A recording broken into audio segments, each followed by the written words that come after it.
the fear amongst our farmers that their policies amount not to food security, Mr. Speaker, but food lunacy?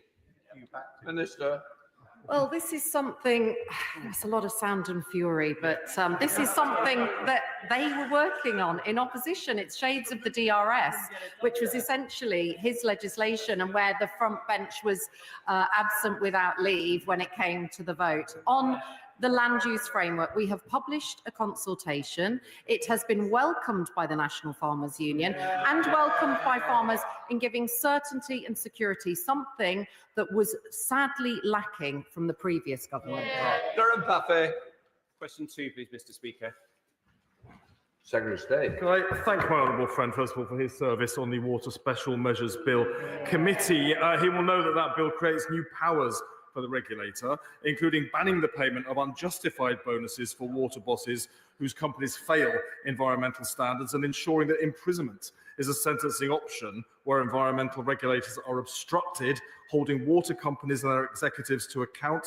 In addition, we are doubling compensation for poor service to hold water companies to account for failure in their service delivery. Durham Buffet. Thank you, Mr. Speaker, and can I thank the Secretary of State answer? Many of my constituents in Southampton, Itchen, have written outraged at the 53% bill increase that Southern Water are proposing at a time when they and others are continuing to pollute our rivers at an alarming rate. This is simply becoming a national scandal. So as part of the further work of the coming independent water review, will the Secretary of State consider ensuring that water companies get back to delivering reliable services for customers rather than lining the pockets of executives and shareholders? Secretary of State. My honourable friend makes a very important point. Bills, of course, are going up because the previous government did nothing as our sewage infrastructure crumbled and millions of pounds were allowed to be diverted to pay for bonuses and dividends instead of for investment. This government has ring-fenced money earmarked for infrastructure, so this scandal can never happen again. That's expensive. Thank you very much, Mr. Speaker. Essex Suffolk Water have issued a moratorium on commercial businesses pulling water out of the ground. They say this is due to the Environment Agency. The problem is that water-intensive businesses need water to grow. Asphalt in my constituency has £10 million of investment ready to go to grow their brewery. Without access to water, they cannot make that investment. If this government is serious about going for growth, can the Minister meet with me and find a solution to the moratorium so we can make our way forward? Secretary of State. I'm more than happy to ask my colleague, the Minister for Water, to meet with you. He raises a very important point, and I've asked Sir John Cunliffe to look at how we can better manage this as part of the work that he's leading. John Gordon. Question 3, Mr. Speaker.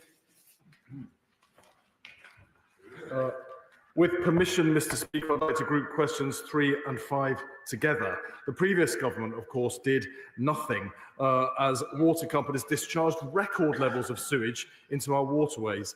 The Water Special Measures Bill will create new powers, including banning the payment of bonuses for polluting water companies and bringing criminal charges against persistent law breakers. Ofwat has confirmed a record £104 billion of investment to fix our broken water infrastructure and end the Tory sewage scandal once and for all. Tom Gordon. Thank you, Mr. Speaker, and I thank the Secretary of State for his answer. In my constituency of Harrogate and Knaresborough, the River Nid is overflowing with sewage on a regular basis. When I visited the Killinghall sewage treatment works last year, one of the key things that came to light was the fact that when we look at water companies, they're only just putting in infrastructure to manage the current sewage issue, not future-proofing. So what steps will the Minister take to ensure that we're building future sewage works that will meet the current demand and also future demand? Well, the amount of money that was announced by Ofwat in the final determination before Christmas will, of course, create record levels of investment, the highest ever in our water system, to do precisely what the honourable gentleman is talking about, dealing with the current problems with sewage, but also putting in place the infrastructure so that we can manage and meet the demands of the future as well. Ellie Chance. Thank you, Mr. Speaker. As the Secretary of State notes, my constituency of North Herefordshire is very badly affected by water pollution, with devastating effects on the local economy. As the Secretary of State also knows, in my constituency, it is agricultural pollution that is the main problem, not sewage. And I note that in his answer to my grouped question, he made no mention of that fact. And so I respectfully remind him yet again that the government really needs to tackle agricultural pollution and sewage pollution in a joined up way. Now, we know the solutions. I apologise, Mr. Speaker, but to get to the point, since the Minister did not answer the first part of the question, I had to raise that. Specifically, in North Herefordshire, we know the solutions require action together, farmers, regulators, environmental organisations. Will the Secretary of State now commit the funding needed to take forward the Y catchment plan? And will he visit North Herefordshire with me? Got the question, come on. I thank her for her question. She makes a very important point. Our farming roadmap will, of course, be also looking at how we can reduce runoff from agriculture, which, as she says, is a major source of pollution in our waterways. And we are looking at how we can move to catchment-based models, including in the Y, where there's been a great deal of very important work done already, so that we can tackle more effectively all sources of pollution that are causing such trouble for our waterways. Zoe Franklin. Mr. Speaker, question 3. 4. No problem. With permission, Mr. Speaker, I would like to group questions 4 and 8. The first duty of any government is to protect its citizens. So we're investing a record £2.65 billion over 2 years in building, maintaining and upgrading flood defences, which will protect 66,500 properties across England. Zoe Franklin. Thank you. Across my constituency of Guildford, my local flood forums work tirelessly bringing together agencies and residents to address the growing concerns they have around flooding. Will the Minister provide detail on how the government is going to ensure that constituencies like mine, who often lose out because they are semi-rural and urban, get the funding they need to address current flooding issues and mitigate for the growing flooding issues across Guildford in a holistic and sustainable way? Minister. I thank the Honourable Lady for her question, and she's quite right to highlight that under the previous funding formula, rural communities did often miss out on the defences that they desperately need. So we've set out plans to consult on a new formula that's going to be announced fairly shortly, and of course you'll be very welcome to contribute to that. Joshua Reynolds. Thank you, Mr. Speaker. Could the Minister confirm what portion of the £2.6 billion allocated for flood preparedness will be used in my constituency of Maidenhead, specifically to protect villages of Hurley and Cookham? Minister. I think I'm going to get lots of questions like this today, Mr. Speaker. So we'll be announcing where the 31 projects will be by the end of March. We'll also be looking at where we've had to put money into maintenance and upgrading defences, because of course we were left with flood defences in their worst state on record, complete dereliction of duty by the previous government. So we've had to prioritise maintenance as well as building new defences, but I'm hoping you won't have to wait too long. Toby Perkins, Chair of the Environment. Thank you very much, Mr. Speaker. My honourable friend and the Secretary of State deserve great credit for attracting the large investment that has come. But once they've finished the lap of honour, they will be aware that this is literally just the first step up the mountain. She's absolutely right that the government has inherited flood defences in an appalling state. The latest estimates are as many as 6 million houses are at risk of flooding. I also call on her to get on with the flood improvements we demand in Chesterfield. But can she tell us more about how she's going to make sure that, firstly, this money gets spent wisely, and secondly, that the Treasury understand that this is not a one-year commitment, but something we're going to need for the rest of this term?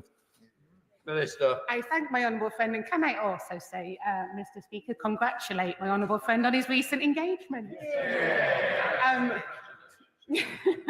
She's absolutely right to point out about the importance of money being spent saves money. I think some couple of interesting facts is for every £1 we spend on maintenance of flood defences actually saves £13 when it comes to that damage prevented. And for building new defences, for every £1 we spend, it's £5 spent in preventing damage. So these are important statistics that I tend to use frequently with the Treasury in future negotiations and spending reviews.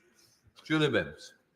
Speaker, to the north of my constituency, along the Scottish border and between that and Hadrian's Wall, lie the debatable lands. But in the centre of Carlisle, there also lie the forgotten lands along the River Coldew, forgotten due to the incompetence of the party opposite that failed to deliver the flood defences along the Coldew that were promised after Carlisle was devastated in 2015 and not delivered. Please, can I ask the Minister to remember the forgotten lands of Carlisle?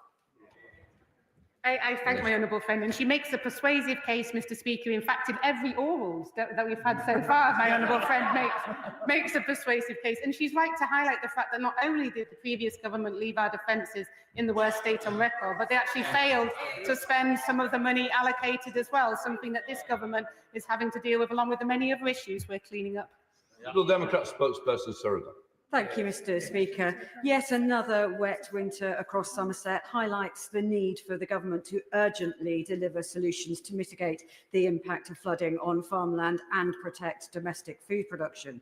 The Brew Headlands multi-benefit project, facilitated by FWAG Southwest, is working with farmers and landowners in Bruton, Charlton Musgrove and Wincanton to address flooding issues, and holds workshops which focus on natural flood management to slow the flow of water across the Upper Brew, thus reducing flooding, sediment runoff and associated pollution of watercourses. But despite these efforts, many farmers in the catchment, and indeed the county and the country, are angry at the level of inundation of land that could be prevented by better flood management. So how will the Minister work to support farmers, build flood resilience and protect food security? Minister. I thank the honourable lady for her question, and she's right to point out how angry farmers are and how they feel they've been let down by the previous government when it comes to flood protection, because the previous formula was only there to allocate based on numbers of property protected and paid little regard due to rural areas. And she's also mentioned one of my favourite things, which is natural flood management. And we had a round table recently on it with the NFU represented and the CLA to talk about how we can better protect our rural areas in a more nature-friendly way. Peter Bevan. Question 6, Mr. Speaker. Minister. Thank you, Mr. Speaker, and I thank the honourable gentleman for his question. Under the Animal Welfare Regulations 2018, anyone in the business of breeding and selling cats as pets needs to have a valid licence issued by their local authority, and licensees must meet strict statutory minimum welfare standards which are enforced by local authorities.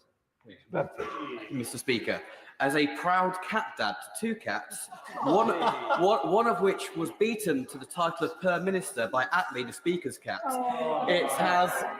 it amazed me to find out that the 2018 LAIA regulations on animal breeding focuses merely on dogs and not cat breeding.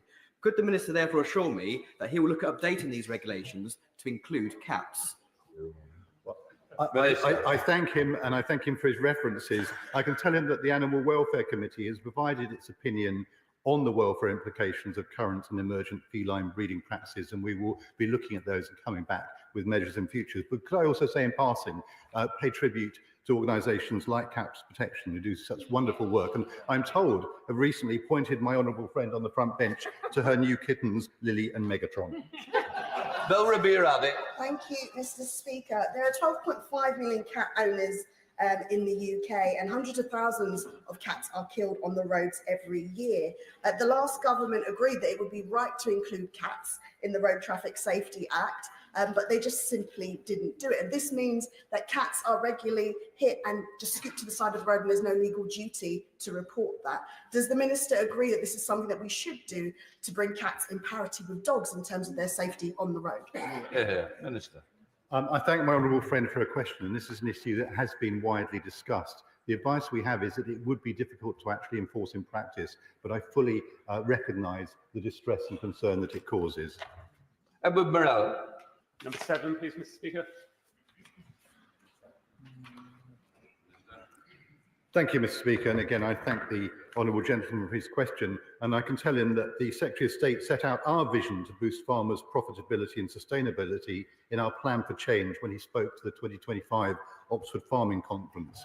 That includes a cast iron commitment to food security, a £5 billion agricultural budget over the next 2 years, boosting profitability by making the supply chain fairer and protecting farmers in trade deals. Farmers in West Dorset are struggling with rising costs, regulatory burden, market instability, and supermarkets paying unsustainably low prices for what they produce. This forces many farmers to diversify away from food production in order to survive. Given the vital role that farming plays in both our rural economy and in food security, what specific measures will the government introduce to stop the need for diversification and ensure that farming remains a financially viable and attractive industry for the next generation of West Dorset's farmers? He makes an important set of points, but I would very much point him to the speech that my right honourable friend, the Secretary of State, made at Oxford, because he made the very strong point that farming needs to get a better return for the hard work that farmers do. But alongside that, diversification is important to allow people to get through the difficult times which inevitably come up in a cyclical business like farming. Good statement. Speaker, increasing demand for biofuel feedstocks offers a huge opportunity for agriculture, in particular feedstocks for sustainable aviation fuel. Given the welcome SAF mandate and revenue certainty mechanism, there is a real chance for growth in this area, especially if we support rapid conversion at Grangemouth. Can I ask the Minister what steps he is taking to secure a scalable supply of feedstocks and how he will remove barriers for its use in the production of SAF? Minister. I thank my honourable friend for his question. He makes a very important point, but it's very important to make sure we get the right balance between producing food and using our land for other purposes, which is why it is so important that a land use framework was brought forward.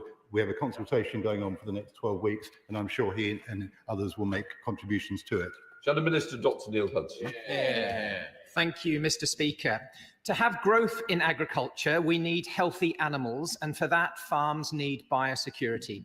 Crucial to that is the Animal and Plant Health Agency, the APHA, who again deserve our thanks in these challenging times, Mr. Speaker.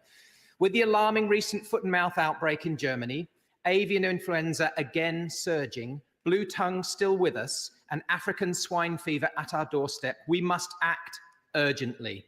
Please, can the government release the further necessary £1.4 billion to redevelop the APHA HQ in Weybridge, a programme started under the Conservatives with £1.2 billion committed in 2020. Mr. Speaker, for the sake of agriculture, animal health, rural mental health, biosecurity, and indeed national security, please, will the Minister act now? Yes, The honourable gentleman makes an important set of points around the biosecurity we need to have in place to protect our country. And across this dispatch box over the last few weeks, we've had a series of questions around foot and mouth outbreak in Germany, around avian influenza. We've had this discussion around the investment in Weybridge. I'm delighted that it's this government that's brought forward a £280 million investment in Weybridge. Of course, we do need to do more in future, but what on earth were the previous government doing over the last 14 years? David Reid. Question number 9, please, Mr. Speaker. Thank you, Mr. Speaker. The truth is, the confidence amongst farmers has been far too low for far too long. That's why this government is setting out a sustainable long-term plan for farming. And again, I would point people to the Secretary of State's address at the Oxford Farming Conference, and we'll continue to progress our priorities over the coming weeks. Thank you, Mr. Speaker. Farmers across Devon are rightly concerned about Labour's planned changes to APR and BPR, particularly the serious impact on family farms and sustainability of rural communities. In early December, I wrote to the Secretary of State, inviting him to meet with Devon's farming community, an event to be organised in conjunction with Devon's NFU to provide clarity on the policy's objectives and address their concerns. As of yet, I have not received a response. I will ask the Secretary of State directly now, will he come to Devon, meet with local farmers and explain how these policies will not undermine their livelihoods and the future of British farming? Minister. I thank the honourable gentleman for his question, and it's a question that has been asked of me at this dispatch box over the last few weeks many times. I can tell him I've been to meet farmers in Cumbria. Last week I met farmers in South Cambridgeshire. I would love to come and meet farmers in Devon. So I'm very happy to add him to my list of my grand tour around the country to reassure people that there is a strong plan for the future to make sure that farmers have a viable future, which they did not have under the last government. Can I just say on that point, when ministers do tours, I hope they will make sure the MP is aware, because it didn't happen in my case. Alistair Stratton. Thank you, Mr. Speaker. Number 10, please. Metal recyclers are regulated by local authorities and the Environment Agency, and they must meet specific treatment standards. We are ensuring online marketplaces and vapes producers contribute fairly towards the cost of recycling waste electricals, including metal components, and the sale of disposable vapes will be banned from the 1st of June this year. Alistair Stratton. Thank you, Mr. Speaker. For 6 times in the last 12 months, Hitchin has had to endure repeated fires at industrial estates, often triggered by lithium-ion batteries. It's clear we need much tougher regulations to ensure the safety of these sites, and also, given the inherent risks their businesses now pose, consideration of whether a time-limited licensing scheme would better enable local authorities to ensure their location remains appropriate with evolving land use. Will the Minister meet with me to ensure we can make progress on this important issue? Minister. I'm always happy to meet with my honourable friend. We know battery-related fires risk lives, livelihoods and the environment. The Environment Agency, I know, is currently reviewing approximately 2,000 metal recycling permits. The Hitchin shredder site is midway through its review and a revised permit will be issued shortly. They've also produced new regulatory guidance on metal shredding and will be consulting on guidance for waste batteries in the spring. Mr. Speaker, thank you. Thank the Minister for that answer. Minister, Northern Ireland, we're probably fairly fortunate in this case to have a good regulation of metal recycling business. Ards and North Down Council, as an example, do that exceptionally well. Other businesses across my borough and indeed in Belfast and further afield across Northern Ireland do the same thing. Has the Minister had an opportunity? I know the Minister loves going to Northern Ireland. Has the Minister had an opportunity to speak to the relevant Minister in Northern Ireland Assembly to discuss what we're doing to help you? Thank you. Minister. The honourable gentleman knows my affection and origins in the county of Fermanagh, the Lakeland county there. I'd be very happy to talk to Minister Muir to talk about what we can learn in England from the good practice that seems to be happening in Northern Ireland. Bill Estes. Question 11, Mr. Speaker. Minister. Thank you, Mr. Speaker. And with your permission, I would like to take questions 11 and 12 together. And I thank the honourable gentleman, my honourable friend, for his question. And over recent weeks, we've announced a series of reforms delivering on the government's New Deal for farmers, making sure that in line with World Trade Organization rules and domestic procurement rules, we can make sure that the procurement is used to back British farmers. Well, that's been withdrawn, so no need to do that. Bless. Thank you, Mr. Speaker. Farmers and growers in my constituency want to sell to hospitals and schools, but over the last few years, they found it increasingly difficult, not least because of the procurement chapters in the trade agreements that were concluded by the party opposite. So will my honourable friend confirm that under this government, growers and farmers will be able to sell to public bodies and play their part in making sure that we keep Britain fed? Minister. He's absolutely right. There's a real opportunity here, £5 billion worth of purchasing power in the public sector.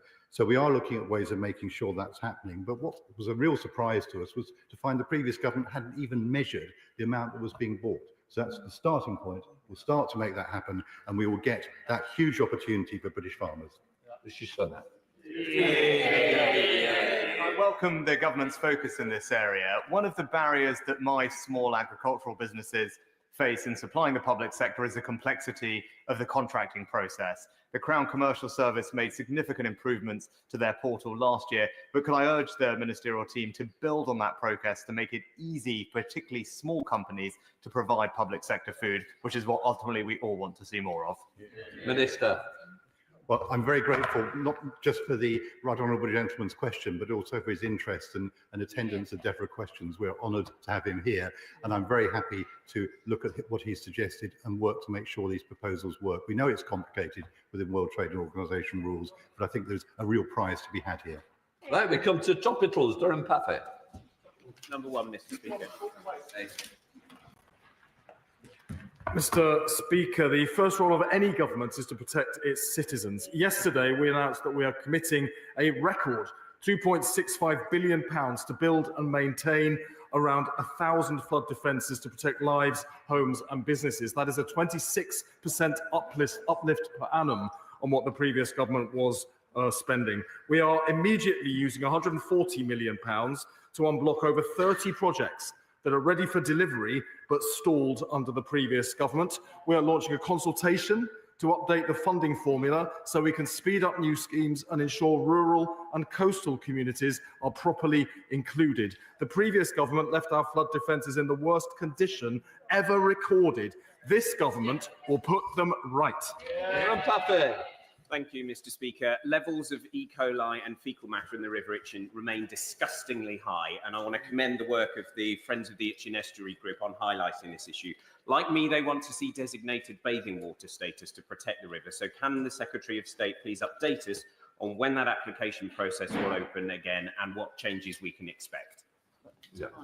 Let me start by paying tribute to the Friends of the Itchen Estuary's advocacy on this very important issue. DEFRA ran a consultation on reforms to the Bathing Water Regulations 2013, which closed on the 23rd of December 2024. We are currently analysing the responses and considering how any proposed changes may impact the application and designation process, and we will, of course, respond fully in due course. So, Secretary of State Victoria Ratcliffe.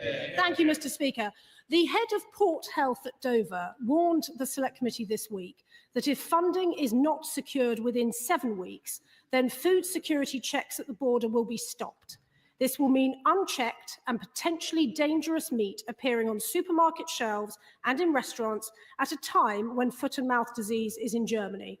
When will the Secretary of State protect our borders and confirm this funding? Well, the NFU and other interested parties have quite rightly raised their concerns about the situation with foot and mouth that was discovered in Germany. We are relieved that there has not been a further spread of that outbreak, but we are taking all appropriate measures at the border to ensure that this country remains safe in terms of biosecurity, and we will continue to monitor the situation and take appropriate action to ensure that there can be no repeat of what happened around 20 years ago when foot and mouth outbreak in this country devastated farming and cost the economy a total of £14 billion. Victoria Atkins. Secretary of State, I don't think the Secretary of State either understood my question or knows the answer, because I asked him when will he confirm this funding.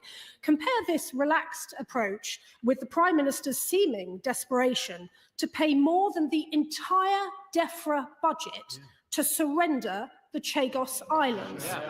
Now, does the right honourable gentleman really support taxing British farming families for dying, slashing winter fuel payments for rural pensioners, and hiking taxes on rural businesses to pay £9 billion to a foreign government on some dodgy legal advice from Labour lawyers? Secretary of State. I have to say, if the Shadow Secretary of State really cared about value for money, she wouldn't have wasted £500 million, £500,000 relocating her office in the Department from Health on a project that was purely about her own personal vanity. Thank you, Mr. Speaker. The people of Fleetwood and Thornton and beyond have suffered from toxic stenches for the last 12 months. Last night was extremely unpleasant, with residents reporting nosebleeds, breathing problems, headaches and vomiting this morning. The stench is because of the mismanagement of the local Jameson Road landfill site. Despite multiple interventions by the Environment Agency, including the 6 weeks closure, the smell is now as bad as ever, if not worse. Get to the question. What can the government do to ensure the Environment Agency have much stronger powers to deal with landfill sites that bring daily misery to the residents, like those living in my constituency of Blackpool North and Fleetwood? Minister. My heart goes out to her constituents who are clearly suffering terrible public health consequences from the stink at the site. There is an ongoing investigation into the cause of odour issues that have impacted the community in Fleetwood, and it escalated in January 24. The Environment Agency have told me they expect odour issues to reduce within the next 7 days. Should this not occur, they will consider any and all appropriate regulatory intervention to reduce the impact on the community. And they've also launched... We've only got 4 minutes. Madeira Wilson. Thank you very much, Mr. Speaker. The area around Heathrow has breached nitrogen dioxide legal limits for years now. So what assessment has the Environment Secretary made of the impact on air quality of both the additional flights and the additional vehicles travelling to and from Heathrow as a result of a third runway? I thank the Honourable Lady for an important question. The government is developing a series of interventions to reduce emissions so that everybody's exposure to air pollution is reduced. And we're also conducting a comprehensive review of how we communicate air quality information to ensure that members of the public and vulnerable groups have the information they need to protect themselves and understand their impact on air quality. And of course, no further decisions regarding other developments have been made. Arbrita. Thank you, Mr. Speaker. Too many communities, including in Huddersfield, are forced to deal with persistent fly tipping and littering in their streets and neighbourhoods, and residents are understandably fed up with it. So what support is the government providing to local areas to ensure they have the resources they need to prevent and tackle persistent fly tipping? I visited a fly tipping site in Lichfield where people have been trapped in their homes. So we know this blights communities, harms wildlife, places huge costs on taxpayers and businesses. Councils have been dealing with over 1 million incidents in 22-23, up 10% more than 3 years ago. I have asked the officials to look at the waste carriers, brokers and dealers regime because I believe it is not fit for purpose. I've asked officials to look at how we strengthen it to crack down on waste criminals. Thank you, Mr. Speaker, and I refer to my register of interests.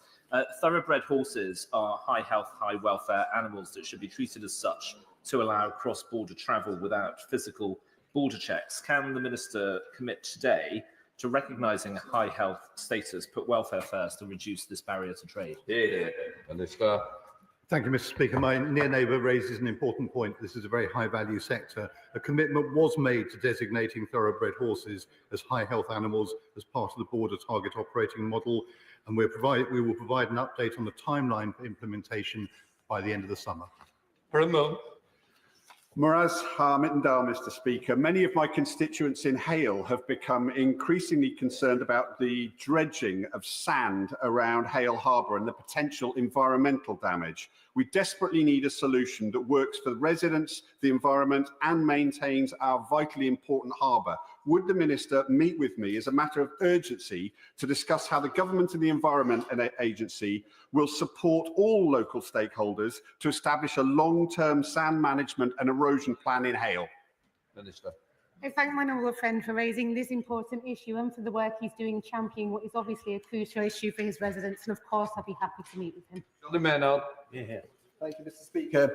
Constituents of Witney were extremely distressed to receive letters this week from Thames Water saying that their bills are going up by £19 a month from April, putting more pressure on household bills. Does the Minister think it's acceptable, given that the restructuring plan in the High Court is putting 800 to 900 million of interest expenses onto this company? Order. It's sub judice because you're going into the actual detail of the plan application that's under the courts at the moment. Can the Minister say anything? If not, I think we'll have to move on. Right, Lee Barron. Thank you, Mr. Speaker. Over a decade ago, planning permission was given to build an incinerator on the outskirts of Corban. That location now has thousands of houses, a school, a nursery, and frankly, it's now in the heart of the community and no longer on the outskirts. Given that the incinerator is yet to be built, does the Minister agree with me that in light of the crackdown on waste incinerators, that the planning application should now be re-looked at and the incinerator moved? Mr. Speaker, it's not appropriate for me to comment on a specific planning permission, but I do encourage those developing energy from waste facilities, including those that have already got permission, to consider the evidence DEFRA has published over the recess, the new standards we've introduced, and the government's circular economy opportunities when determining if their facility is still required. Through the Select Committee, Alistair Carmichael. Can I take the Secretary of State back to the subject of illegal meat imports? The Select Committee on Tuesday was told that at Dover, this work, which covers only 20% of arrivals, is being done in live lanes, despite the fact there is a border control post at Dover, which is sitting unused, and that the funding for Dover Port Health Authority is due to expire at the end of March. At the very least, can we sort out the financing for this in the next financial year? Minister. Thank you, Mr. Speaker, and I thank the Chair of the Select Committee for his question. The issues at Dover are significant. They've been long-running. The funding was not resolved ahead of the general election. There's an ongoing discussion, and we are very aware of the challenges that are faced. We are on it, and we will make sure that we are talking to the Dover Port Health Authority. Jacob Collier. Thank you, Mr. Speaker. Rural communities like Marchington, Draycott and Ralston have been suffering with flooding for many years, with funding often going to areas with larger populations. Can the Minister set out what steps she is taking to ensure that rural communities aren't left out from flood protection funding? Minister. I thank my honourable friend, and again, he's right to highlight how the previous flooding formula did discriminate against rural communities because it was based purely on properties protected and not on creating the right solution in the right area. And that's exactly why we wish to reform the formula, and we'll be announcing a consultation very shortly. Jeremy Hunt. Given that the OBR refused to endorse the 22 billion black hole figure, in fact, they refused to say there was any black hole at all. Will the Secretary of State tell the House what possible justification there can be for the removal of agricultural property relief, which will do untold damage to the growth prospects of family farms in my business and across the country? The right honourable member is fully aware of the appalling state the public finances were left in at the end of this government. This government has had to take very difficult decisions to balance the finances so we can get growth that will benefit the entire economy, including the farming sector that was on its knees after 14 years of Conservative rule. Right, that completes questions. Let the front benches change over.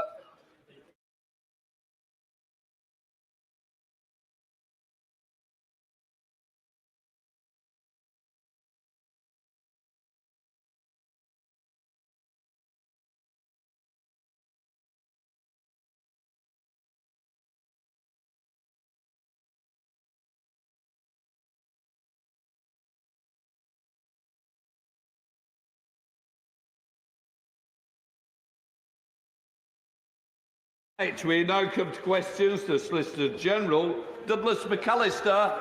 Mr. Speaker, question number 1. Solicitor General. Mr. Speaker, I'd like to start by congratulating US Attorney General Pam Bondi on her confirmation yesterday. The Attorney General and I look forward to working closely with her on our long list of shared priorities. Mr. Speaker, CPS prosecutors perform vital work to serve the public and deliver justice for victims. We've taken steps to strengthen the CPS workforce, including by boosting staff numbers in specialist rape and serious sexual assault units. By being tough on crime, supporting victims and restoring confidence in our criminal justice system. All of these things are part of this government's mission to make our streets safe, and the CPS has a key role to play in that mission. Douglas McAllister.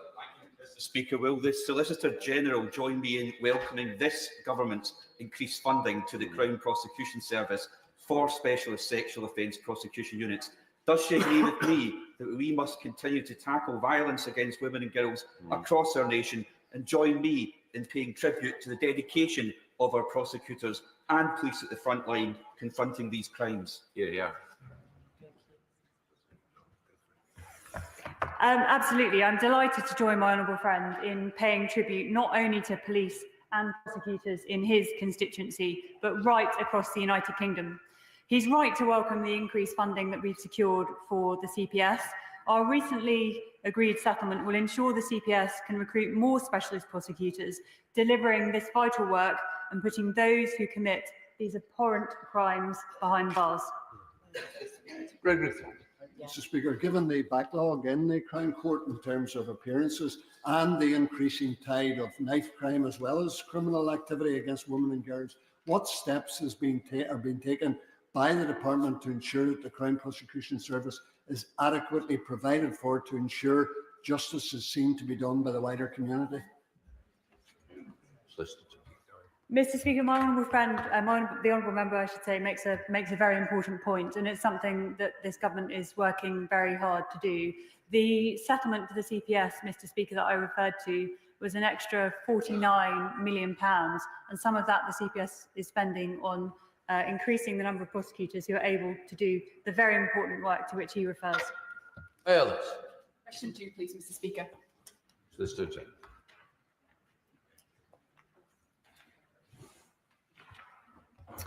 Mr. Speaker, with your permission, I will answer questions 2 and 11 together. The scale of violence against women and girls in this country is completely intolerable, and this government is treating it as the national emergency that it is. The CPS has begun securing convictions of offenders who've breached domestic abuse protection orders, a scheme that this government introduced in November 2024 to better protect victims of domestic abuse. Whilst there is much more to be done, this is just one example of the clear action this government is taking to meet our mission to halve violence against women and girls in a decade. Bayliss. While the national conviction rate of domestic abuse cases is woefully low in this country, standing at 4.5%, the picture is even worse in rural constituencies like mine in Ribble Valley, where the overall conviction rate for rural communities is only 3%. So can the Solicitor General tell me what she sees as the unique challenges in rural areas and what steps she is taking to tackle those more specifically? Solicitor General. Mr. Speaker, my honourable friend raises a very important issue. She's right to highlight those unique risks faced by women in rural areas, including in her constituency, one of which is that increased isolation can bring with it more risk.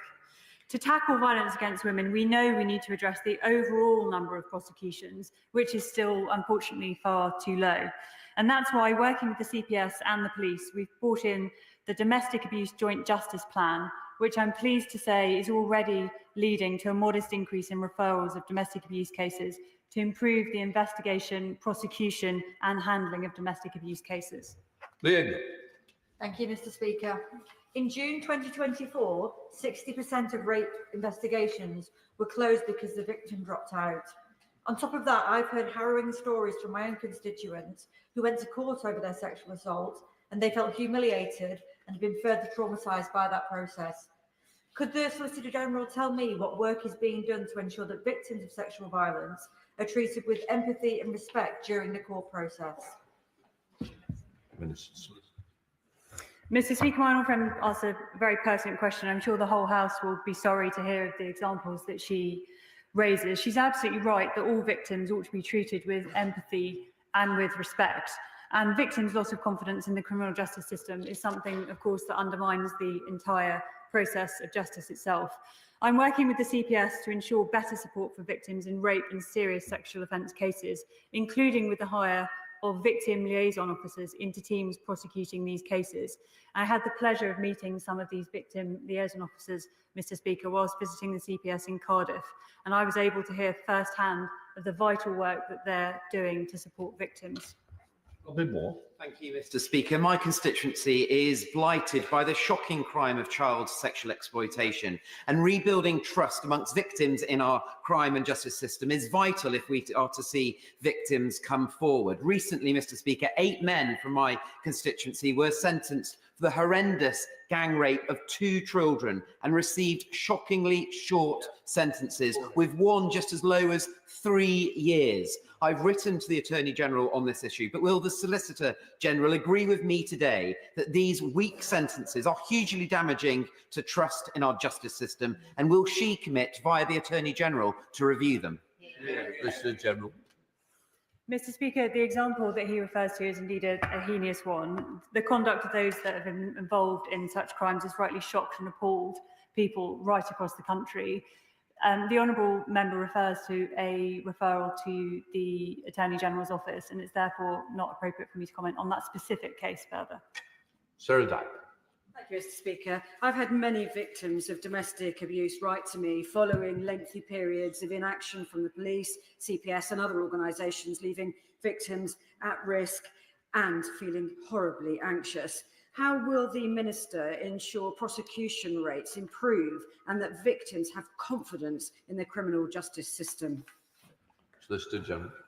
Mr. Speaker, the honourable member makes a very important point, and again, I'm very sorry to hear of the examples that she raises. This government has a historic mission to halve violence against women and girls in a decade, and we're taking a series of very important steps to work towards the increased number of prosecutions that the honourable member refers to. For example, Mr. Speaker, introducing specialist rape and serious and sexual offences teams into every police force, working to increase referrals with the recently launched Domestic Abuse Joint Justice Plan, fast-tracking rape cases, introducing free independent legal advisors for victims of adult rape. And I referred earlier, Mr. Speaker, to domestic abuse protection orders, the first convictions for breach of which are already being seen through the system. Gregory Poynton. Regular point, Mr. Speaker. Solicitor General.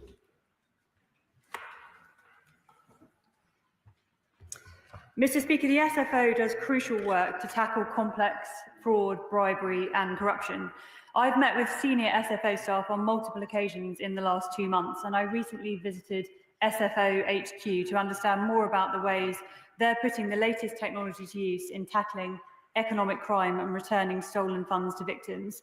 Under the new director of the SFO, Mr. Speaker, the SFO has opened 7 new overt investigations and charged 10 defendants in cases involving more than 800 victims. I thank my honourable friend for her answer. Mr. Speaker, my honourable friend will know that fraud does not stop at the border, and residents in my Livingston constituency are incredibly concerned about the increase in fraud and economic crime and the devastating effects it can have on people's lives. Therefore, can I ask what the UK government is doing to tackle fraud in Scotland? Solicitor.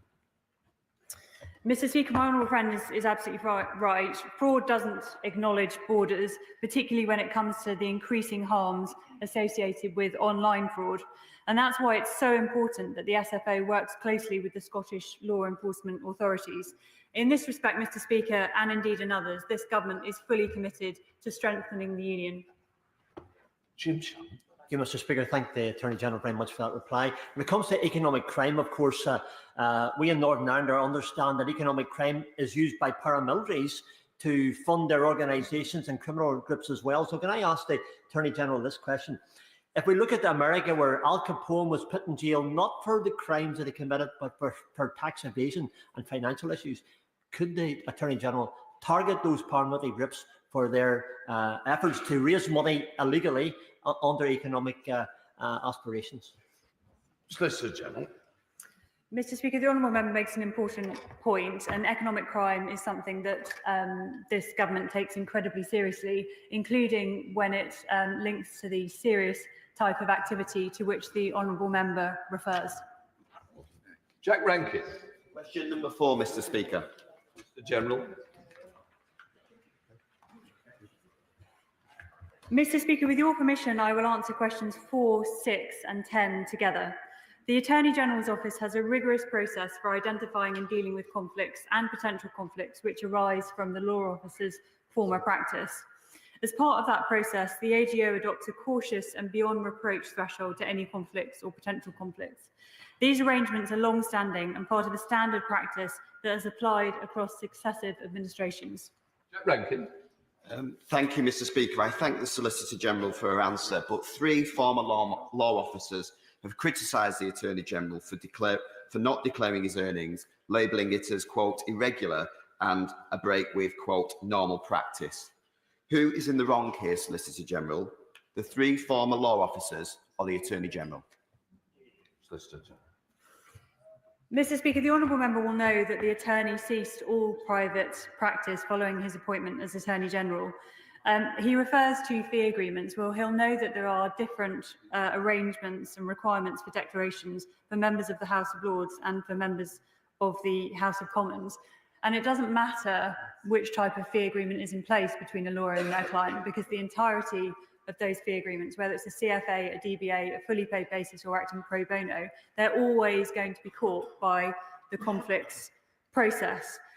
These requirements that I referred to for the purposes of the House of Lords are the same for all peers, and they apply just as much to the Shadow Attorney General as they do to the Attorney. Richard Holden. Thank you very much indeed, Mr. Speaker. Does the Solicitor General agree with the recent policy exchange research paper, Conflicts of Interest and the Law Officers Convention, authored by Dr. Conor Casey, who is a senior lecturer at Surrey Law School and is supported by 3 former ministers who are all KCs, that questions about the potential conflict of interest relating to the work of the Attorney General by invoking the Law Officers Convention would be an error, as such questions do not actually fall within the scope of the Convention? Solicitor General. Mr. Speaker, as I've said, the Attorney General's Office has a rigorous process for identifying and dealing with conflicts and potential conflicts that arise from the law officer's former practice. And the Law Officers Convention to which he refers exists for very, very good reason, which is to enable the government of this country to receive full and frank advice. In any event, Mr. Speaker, the Attorney has been clear that he doesn't agree with that report, and in particular, he doesn't agree that a law officer would indicate whether or not they've recused themselves from a particular matter, because that itself would breached the Law Officers Convention. My constituents of Central Suffolk and North Ipswich are decent, tolerant and thoughtful people, but they are left wondering how the Prime Minister has appointed an Attorney General who is a friend, a Labour Party donor, someone who has represented Jerry Adams, Shamima Begum and Hamas, and has clearly got questions to answer regarding outside earnings. Does the Minister think that the AG was an appropriate appointment? Mr. Speaker, again, unfortunately, the opposition are falling into the trap of believing that barristers are their clients. It's the deliberate conflation of representation and endorsement. As the honourable member will be fully aware, as I said, barristers are not their clients in the same way that surgeons are not their patients. This is a foundational principle of the British legal and judicial systems, and they ought not to undermine it. John Pearce. Thank you, Mr. Speaker. Does the Solicitor General agree with me that the UK legal system is the envy of the world and a key engine for growth in our economy? The party opposite risk undermining a fundamental principle of our legal system, that everyone has the right to representation and lawyers can represent their clients without fear or favour. Mr. Speaker, I wholeheartedly agree with my honourable friend. The party opposite would do better to talk up our excellent British legal and judicial systems rather than consistently seeking to undermine the foundational principles to which my honourable friend refers. Solicitor General Helen. Well, thank you very much, Mr. Speaker. The Attorney General has admitted recusing himself from certain matters. He has also maintained absolute silence about which matters they may be. In these circumstances, Mr. Speaker, we must ask ourselves, is this the level of transparency our democracy demands? And I therefore ask the Solicitor General, what safeguards exist when the Attorney General's past clients and present duties overlap? Who, independent of the Attorney General himself, scrutinises these critical decisions on recusal?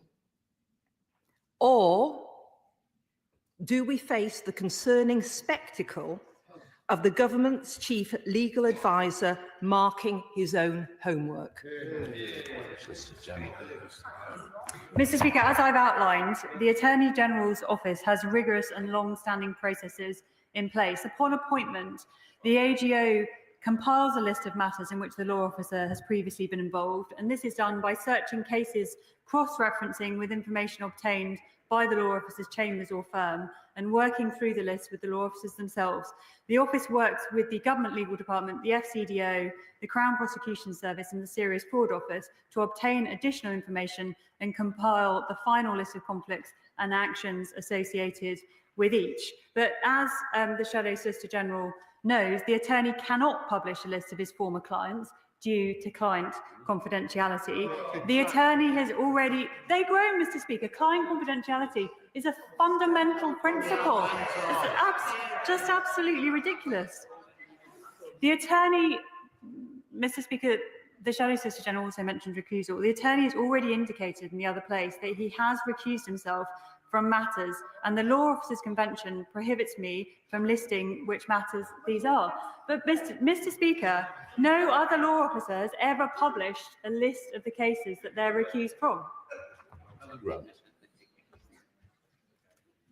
The Solicitor General, rightly and properly, her predecessor, rightly and properly, and every Conservative law officer from the previous administration understood their duty to declare previous earnings. And so I ask the Solicitor General, why does the Attorney General refuse to declare monies received from his practice as a barrister? Why doesn't he acknowledge whether he continues to receive such payments when his predecessors routinely declared both? And why does this Attorney General think there is one rule for him and another rule for everyone else. Solicitor General. Mr. Speaker, the Attorney General is in the House of Lords, and therefore the rules which apply to the House of Lords and the Attorney General are different from the requirements that apply to the House of Commons. That is the difference between the Attorney and I, and indeed the previous Solicitor General and I. So those requirements, as I said, Mr. Speaker, they're the same for all peers, including the Attorney, and they apply just as much to the Shadow Attorney General as they do to the Attorney. And I'd also note, Mr. Speaker, that the Lord Standards Commissioners said that they've considered the complaints made by the Shadow Justice Secretary regarding the peers' code of conduct and dismissed those complaints.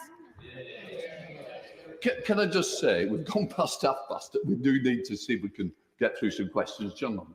Thank you, Mr. Speaker. Question number 5. Solicitor General. Mr. Speaker, I'll be more brief. This government is committed to strengthening relations with devolved governments and fostering greater collaboration built on mutual respect and trust.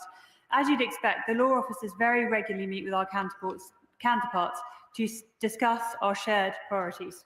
John Lemon. The SNP's deposit return scheme was a complete shambles which the last Conservative government stopped, preventing it from hurting Scottish businesses with more regulation and higher costs. Now, the SNP government is now facing legal action over the scheme, with businesses seeking hundreds of millions of pounds in compensation. Now, I appreciate she can't comment on a live case, but will the Solicitor General confirm the SNP government will be solely responsible for any costs that may be incurred in handling this case? Solicitor General. Mr. Speaker, the Honourable Member is right. I can't comment on that specific matter that he raises, but I'm happy to look at it and to write to him about it. Sarah Coombs. Number 7, Mr. Speaker. Solicitor General. Mr. Speaker, new technology has the potential to bring transformative benefits to the criminal justice system, as indeed it does to public services more broadly. With regard to artificial intelligence specifically, both the CPS and the SFO are keen to explore opportunities for efficiency that this new technology can bring, whilst of course being mindful of ethical considerations. Sorry, Coombs. Thank you, Mr. Speaker. We have seen a sickening rise in predators using AI technology to generate child sexual abuse images. I'm glad that the government recently announced measures to close the loopholes on this area, but can the Minister assure us that the whole criminal justice system is using every new technology and AI, as well as tough sentences, to crack down on this and protect children and victims of this horrific abuse? Solicitor General. Mr. Speaker, my honourable friend is right to raise this extremely important point. That is exactly why I welcome the Home Secretary's announcement that this government will be the first country in the world to make it illegal to possess, create or distribute AI tools designed to generate child sexual abuse material, punishable by up to 5 years in prison. Dave Robertson.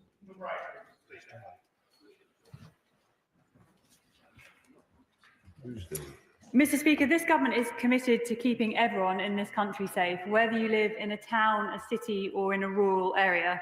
That's why we're putting more police officers and PCSOs on the beat, and it's why we've bolstered the Crown Prosecution Service's workforce. With specific regard to rural crime, Mr. Speaker, we're committed to implementing the Equipment Theft Prevention Act and the continued funding of the National Rural Crime Unit. Dave Robertson. Thank you, Mr. Speaker. As I'm sure the Solicitor General knows, fly tipping is the most commonly reported rural crime. And in 2022-23, the last year where there's full data, there were well over 13,000 significant multi-load incidents, and I use the phrase specifically as it's an internal description. They cost more than £4 million to clear up, and yet there were just 22 custodial sentences handed out in that time. What assurances can you give to me and my constituents that the most egregious examples of fly tipping, like we saw in Lichfield 2 weeks ago, will result in jail time for the perpetrators? Mr. General. Mr. Speaker, fly tipping blights communities, and I'm very grateful to my honourable friend for raising this issue. I know he's also raised it with the Minister for Rural Affairs, but I'm happy to arrange a meeting with his local Chief Crown Prosecutor to discuss this matter further. Liberal Democrat spokesperson Ben Maguire. Thank you, Mr. Speaker. The tragic hit-and-run case in my rural North Cornwall constituency of Ryan Sultan and many other cases across the country highlights a concerning problem in our legal system. The driver failed to stop, failed to render aid at the scene, or even call 999, leaving Ryan for dead. The case was heard in a magistrates' court where the driver received a 4-month suspended sentence. Ryan's parents, Helen and Mark, and sister Leanne, campaigned tirelessly on this issue. Can I ask the Solicitor General to please look into this issue in conjunction with the CPS and Department for Transport, and to meet with me to discuss her findings? Solicitor General. Mr. Speaker, this is a profoundly tragic case, and I'm very grateful to the honourable member for raising it. My heartfelt condolences go to Ryan's family. I know they and others have been campaigning for changes to the law in this area and supporting families who've been through similarly tragic circumstances. I'll make sure to discuss this case that he raises with my colleagues at the Ministry of Justice and ensure that he receives a full response. Yeah. Tom Gordon. Question 9, Mr. Speaker, please. Solicitor General.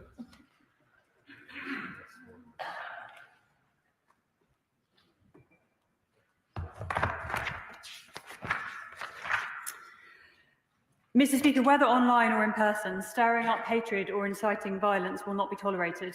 This government is determined to take swift and robust action to stamp out hate crime, and perpetrators will face the full force of the law. Tom Gordon. Thank you, Mr. Speaker. February marks LGBT History Month, and last night many people came together at Mr. Speaker's house to hear about the progress that's been made in tackling hate crime against the LGBT community. I wondered if the Solicitor General would be able to outline what support and steps have been taken to ensure that trans people in particular feel safe and their perpetrators of hate crime towards trans people are brought to justice. Solicitor General. Mr. Speaker, the CPS prosecutes all cases that are referred to it, provided that they meet the full code test for Crown prosecutors. I think we'd all admit, the CPS and the Police National Hate Crime leads, I think we'd all admit rather that there's more to do, indeed the instance to which he refers. The CPS and Police National Hate Crime leads are committed to joint working to increase the number of police referrals to the CPS for hate crime offences. The Select Committee under Slaughter. Thank you very much, Mr. Speaker. Most grateful. The Criminal Legal Aid Advisory Board has asked the government to raise fees in rape and serious sexual offences cases to address the shortage of advocates. But prosecutors often earn 30 to 40% less than defence barristers in the same case. Does the Solicitor General think she should have a look at fees to make sure there isn't a shortage of advocates going forward, particularly in these serious cases? Solicitor General. Mr. Speaker, my honourable friend is absolutely right to identify this as a problem. I know from discussions with RASO charities in my own constituency that the shortage of counsel is a direct contributor to cases being adjourned or delayed. It contributes to the unfortunate slow pace of justice and, of course, to victim attrition as part of that process. Ministers at the Ministry of Justice have committed to working with the bar leadership via the Criminal Legal Aid Advisory Board and to look at the longer-term reform of legal aid. That completes questions. We'll let the front bench change over.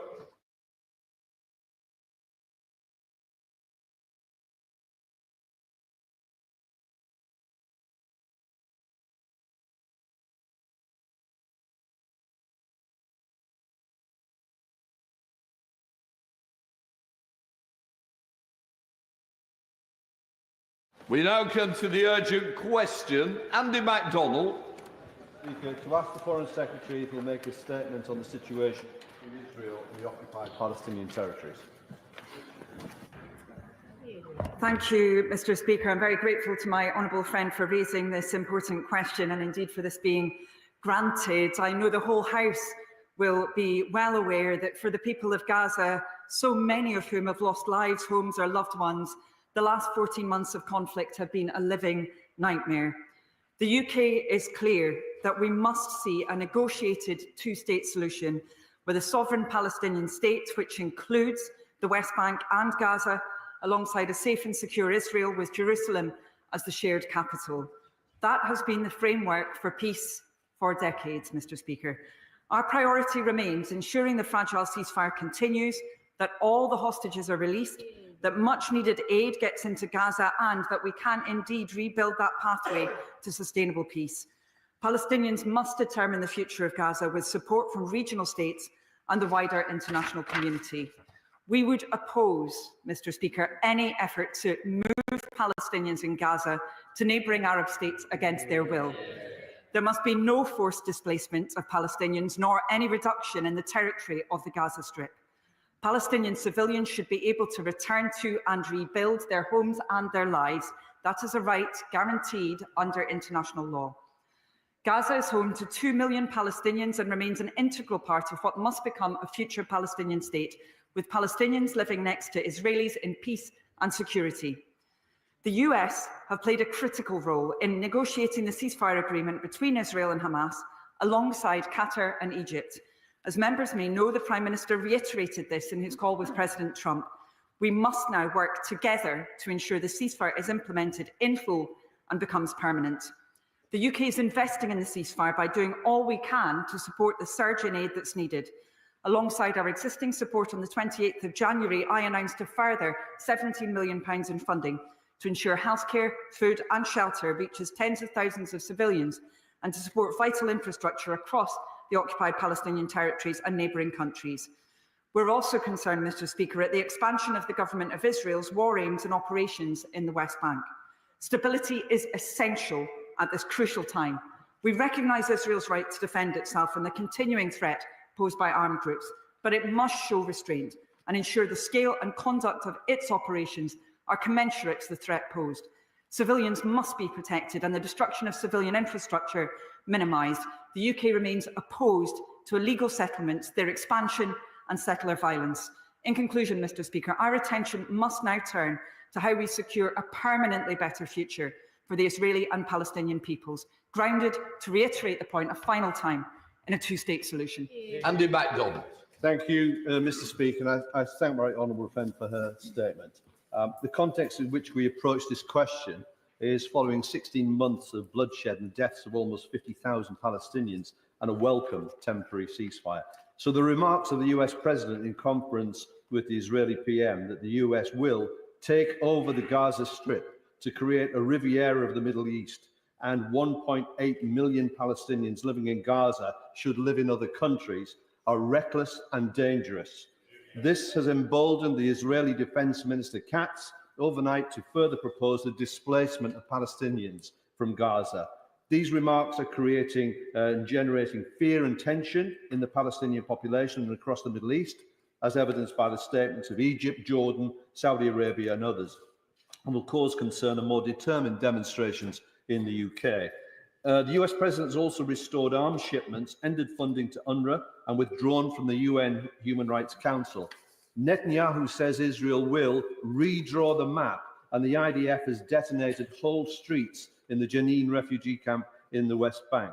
In such dangerous circumstances, we should be careful, calculated and accurate in our use of language.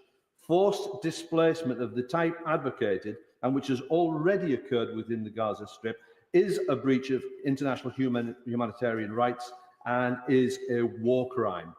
Advocating the expulsion of people is also justly described as ethnic cleansing and can only be achieved through yet further appalling violence. I acknowledge the government will wish to maintain a diplomatic relationship with the US as a long-standing friend, but it is the role of friends to be honest with each other, and the UK must use its influence. The Prime Minister's remarks yesterday that the Palestinians must be allowed home is most welcome, but I believe the government must go further. So, will the Minister set out that the UK rejects the President's remarks and those of the Israeli Prime Minister and Defence Minister? Will she confirm that the recognition of the Palestinian state is an urgent necessity in resolving this conflict? Will she confirm that the borders of that state are the 1967 borders set out in UN Security Council Resolution 242? And when will the UK government respond to the ICJ advisory opinion on the Israeli occupation of the occupied Palestinian territories? Thank you, Mr. Minister. Thank you, Mr. Speaker, and I'm grateful to my honourable friend for the many points that he has made. Of course, he is right to underline the appalling suffering that so many Gazans have experienced over recent months. Of course, we also recognise the suffering of the hostages and of their families as well. This has been a truly horrendous time for Gazans, for Palestinians, for Israelis, and we must see that ceasefire being held to not just phase one, of course, but phase two, phase three, and ultimately a two-state solution. He talks about the role of Egypt, Jordan and Saudi Arabia, and I want to reassure him that the UK continues to work with all partners in the region towards the peace that is so important. He mentioned UNRWA, Mr. Speaker, and I'm sure he's aware of the UK government's position that we believe that UNRWA must continue to operate, not just in Gaza, but also in the West Bank and in relation to Palestinian refugees more broadly in the region. He also mentioned the situation in Jenin, Mr. Speaker, and we've been very clear there must be de-escalation. We're deeply concerned about the potential for further instability because of recent developments. On his primary question, Mr. Speaker, around displacement, he did refer to the Prime Minister's statement yesterday, and I want to underline that briefly, Mr. Speaker, because the Prime Minister could not have been clearer in what he said. He stated that he was moved by the image of thousands of Palestinians walking, literally walking through the rubble to try and find their homes and communities in Gaza, as so many of us have been moved. He stated, and I quote, "They must be allowed home. They must be allowed to rebuild. We should be with them in that rebuild on the way to a two-state solution." So the UK's position on this has been crystal clear. That is the position of the UK government. I do not believe there is any confusion around that, and I do appreciate that he was not suggesting that, Mr. Speaker.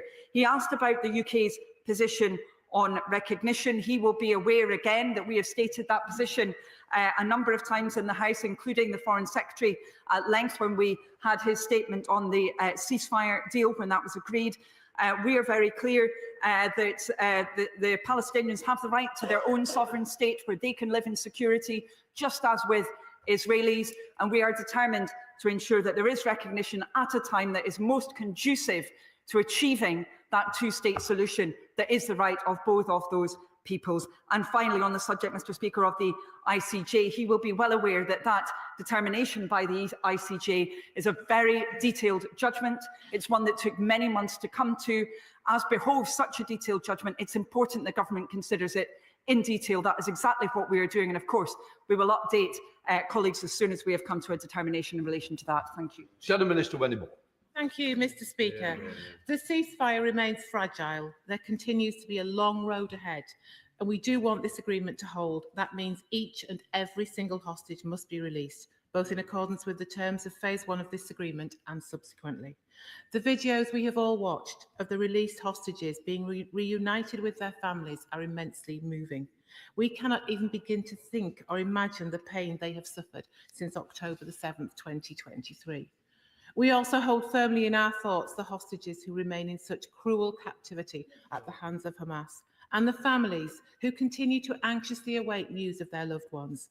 The awful news that 8 hostages will not be making it home alive must be unbearable for the families. So we again reiterate our call for the government to do everything in its power with partners to push for humanitarian access to those who are still being held hostage. And the UK should offer whatever practical support it can to help facilitate the smooth release of hostages. Mr. Speaker, the testimony of Emily Damari about the location of her captivity is also very serious, and there needs to be a thorough and independent investigation, and urgently. So today I would also be grateful for clarity from the Minister about how the UK government is formally responding beyond calls for an investigation. On the subject of aid to Gaza, can she provide an update to the House on 3 specific points? Firstly, the turnaround time between British aid reaching warehouses in the region and then entering Gaza. Second, what metrics, if any, the government is using to monitor the distribution of that aid when it has entered Gaza. And finally, whether additional types and categories of aid are now being delivered versus before the ceasefire. Mr. Speaker, thank you. Minister. Thank you, Mr. Speaker. I'm very grateful to the Right Honourable Lady for all of her questions, but also, of course, for the concern that she expressed about the situation for the hostages and those who remain, and of course their families. I had the privilege of meeting the brother of Emily Damari when I was in Tel Aviv, and some other hostage families, and obviously their suffering has been extreme, and clearly, as she said, it's been particularly harrowing for those the families of the 8 hostages who have died. In addition to that, of course, I know the whole House will recognise the pain and suffering that has been undergone by the very large number of Gazans who have lost their lives. Of course, the large numbers of unaccounted for people. And I think, Mr. Speaker, it would be almost unimaginable for many of us to put ourselves in the shoes of some of those returning now to their former homes, in some cases seeking to find out whether their family members are under the rubble. What a horrific experience they must be going through at the moment. She asked 3 specific questions, Mr. Speaker, that I will get onto in just a moment, but she did press rightly on the situation in relation to Emily Damari's captivity and the fact that there were allegations that Emily Damari had been held in UNRWA facilities. Commissioner Lazzarini, who's the head of UNRWA, has stated that claims that hostages have been held in UNRWA premises are disturbing. I agree with him. I welcome UNRWA's call for independent investigations into any misuse of its facilities, as indeed has been the case previously. And of course, the Colonna report was investigating other allegations, and the UK has worked with UNRWA to ensure that those investigations have been thorough and that the appropriate changes have been made.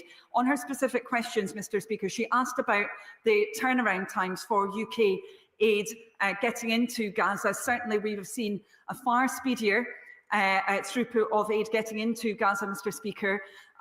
We do, however, need to see a situation, and I'm sure she would agree with me, where commercial shipments of goods are actually getting into Gaza. That is going to be necessary for the scale of food and other supplies that is required there. So we continue to push the government of Israel to enable that as quickly as possible. In terms of the metrics that are being used around the distribution of that aid, we're working closely with trusted partners on this. We continuously monitor the distribution of UK supplies, as she would expect. Now, much of our activity has been joint with other countries as well as with UN agencies, and we're working really closely with them on this because we need to make sure that aid is delivered where it's needed. And then lastly, Mr. Speaker, she asked whether there had been a change in the types of aid. We do need to see, of course, access for tents, in particular, other forms of shelter, for medical supplies. When I was in Jordan, I saw some medical supplies that had not been able to be delivered into Gaza, so we need to see access for those. We've seen improvements in some areas, but we need to see further improvements there, given the scale of the challenge. And I'll just say finally, Mr. Speaker, that's especially the case when it comes to water and sanitation, where we've seen a lot of destruction, and there needs to be quite urgent action to set that in a better position. Thank you. Can I just say to those who are 7 minutes late, please don't embarrass each other by standing. Laura Kirk-Smith. Thank you, Mr. Speaker. We've seen a really worrying escalation of violence in the West Bank at the same time as this fragile peace has been found in Gaza. Large parts of Jenin refugee camp have been completely destroyed by Israeli security forces, and thousands have been forcibly displaced. UNRWA services have been interrupted. What measures is the Minister taking to ensure that Palestinians can live safely and securely in their homes in the West Bank? Minister. I'm very grateful to my honourable friend for raising this issue, and of course she has considerable expertise in the area of humanitarian support, as do many other members in the chamber. The UK is very concerned, as I said in my previous response, about the situation in Jenin, which we continue to monitor very carefully. We are clear that peace and stability in the West Bank is in everyone's interest, Mr. Speaker, in the State of Israel's interest as well as for Palestinians. And on the 18th of December, the UK called on Israel to stop illegal settlement expansion on Palestinian land. That was in a statement to the UN Security Council meeting on the occupied Palestinian territories, and we're considering all options to take further action. Liberal Democrat spokesperson Monica Hardy. Thank you, Mr. Speaker. President Trump's proposals for the forced displacement of Gaza's 2.2 million inhabitants would constitute a grave violation of international law, threatens the fragile ceasefire and the return of the hostages. Will the Minister condemn them? Mr. Speaker, the Palestinian people have a right to self-determination and to a state of their own, as has been British policy for decades. So will the government now finally commit to an immediate recognition of a Palestinian state along the 1967 borders?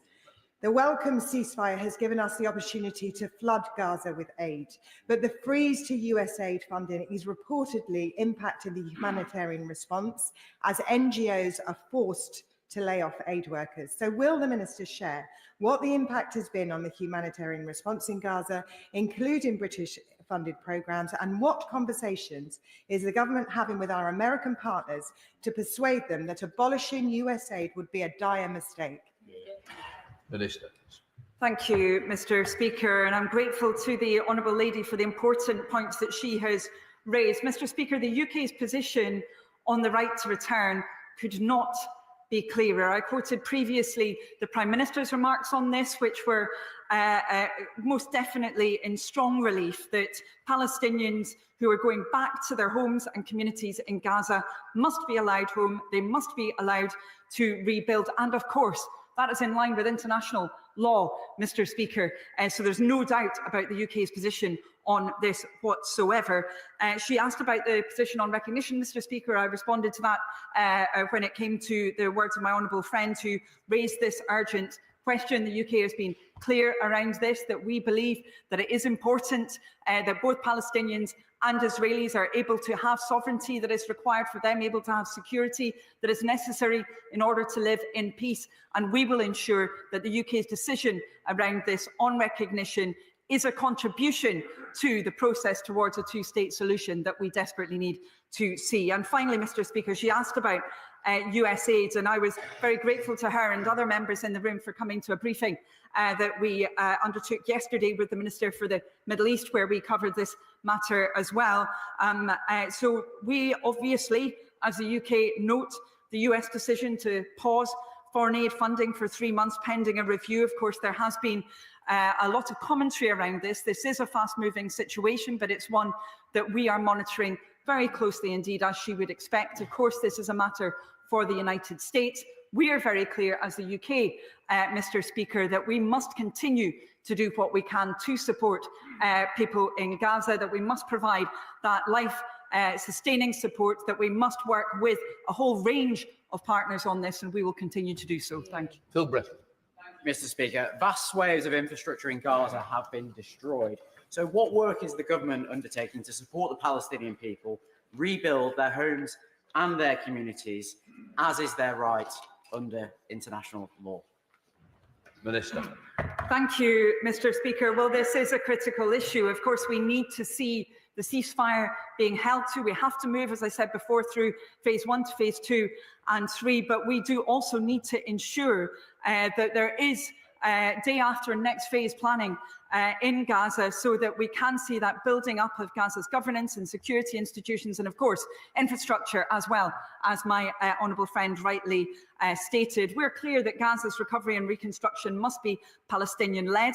We have supported the Palestinian Authority in particular in relation to this. I'm very proud that we have UK expertise which has been supporting that work, so that that important reconstruction can continue at the required pace and scale. But of course, we need to see the ceasefire holding in order to enable that.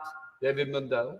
Thank you, Mr. Speaker. Can I ask the Minister what practical support the government is giving to Egypt now that the Rafah crossing has reopened for medical emergencies? When that was the case previously, it placed enormous pressure on the Egyptian health service and caused some civil unrest in Egypt because of that. And as the Right Honourable Lady knows, Egypt is also under pressure on its southern border from the conflict in Sudan. So does she agree with me that support for Egypt at this critical time is very important? Minister.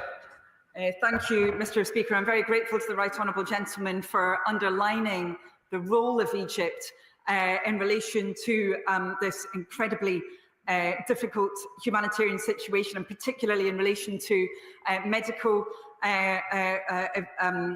medically evacuated people from Gaza. Of course, it's also right to underline the fact that Egypt is now housing many refugees from Sudan as well. The UK is, I can reassure him, seeking to work with Egypt around this. We have supported the Egyptian Ministry of Health and Population with £1 million that was delivered through the World Health Organization, WHO Egypt, to support medically evacuated Palestinians from Gaza.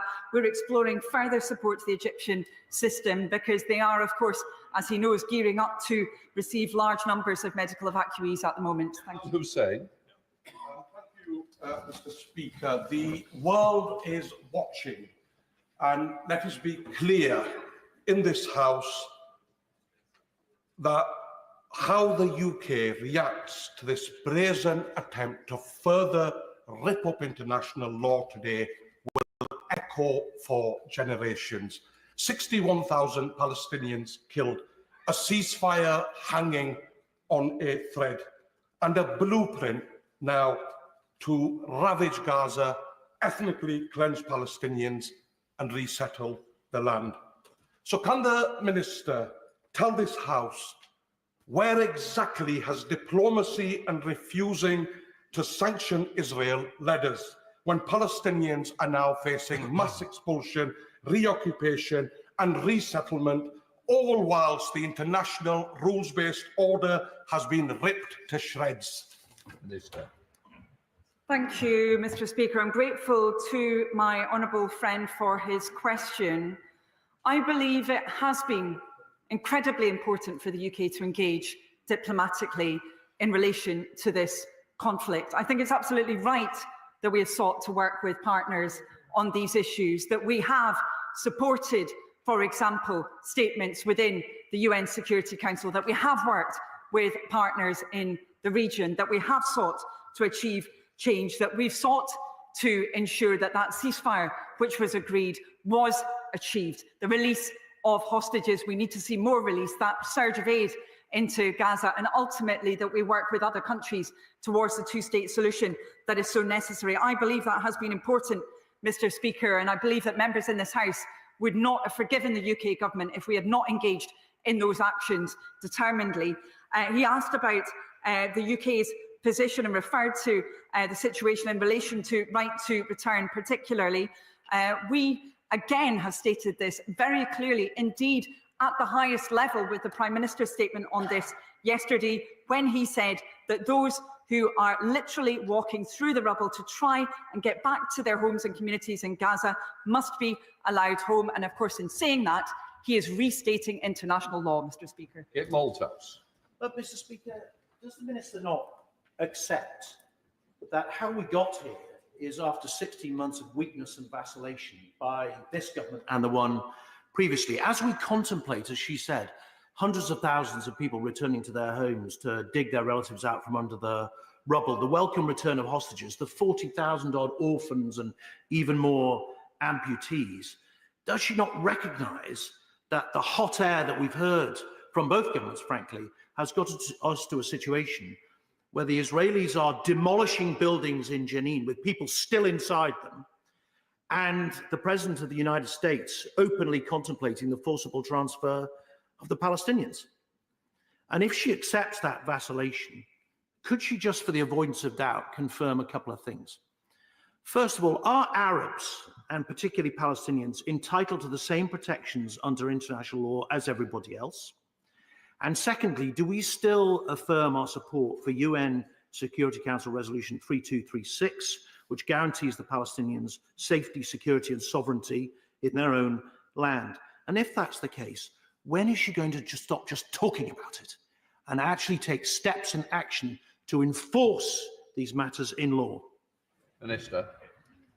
Thank you, Mr. Speaker. As the Right Honourable Member is aware, and indeed we discussed this previously, this UK government has taken a different approach to the previous government on matters of accountability. We were very clear that the UK's arms export regime had to be held to, that it had to be operated in line with international humanitarian law. That underwrote the decisions that we took in autumn. As we said we would examine that regime and deliver on it, we did examine that regime and suspend a number of licences. He's also aware about the new UK government's different position in relation to the legitimacy of the ICC, of the ICJ, and also of UNRWA. And of course, he is aware that we resumed funding to UNRWA as well.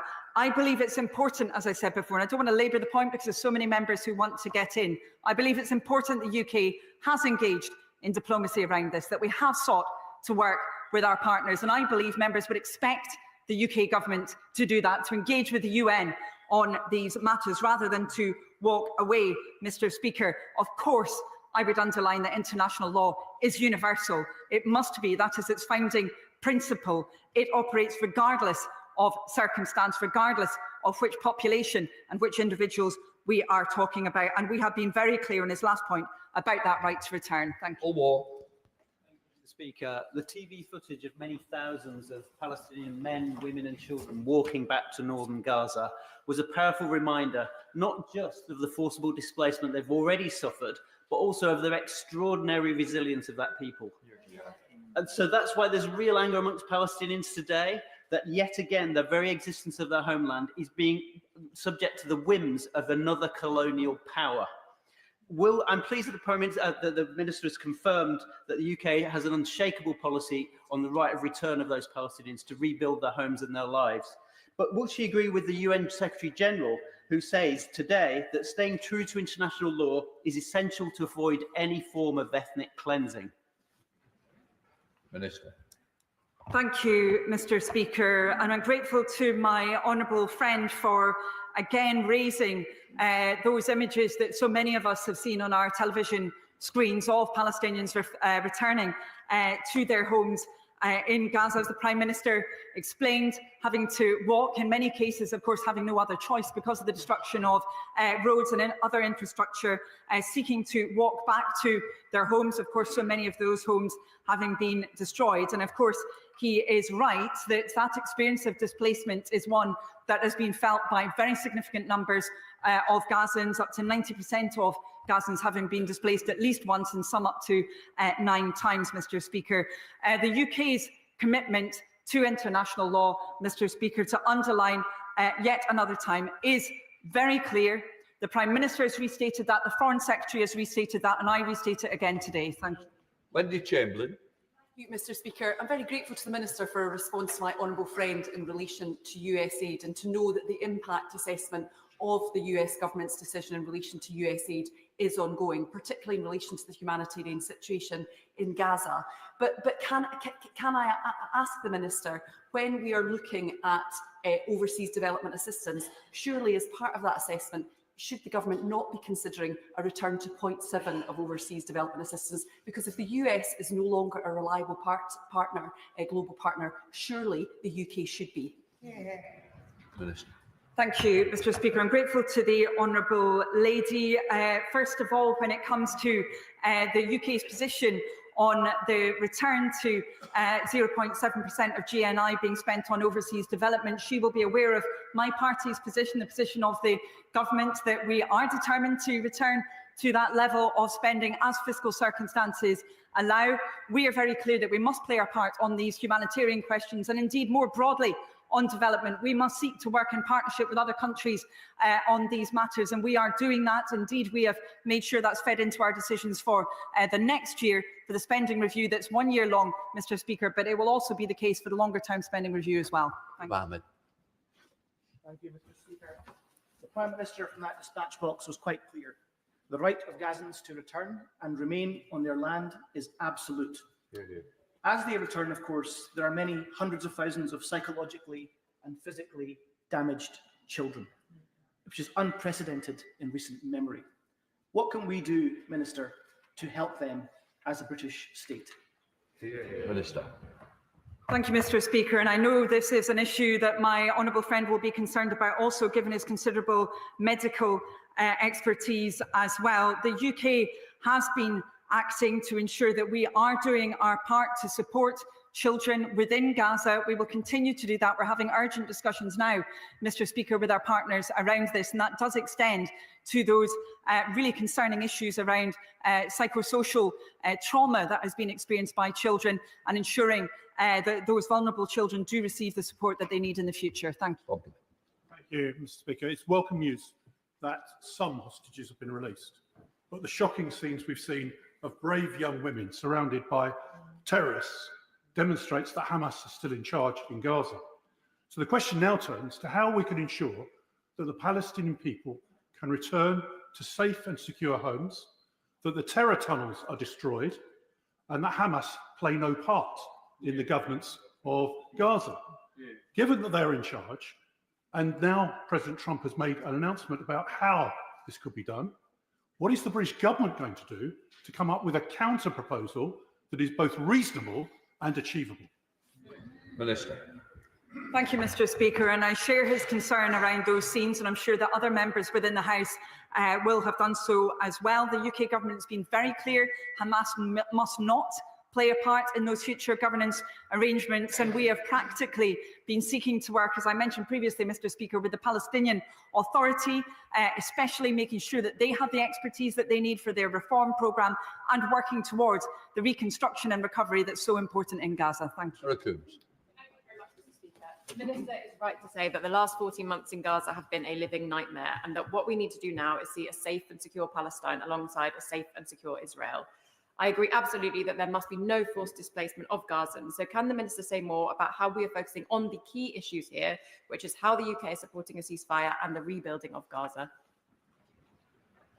Minister. Thank you, Mr. Speaker. I'm grateful to my friend for her important question. The UK has sought to invest in the ceasefire. That was the reason why we announced, in fact, I think it was just last week, Mr. Speaker, additional support to go in, humanitarian support in relation to much needed services in Gaza, so that we could ensure that surge in aid, which is so necessary, is not just there now, but will be sustained. We believe that's important, Mr. Speaker, so that we can progress from phase 1 of the ceasefire into phase 2, then phase 3, and ultimately towards a two-state solution. Thank you. Dave Dougal. Thank you, Mr. Speaker. No amount of rowing back by the US State Department can change that what the United States President intimated earlier on this week amounts to ethnic cleansing. Is the UK government of the same view that what his plan would amount to, if prosecuted, would be ethnic cleansing? And if not, what does the UK government understand ethnic cleansing to be? And I've heard an awful lot of warm words from the government and ambition about what we believe in, what we stand for, what we've delivered around the immediate humanitarian crisis. But don't let's forget that the horrors that have happened over the last 18 months are because of the vacuum that has been created by international inaction over the plight of the Palestinians for the last 50 years. What will this government do to change that drastic situation?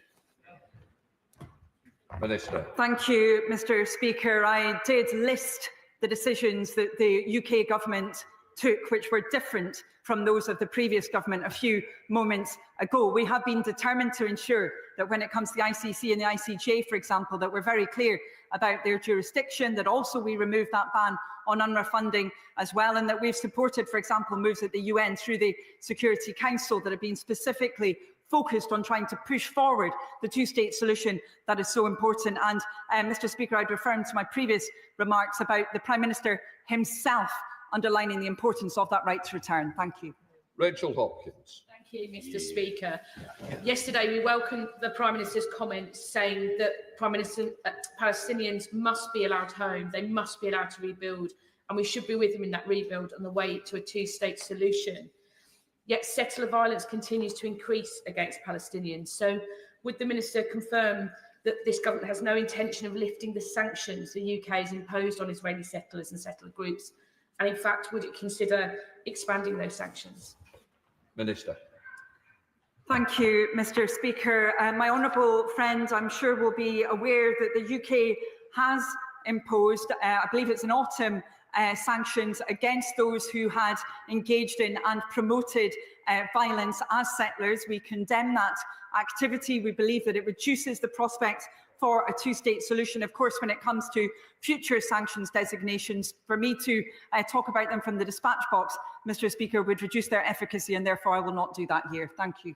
Sir Alex Shelburne. Thank you, Mr. Speaker. May I start by thanking the Minister for the clarity of her answers today. Mr. Speaker, we're all aware that Iran played a major role through their anti-Semitic regime in funding Hamas and funding Hezbollah, with the stated aim of destroying the state of Israel.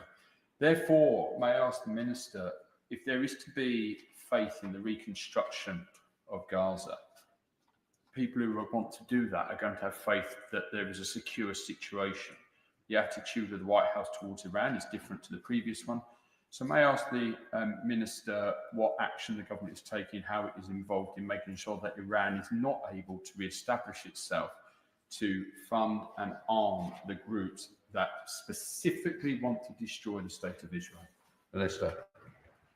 Thank you, Mr. Speaker. I'm grateful to the honourable member for his comments. And the UK government is clear that Iran has long destabilised the Middle East. That's obviously been through military means, but also financial and political support as well to its proxies and partners, including Iranian-aligned militia groups in Iraq and Syria, Hezbollah, as I mentioned, in Lebanon, and the Houthis in Yemen as well. We will continue, Mr. Speaker, to work with international partners to encourage de-escalation. Long-term peace and security in the Middle East can't be achieved without addressing Iran's destabilising activity. The UK government is very clear on that. Thank you. Richard Bergen.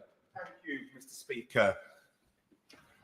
Trump has lifted the lid on Israel's real plan, the ethnic cleansing, the forced displacement of Palestinians. Nobody can any longer claim that they didn't know and don't know what's going on, a genocide. And all the warm words in the world about a two-state solution won't stop this. Only sanctions will, as the world's top court demands. And that means bans on Israeli settlement goods entering this country. It means sanctions on trade. It means an arms embargo. Without doing that, people and this House will never be able to say that we did everything that we could to stop these crimes that will echo down the generations. So will the Minister finally agree to confirming that the government will finally treat Israel as it's rightly treated Russia and impose widespread sanctions? Minister. Thank you, Mr. Speaker. And on my honourable friend's question in relation to forced displacement, I was very clear earlier, Mr. Speaker, about the fact that the UK government is absolutely determined to ensure that there is not forced displacement. That would be contrary to international law. Gazans must be allowed home, and in the words of the Prime Minister himself, they must be allowed to rebuild, Mr. Speaker.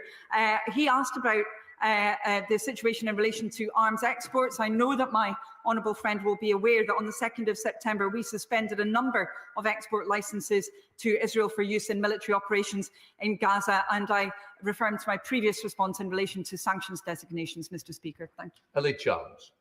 Thank you. Mr. Speaker, President Trump's comments earlier this week were grossly irresponsible and dangerous. Can I ask the Minister, does she recognise that forcible displacement of a population under occupation constitutes ethnic cleansing and is a war crime? Will she clearly and unequivocally condemn the remarks of President Trump?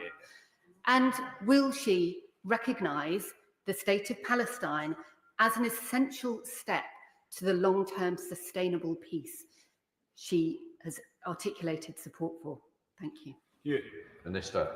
Thank you, Mr. Speaker. I'm grateful to the honourable lady for her question. We have been very clear, as I mentioned just a few seconds ago, about the fact that any attempt to prevent Gazans from returning home, to prevent them from returning to their communities, to suggest that, for example, they must be housed and remained in other Arab states, any attempt to do that would be contrary to international law. And she, I'm sure, understands that. She's not just heard me say it, she will have heard the Prime Minister say it, of course, yesterday, and the Foreign Secretary has said it many times. She asked about our approach in relation to recognition. Mr. Speaker, I agree with her that lever of recognition is an important one, that it will be crucial for ensuring the two-state solution that is going to be so important for peace in the region, Mr. Speaker. That is why the UK is considering so carefully how we go about this, because we know that ultimately both Israelis and Palestinians have that right to be able to live in sovereign states in security, and we're going to make sure that our actions are as strong as possible to getting us to that outcome. Thank you. John Pearce. Thank you, Mr. Speaker. I very much welcome the Minister's unequivocal commitment to a two-state solution, and the government is right to reject anything that risks undermining the ceasefire and the release of the remaining hostages. But no top-down political solution is going to be sustainable unless we build trust between Israelis and Palestinian communities and support the peace builders of the future. The Prime Minister has committed the UK to taking a lead on an international fund for peace between Israelis and Palestinians. Can the Minister please provide an update on what progress is being made on that fund? Minister. Thank you, Mr. Speaker. I'm very grateful to my honourable friend for what he stated about the clarity of the UK's position when it comes to peace building. I know this is an issue that he is passionate about, as well as many others within this chamber. It's also an area, of course, Mr. Speaker, where the UK does have a certain amount of expertise derived, for example, from those who've been peace building within Northern Ireland, but in other contexts as well. It really is important that we seek to contribute towards this, Mr. Speaker. Of course, the most urgent thing, Mr. Speaker, is to ensure that the ceasefire is held to, that we move from phase 1 to phase 2 to phase 3. But of course, in the future, it will be important to do what we can to contribute to peace building. He's right about the Prime Minister's announcement, and we are right now considering how we can ensure that's delivered. Thank you. Robin Moore. Mr. Speaker, I've been kindly contacted by many constituents, including Maggie Gardner, who have all contacted me deeply concerned about the well-being of Dr. Hussam Abu Shafia, who has been detained by the IDF.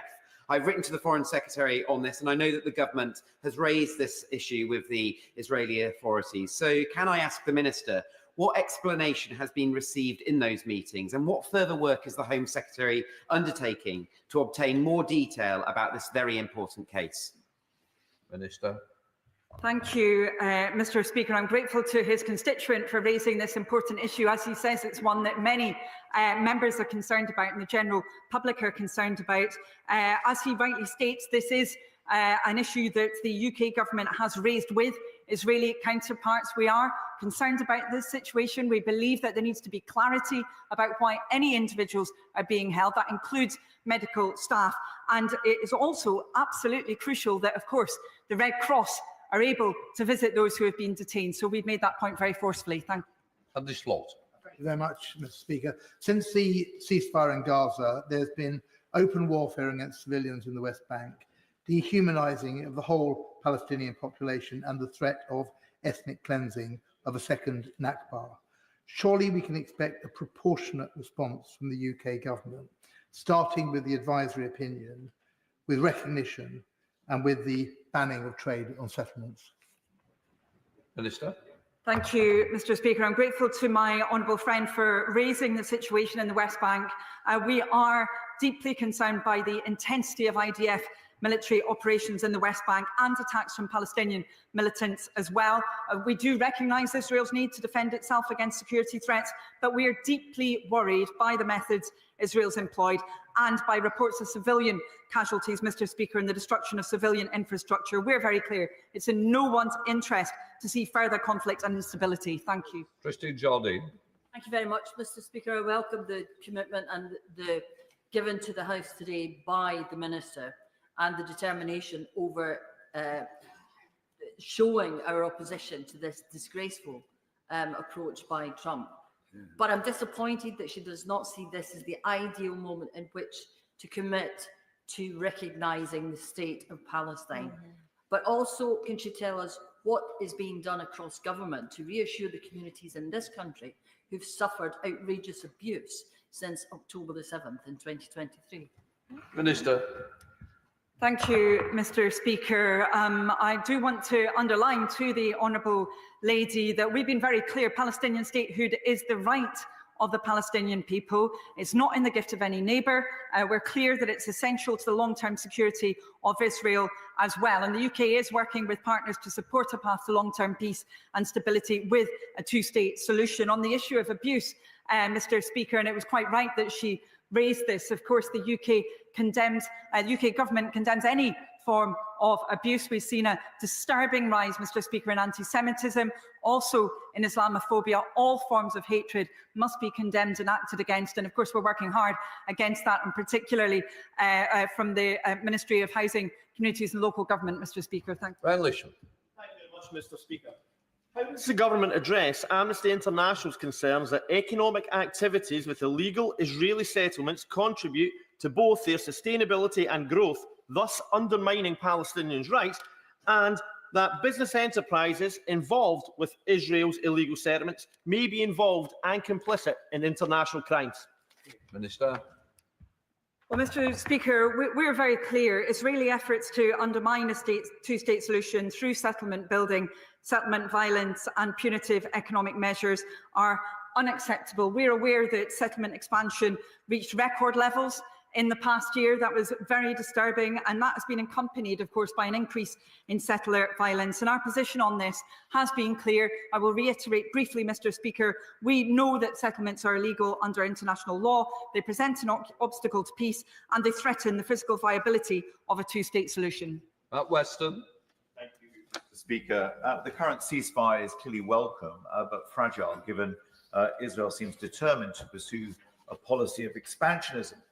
We see the bombings in Jenin, we've seen the expansion to southern Lebanon and also into the buffer zone of the Golan Heights. And they will only be emboldened by the irresponsible ramblings of the new US president. So does she agree with me that we are actually witnessing ethnic cleansing? And can I urge the UK government to lead at the United Nations with a new resolution for a Marshall Plan to ensure the rebuilding of Gaza on the terms of the Palestinian people? Minister. Thank you, Mr. Speaker, and I'm grateful to him for raising the issue of the role that the UK can play when it comes to the recovery and rebuilding of Gaza. We have been working with a range of partners around this. As I mentioned before, Mr. Speaker, we've been seeking to support the Palestinian Authority on this, contributing experts towards their endeavours in relation to that. And the World Bank has conducted another damage assessment, an updated damage assessment. We're looking very closely at that and seeking to work with them and other partners on this, Mr. Speaker. Any proposal that would oversee the forcible transfer of the entire population of Gaza would clearly constitute an egregious breach of international humanitarian law, but also amount to ethnic cleansing. Now, the government has previously emphasised the importance of a rules-based international order underpinned by adherence to international humanitarian law. But how does the government hope to defend and strengthen that order when it appears that yet another permanent member of the United Nations Security Council seems intent on dismantling it? Minister. Thank you, Mr. Speaker. I'm grateful for his words, making clear that the UK government does indeed support a rules-based international order. That's critically important when it comes to, of course, international law, international humanitarian law, as well as we have been discussing, Mr. Speaker. We have made that position clear repeatedly. We will continue to hold to it, including within the UN and with all of our partners. Thank you. Rachel Muskell. Thank you, Mr. Speaker. We know that the ceasefire is incredibly fragile and that there have been breaches with impunity. Particularly, we think about the people of Jenin at this time. However, does the Minister recognise that the lack of recognition of Palestine now is denying the protection that people across Palestine need? Minister. Thank you, Mr. Speaker. That protection is critically important at every stage, Mr. Speaker. The UK government has been absolutely clear that we have seen too much, far too much death and destruction in Gaza, Mr. Speaker, that we are seeing now truly heartrending scenes of people trying to return to communities that have been destroyed. We have seen over 46,000 people being killed, Mr. Speaker. That population requires our support, and I do not believe that is contingent on political circumstances. Thank you. Thank you, Mr. Speaker. I'd like to thank the Minister for her update yesterday. It's greatly appreciated. But will the Minister agree with me that we are standing on the precipice of a new dangerous world order, leaving one behind that bases global peace on global justices that we have recognized? Because we have close to 48,000 Palestinian men, women, and children being killed. Hundreds of thousands returning to once what was their homes to rubble. And as we speak, Minister, mothers are looking for their children in the rubble. Whilst at the same time, we have the most powerful man of the most powerful country in the world behaving like a gangster, talking about replacing these people from their land, replacing their homes with beachfront properties, creating casinos and a Riviera. Is this the time, Minister, where we categorically utilize the same words as we do for other conflicts and call this out for what it is, and that is the ethnic cleansing of the Palestinian people? And we must immediately put into place the recognition of a Palestinian state. Can we stand up to President Trump and tell him Gaza is not for sale? Minister.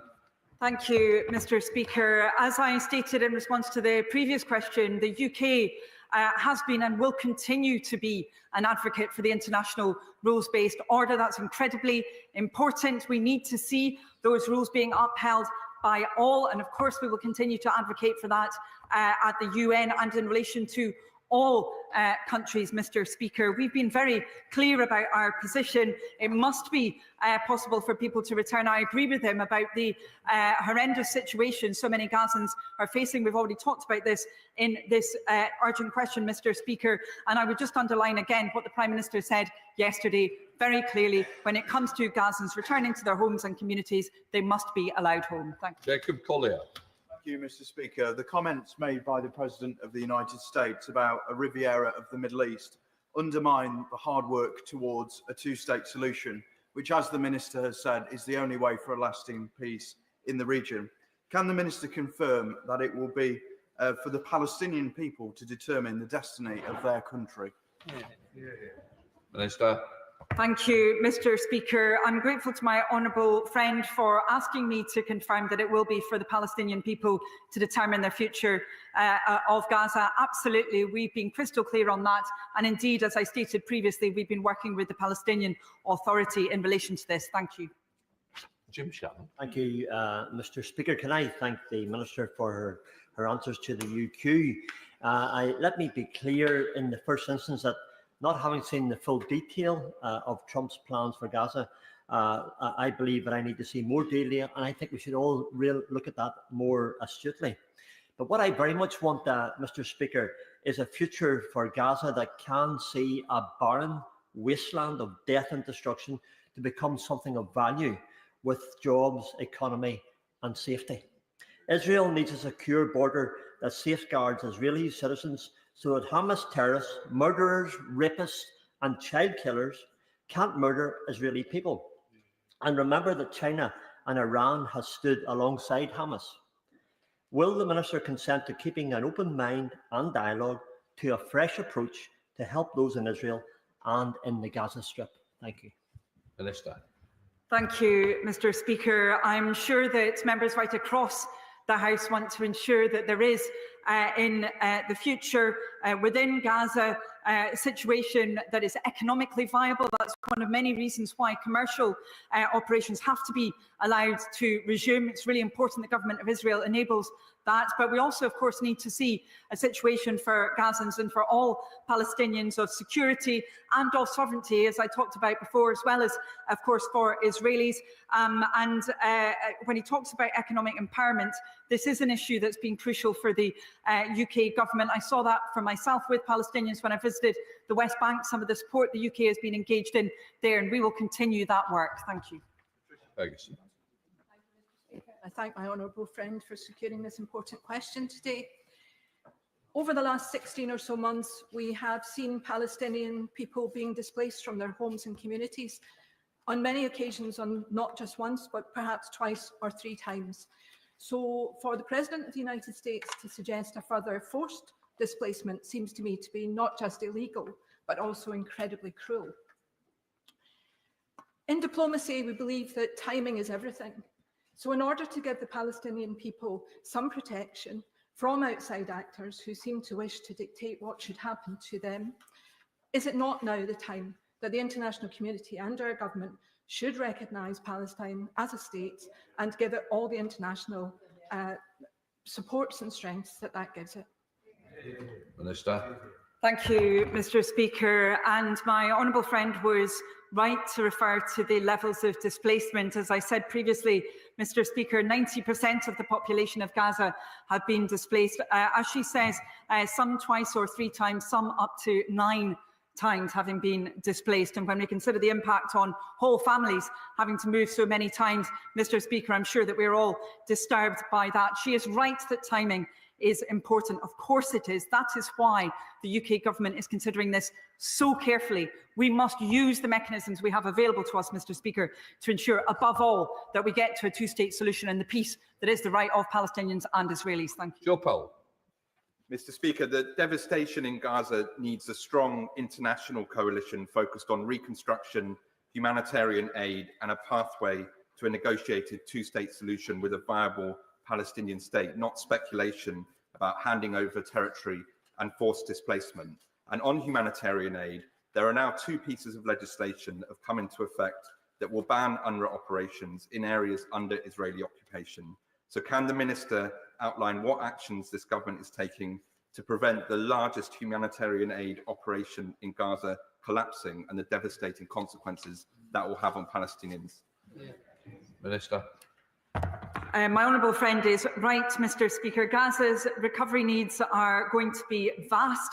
They're extremely serious. The UK is engaged with partners on assessing these and working together so that we can ensure that the unprecedented scale of destruction in Gaza is remediated, and that is going to require, for example, innovative financing mechanisms, and above all, it must be a process that, as I mentioned before, Mr. Speaker, is driven by Palestinians. He talked about UNRWA, Mr. Speaker. I discussed that situation with the Emergency Relief Coordinator a few days ago. We continue to work with partners around this. The UK government's position on UNRWA has been articulated a number of times in this dispatch box.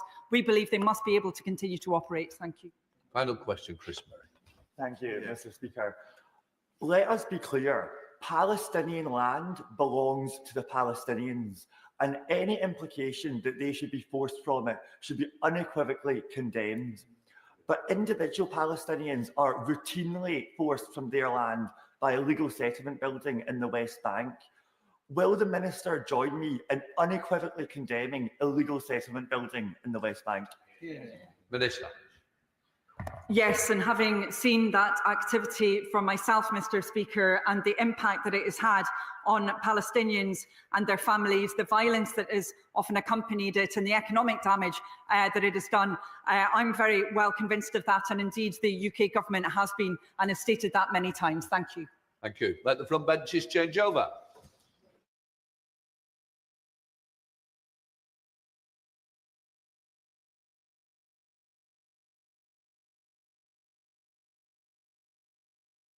Right, we now come to business questions. Shadow Leader of the House, Jesse Norman. Will the Leader of the House give us the forthcoming business? Leader. I shall. The business for the week commencing the 10th of February includes Monday the 10th of February, second reading of the Border Security, Asylum and Immigration Bill. Tuesday the 11th of February, consideration of Lord's message to the Water Special Measures Bill, Lords, followed by consideration in committee and remaining stages of the Arbitration Bill, Lords, followed by debate on motions to approve the draft neonatal care leave and miscellaneous amendments regulations 2025 and the draft statutory neonatal care pay general regulations 2025. Wednesday, the 12th of February, second reading of the Data Use and Access Bill, Lords.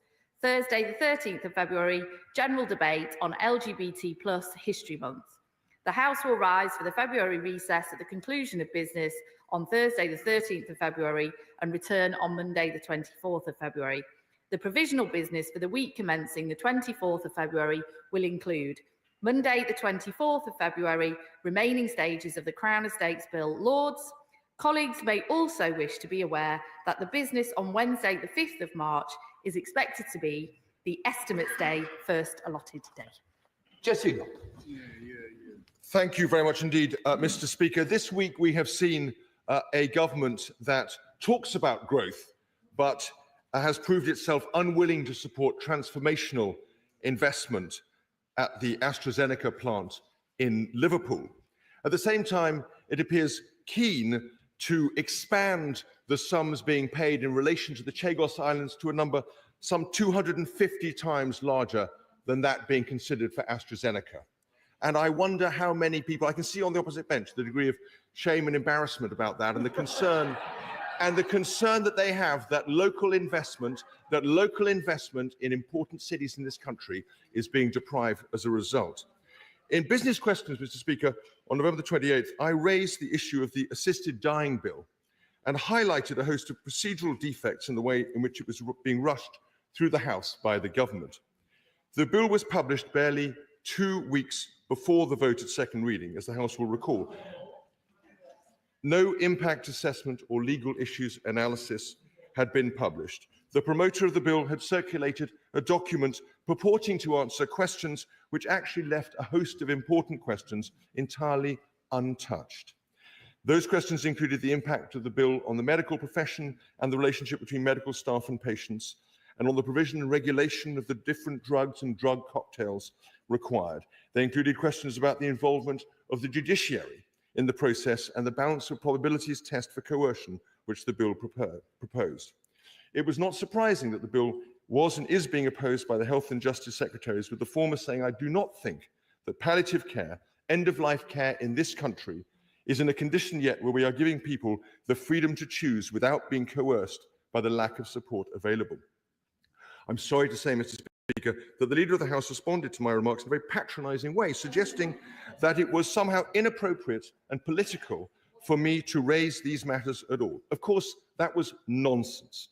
I was not taking and do not take a position on the underlying issue, and the whole purpose of business questions is to highlight and debate the passage of legislation through this House. But the Leader's defensiveness was itself revealing. It showed the extent to which the government is quietly and wrongly standing behind this private member's bill. Now, Mr. Speaker, if we fast forward 2 months, what do we find? A Supreme Court justice has told the Bill Committee that it is not clear what the judge's role is supposed to be in this legislation, has called the judicial protection largely illusory, and echoed many other legal experts in highlighting the lack of capacity in the High Court.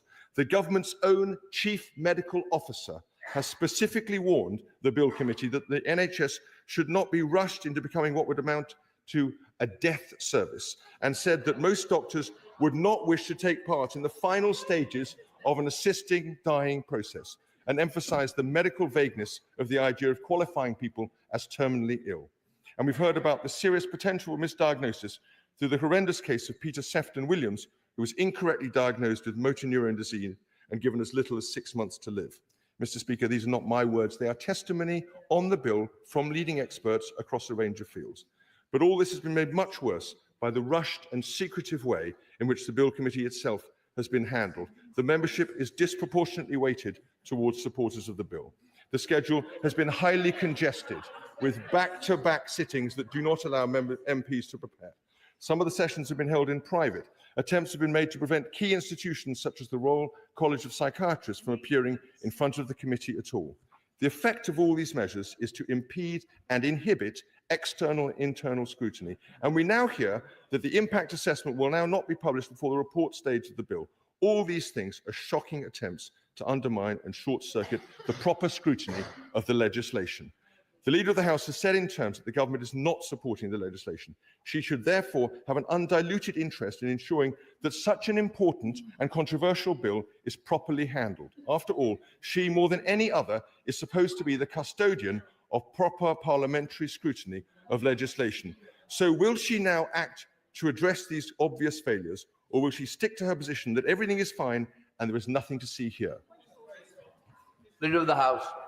Thank you very much, Mr. Speaker. Can I just, at the beginning of my contribution, just start with a couple of very business question updates. After the member for Aylesbury asked me to join her in congratulating Bake Off star Dylan Bachelet, they both joined me this week, Mr. Speaker, to taste some delicious cakes in my leader's office, Bake Off. Dylan is not only an inspiration to young people from Aylesbury, but I can report he's got extremely good taste because he chose my lemon drizzle as the winner. But can I also thank the member for Wolverhampton West for coming to see me this week with a copy of a Stone Roses record after we exchanged nice words about Revolver Records in his constituency recently. I hope that members across the House can see I am very open to nice invitations celebrating constituencies and communities. This week marks LGBT+ History Month, a chance for us to reflect and remember the contribution of the LGBT community and the discrimination they still too often face. The Labour Party is proud to be the party of equality, abolishing Section 28, introducing civil partnerships, the Gender Recognition Acts and the Equality Act, amongst other things. Turning to the contribution from the Shadow Leader, first of all, let me just take some of his misleading allegations head on when it comes to the process around the assisted dying bill. As he is well aware, this House passed with a majority, a clear majority, that this bill should proceed through second reading to committee stage, and that is the will of this House. That committee is now convening, and in an unprecedented procedure for a private member's bill, has been taking written and oral evidence to begin with, and will begin now many weeks of line-by-line scrutiny of that bill, which is, again, unprecedented. It will be a lengthy committee. The makeup of that committee, as is in the standing orders, Mr. Speaker, the makeup of that committee reflects the vote at second reading of this House, and also reflects the party makeup of the House. And many would argue that it's actually been overly conscious of that. This government, as I have said at this dispatch box on a number of occasions, Mr. Speaker, has a responsibility. While we have a neutral position on the principles of the bill, we have a responsibility to ensure that any bill that is passed by this House is workable and operable. And that is the role that we will be playing through the ministers that are representing the government on that committee. I have to say, Mr. Speaker, I think it is extremely regrettable and ill-advised of the Shadow Leader to use his very privileged position at the dispatch box today to give such a political, one-sided and misleading account of what is a very difficult, technical, important issue of conscience to the country and to this House.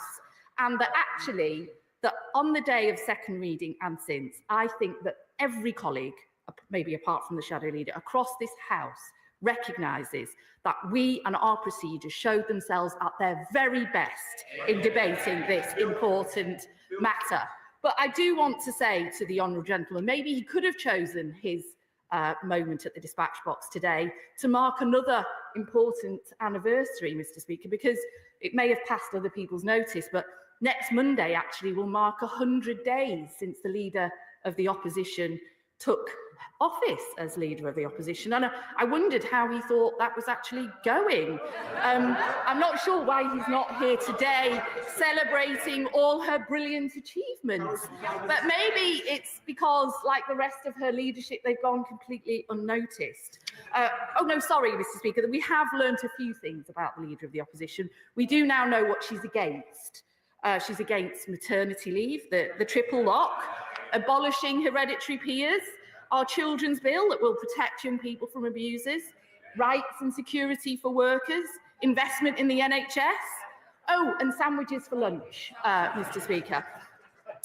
But she has got a couple of things right, I would say. She admitted that her party made mistakes in government, and indeed they did. She accepted they had no plan for growth. And now, despite saying there would be no new policy until 2027, I see this morning she's finally come up with one.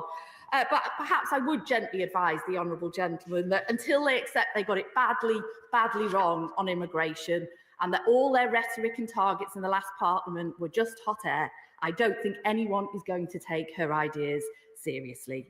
But 100 days is normally a moment for reflection and consideration. So perhaps he might want to reflect on that and agree that the party opposite picked a bit of a dud. Mayor Ellis.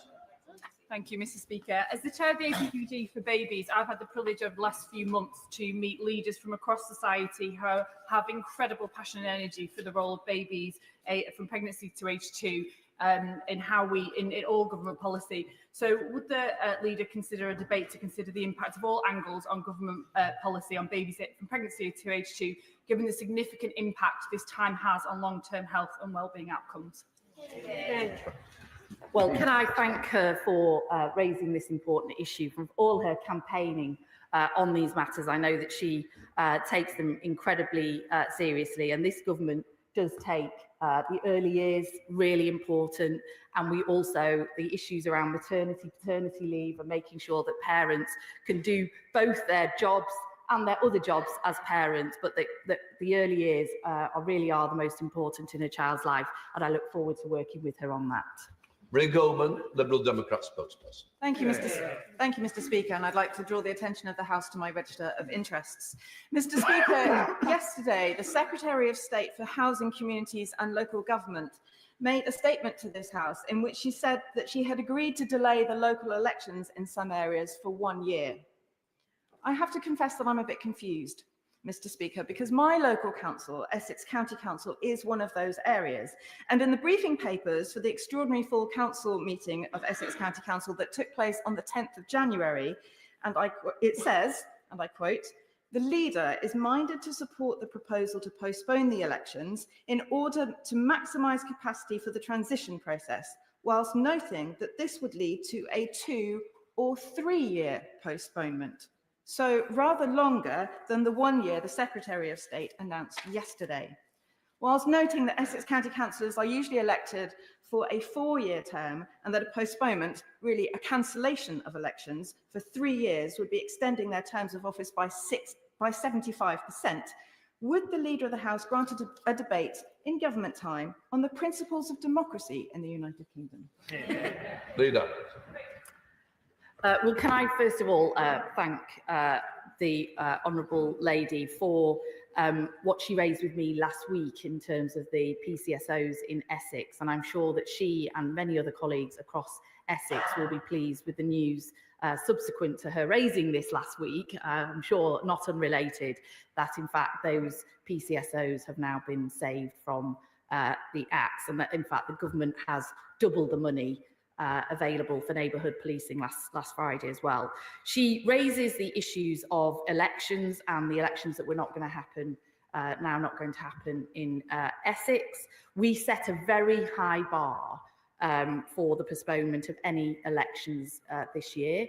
They are a postponement for 1 year, and in her case in Essex, it's in order that the Greater Essex mayoral authority can be established and elections for that mayoral authority to take place in May 2026. That is absolutely the intention. And I would just say to the Honourable Lady that I know these changes do take time and they can cause difficulties in local areas, but the devolution revolution that is coming her way through those changes will bring extra jobs, growth, better services, better transport and more power to her communities in Essex, and I hope she'll welcome that. Brenda Joseph. Thank you, Mr. Speaker. Firstly, can I welcome the Prime Minister's recent comments about supporting and enabling the expansion of nuclear power stations in the UK through small modular reactors. Whilst the science and technology is well proven, there are other aspects that are required to be developed alongside, including provision of appropriate grade nuclear fuel and a permanent solution for nuclear waste. In recent days, I've met with representatives of Urenco, a specialist uranium enrichment and fuel provider, and nuclear waste services, who are developing plans for UK's first geological disposal facility. Would the Leader of the House make time for the debate to ensure we give consideration to all aspects of the nuclear jigsaw to ensure a joined up and sustainable energy future? Well, can I thank him for raising issues around the nuclear industry and nuclear waste disposal in particular. We do need to put some rocket boosters under nuclear power in this country. It is vital to our future energy security, but he's absolutely right that we have to do that alongside rigorous safety standards and issues around waste disposal and other matters. I will ensure that he's updated and that the House is kept updated on these important matters. Bob Blackman. Thank you, Madam Deputy Speaker. In addition to the business that the Leader has announced, in Westminster Hall on the 11th of Tuesday, the 11th of February, there'll be a debate on the cost of energy. On Thursday, the 13th, the debate on HIV testing week, followed by a debate on prevention of cardiovascular disease. And when we return after the recess, on Tuesday, the 25th, there'll be a debate on maternity services. And on Thursday, the 27th, a debate on rural crime, followed by a debate on women's health. I'm grateful to the Leader for announcing the date for Estimates Day debates. I'm aware that at least 6 select committees are considering putting a request in.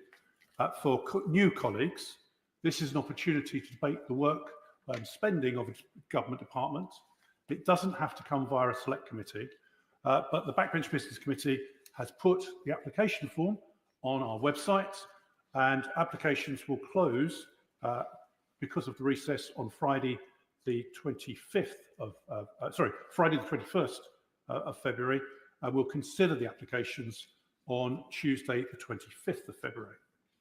Now, we have a queue, Madam Deputy Speaker, of debates for the Chamber. In fact, we could allocate every Thursday through past May, as things stand. And I note that the leader has not yet announced what business will be allowed for the Backbench Business Committee after the recess, but we have pre-allocated in the event that we've got Thursday the 27th, which would be a debate on the third year anniversary of the war in Ukraine, followed by a debate on St David's Day. If we're offered Thursday the 6th, we'll have a debate on International Women's Day, followed by a debate on political finance. I suggest that the leader would be well advised not to upset any of those sponsors. Now, Madam Deputy Speaker, I know that the leader does excellent work in advising government departments on responding not only to the questions we raise in this chamber, but also to letters and questions that are raised. However, to give an example of what has happened, the Honourable Member for Hornsey Prime Barnet met this week with a group of Hindus from Bangladesh because of the atrocities that have been caused in Bangladesh. Now, I raised this with business questions, and Mr. Speaker allowed an urgent question on this subject the week following. I think it would be courtesy that the Minister would give a statement to the House on what action she is taking following that action.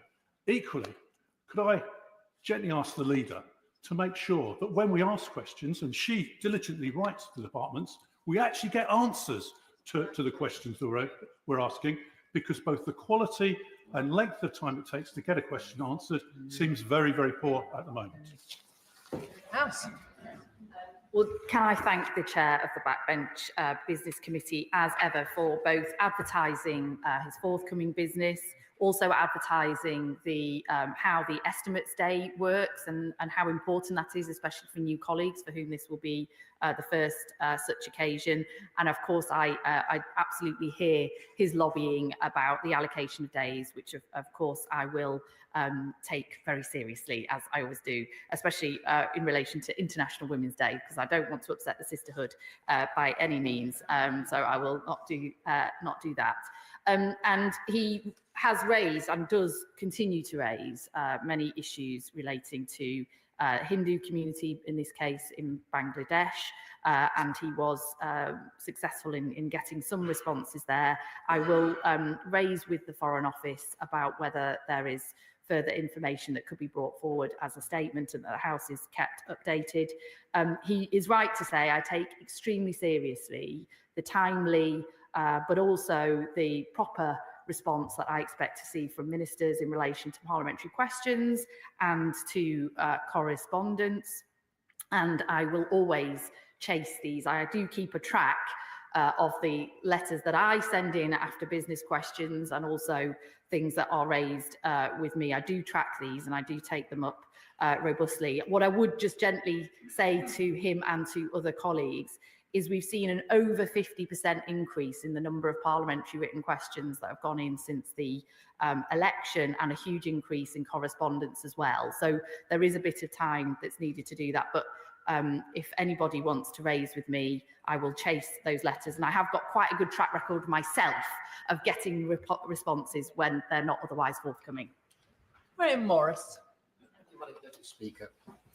I'm sure you're aware, Madam Deputy Speaker, and what the Leader of the House is, that we're currently undergoing a digital refresh of computer equipment and laptops here in the House of Commons. I was rather disturbed to learn that the equipment that's handed in is crushed and sent to landfill. Digital poverty is a multifaceted issue which impacts all aspects of life. For younger children, educational platforms can't be accessed. Job opportunities are harder to access because 90% of jobs are only advertised online. for older people, healthcare services, support and information are all severely restricted without digital access. Therefore, could we have a debate on what we can do, not just as a government, but this House too, to increase access to the internet and digital services that are essential to lifting people out of poverty? Well, he raises a really important issue that the digital divide and digital inclusion is absolutely vital as we see more and more services moving to digital platforms and as we are in the digital age. And if they are not accessible by everybody, then they're not able to serve everybody. And that's something we should absolutely address. I'm not aware of the issue he raises in relation to the digital hardware of the House not being able to be wiped and reused rather than going to landfill, but I will look at that immediately after business question and get back to him on what more can be done. Hester McVeigh. Thank you very much, Madam Deputy Speaker. I'm hugely concerned, my constituents are hugely concerned, as to is the Cheshire Police Force, about the rising numbers of serious sexual attacks by those illegally in this country and those who've been housed in immigration centres in Cheshire. So can I ask the Leader of the House for a debate on that rising risk in Cheshire, a review on legislation to remove foreign offenders, and the risk assessments that are done about the threat posed by these individuals who are placed in accommodation centres in Cheshire? Leader of the House. Well, can I thank her for raising this? And I am aware of some of these incidents that have happened in Cheshire and how alarming they must be for local community and for the local police force. Absolutely, totally abhorrent and unacceptable in all of those cases. She's right to say that there is a range of issues that can be taken further. That's why we've brought forward the Borders Bill, which will make returning those who are here illegally and those who have committed crimes when they're here, making returning them much easier, and we are making great strides in that. It's also why we're taking real action on violence against women and girls and making sure that the criminal sanctions there are appropriate. And it's also why we are putting more police on the streets as well. But there are also particular issues with the Asylum Hotel and the companies that run those as well, which I'll take up for her. Paul Wall. Thank you, Madam Deputy Speaker. Like much of the rest of the country, we have a housing emergency in Rochdale with 22,000 people on the waiting list and many, many children living in temporary accommodation that's unfit for family life and also costs the taxpayer a fortune.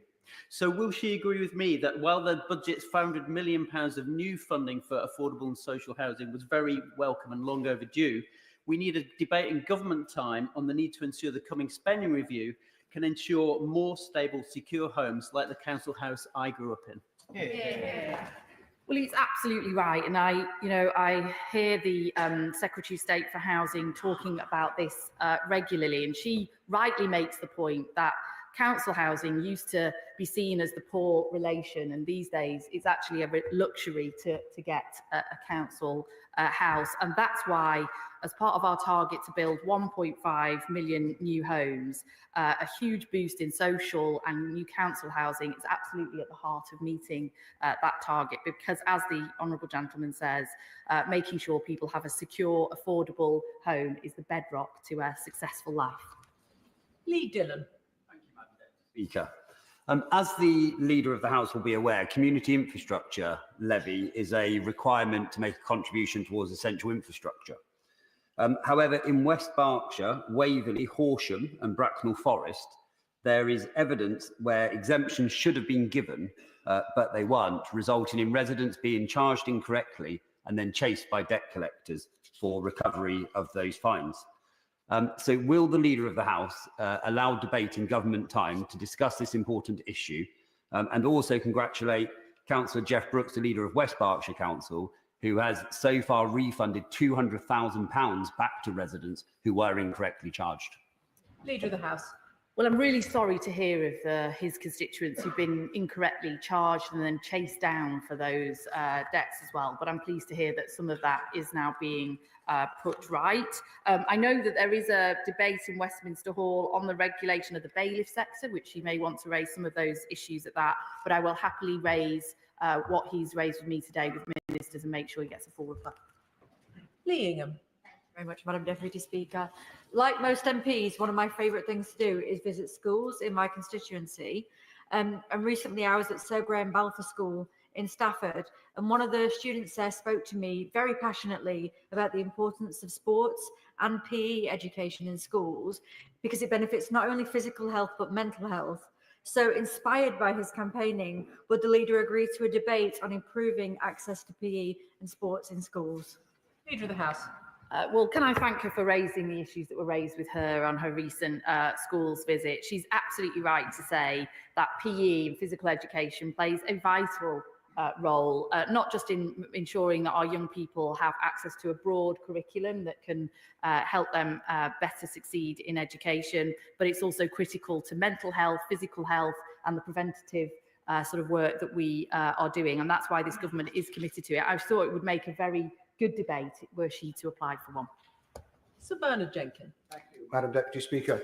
Given that the Deputy Prime Minister's announcement yesterday is widely believed to herald not just the widespread cancellation of democratic elections, but the introduction of far more powers for government to centralise decision-making and impose it on local authorities, a massive reduction in the number of councillors representing local people in local authorities, the abolition of whole tiers of local authorities, which is for which the government actually has no electoral mandate, and on the basis of putative savings for which there is no proof, so that the chaos of this reorganisation will have to be paid for by cuts in public services.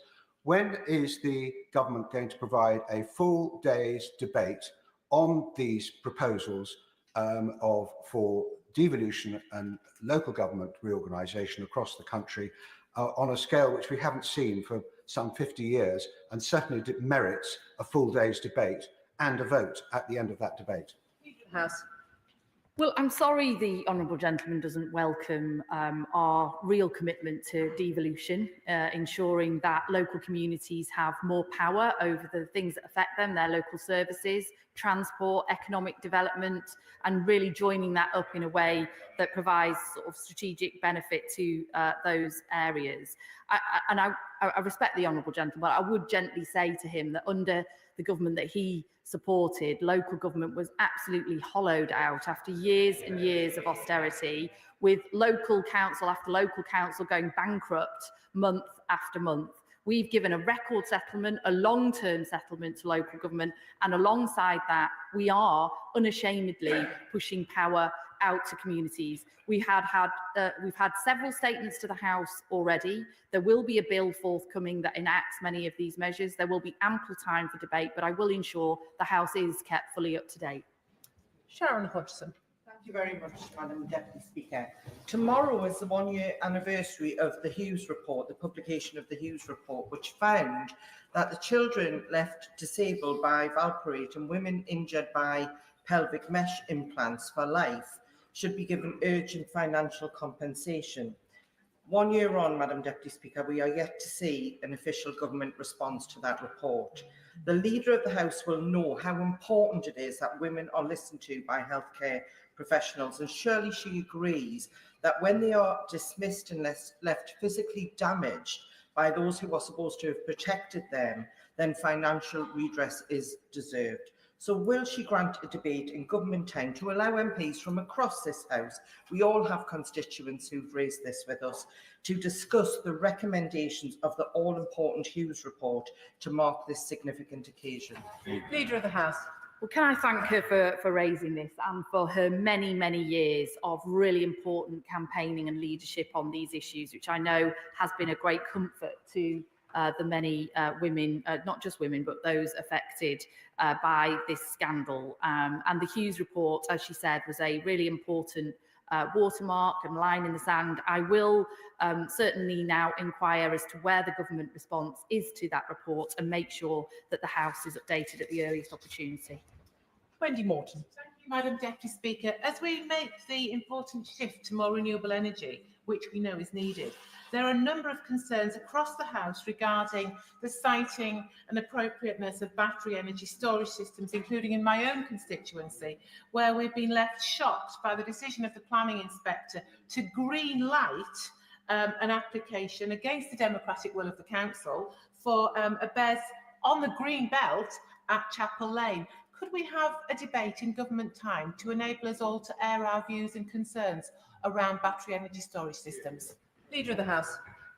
Well, can I first of all thank her for recently raising with me some matters of correspondence, which I know were very lengthy in getting a reply. After I've raised that, I have now been assured she should have received those replies, yes, in the last couple of days. So thank her for doing that.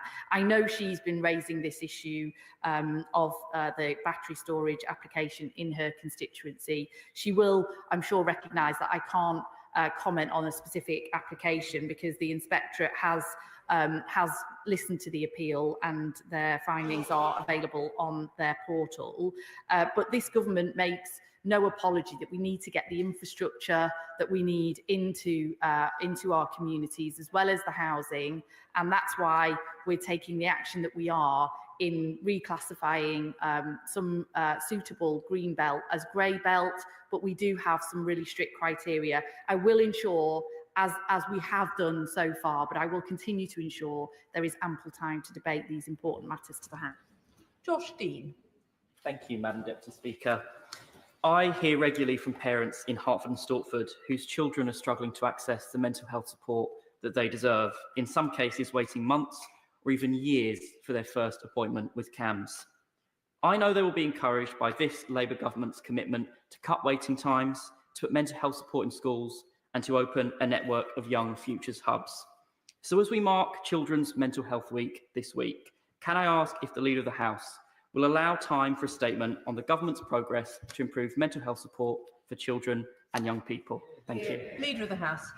Can I absolutely join him in marking Children's Mental Health Week this week. He's absolutely right to raise these important matters, and the mental health services, especially for young people, have been the poor relation too long. I think all of us as constituency MPs, as parents and as others can recognise that the mental health crisis in our young people really deserves the attention it needs, and that's why we are recruiting more mental health workers. But I think this would make a very good topic for debate. Sarah Dyke. Madam Deputy Speaker, next week is Mind Your Head Week. Is to raise awareness of mental health challenges facing the farming community. The theme this year is positivity, resilience and love. Women in farming occupy many roles, both on and off the farm, balancing childcare, caring responsibilities and non-farming work. They often manage gender equalities within agriculture and some cases of victims of domestic violence and rural crime, yet their voices and mental health struggles are rarely heard. But a new study carried out by the University of Exeter will look into shedding light on this important issue. So will the Leader of the House grant us a debate on government time on the mental health of women in farming? Yes. Well, she's taken the opportunity today, which is a very important opportunity to raise this issue, which I'm sure will be of interest to many across the House, that the role that women play in farming and how vital their role is, but also some of the challenges that they face, often in silence or without recognition. I'm sure this would make a really good topic for debate, but she's certainly used her opportunity today to raise them. Giles Atwell. Thank you, Madam Deputy Speaker. Recently, I met with my constituents in Ilford South, who've been increasingly concerned about the anti-Hindu violence in Bangladesh. Since last August, there have been reports of over 2,000 incidents of violence, most of which have been targeted against the minority Hindu community. I've seen further disturbing reports of the arrest and continuing custody of the former leader of the International Society for Krishna Consciousness, Chinmoy Krishna Das. These reports are deeply perturbing. The UK champions freedom of religion for all, and no one should be at risk of violence or targeted because of their beliefs. And note the response from the Minister for Indo-Pacific in December of this issue.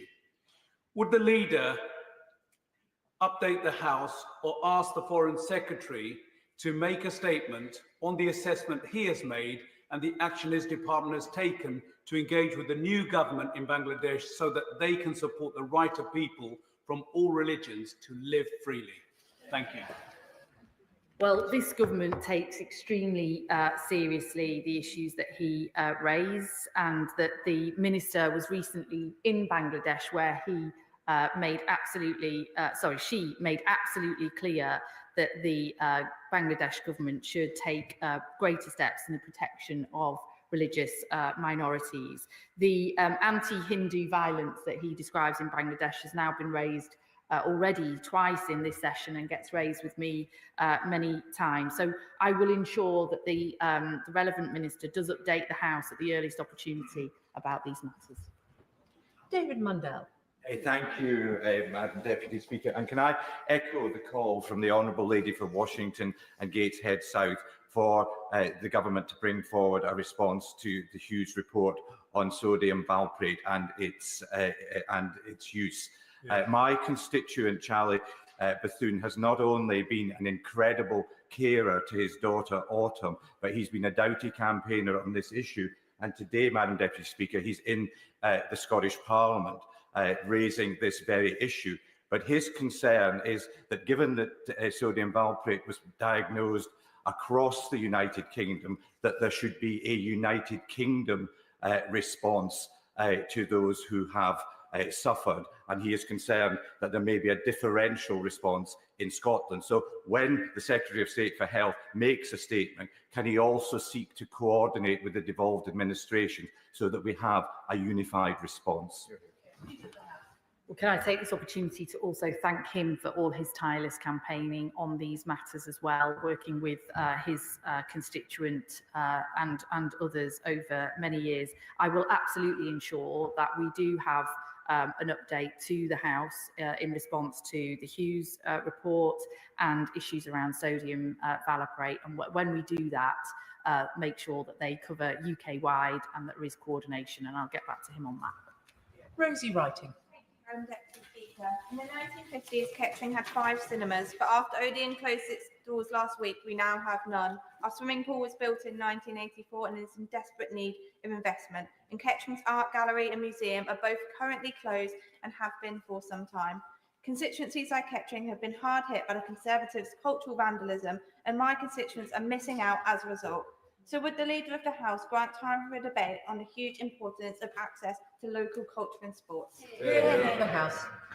Well, she's absolutely right that access to culture and sports is at the heart of thriving communities and happy places and happy people. And I'm really sorry to hear about what's happening in Kettering. She'll know that we do have a manifesto commitment to replace the community right to bid with a strengthened right to buy assets of community value. And I think that would help in cases like this. But access to local culture and sports gets raised with me regularly at Business Question, and notwithstanding that the Backbench Business Committee is oversubscribed, I do think it would make an extremely good topic of backbench business. Wendy Chamberlain. Thank you, Madam Deputy Speaker. I should declare an interest as Chair of APPG for Scotch whisky. Scotch whisky is obviously a high user of UK-produced glass and is trying hard to increase its recycling. And there is cross-party support for the extended producer responsibilities that are coming forward. Indeed, I was on the Delegated Legislation Committee. But through the APPG, we've heard concerns about the practicalities of the extended producer responsibility, in that it is risking becoming a tax rather than actually developing the circular economy that we all want to see. So having been a Scottish MP that has seen the collapse of the DRS scheme, where there were concerns from businesses, can we have a debate on government time to ensure that we get the right outcomes from extended producer responsibility? Leader of the House. Well, can I thank her for raising these important issues for the Scottish whisky industry and other producers, extensive producers of glass in this country. We did recently have a debate on the floor of the House about this scheme, and I know that some of these issues were raised then, but I will ensure that ministers have heard her concerns about extending producer liabilities, and I'll get her a full response. Matt Weston. Thank you, Madam Deputy Speaker. In the week that we're reminded of the tragedy of the Grenfell Tower, we also learned about this scandal, which is of companies issuing false fire safety certificates, these EWS1s as they're referred. I understand there is no such thing as an official register for these certificates, yet tens of thousands of homeowners are affected by this, now facing properties that are uninsurable and unsaleable. So can I ask the leader for a debate in government time to discuss this scandal and the need for an official register of these certificates? Leader of the House. Well, absolutely. Can I thank him for raising this? And as a constituency MP myself, with many, many tall buildings in Manchester Central, I am all too familiar, unfortunately, with the issues around the issuing of EWS1 forms and the whole risk assessment industry that surrounds and has grown since the Grenfell Tower. So he can rest assured that the government is taking these issues incredibly seriously. We did issue a remediation safety action plan just before Christmas, but I will ensure there is ample time for the House to debate these matters. John Lamont. Thank you very much. Applications for battery storage facilities are flooding into the Scottish borders. There's also plans for a 50-mile massive route of pylons across our unspoilt landscape.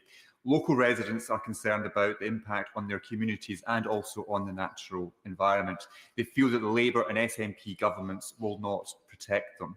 Now, I know the Leader of the House looks for invitations, so will the Leader of the House visit the Scottish borders to come and meet some of the local residents so she can see for herself how these developments are going to impact on these communities, impact it's going to have on the environment as well?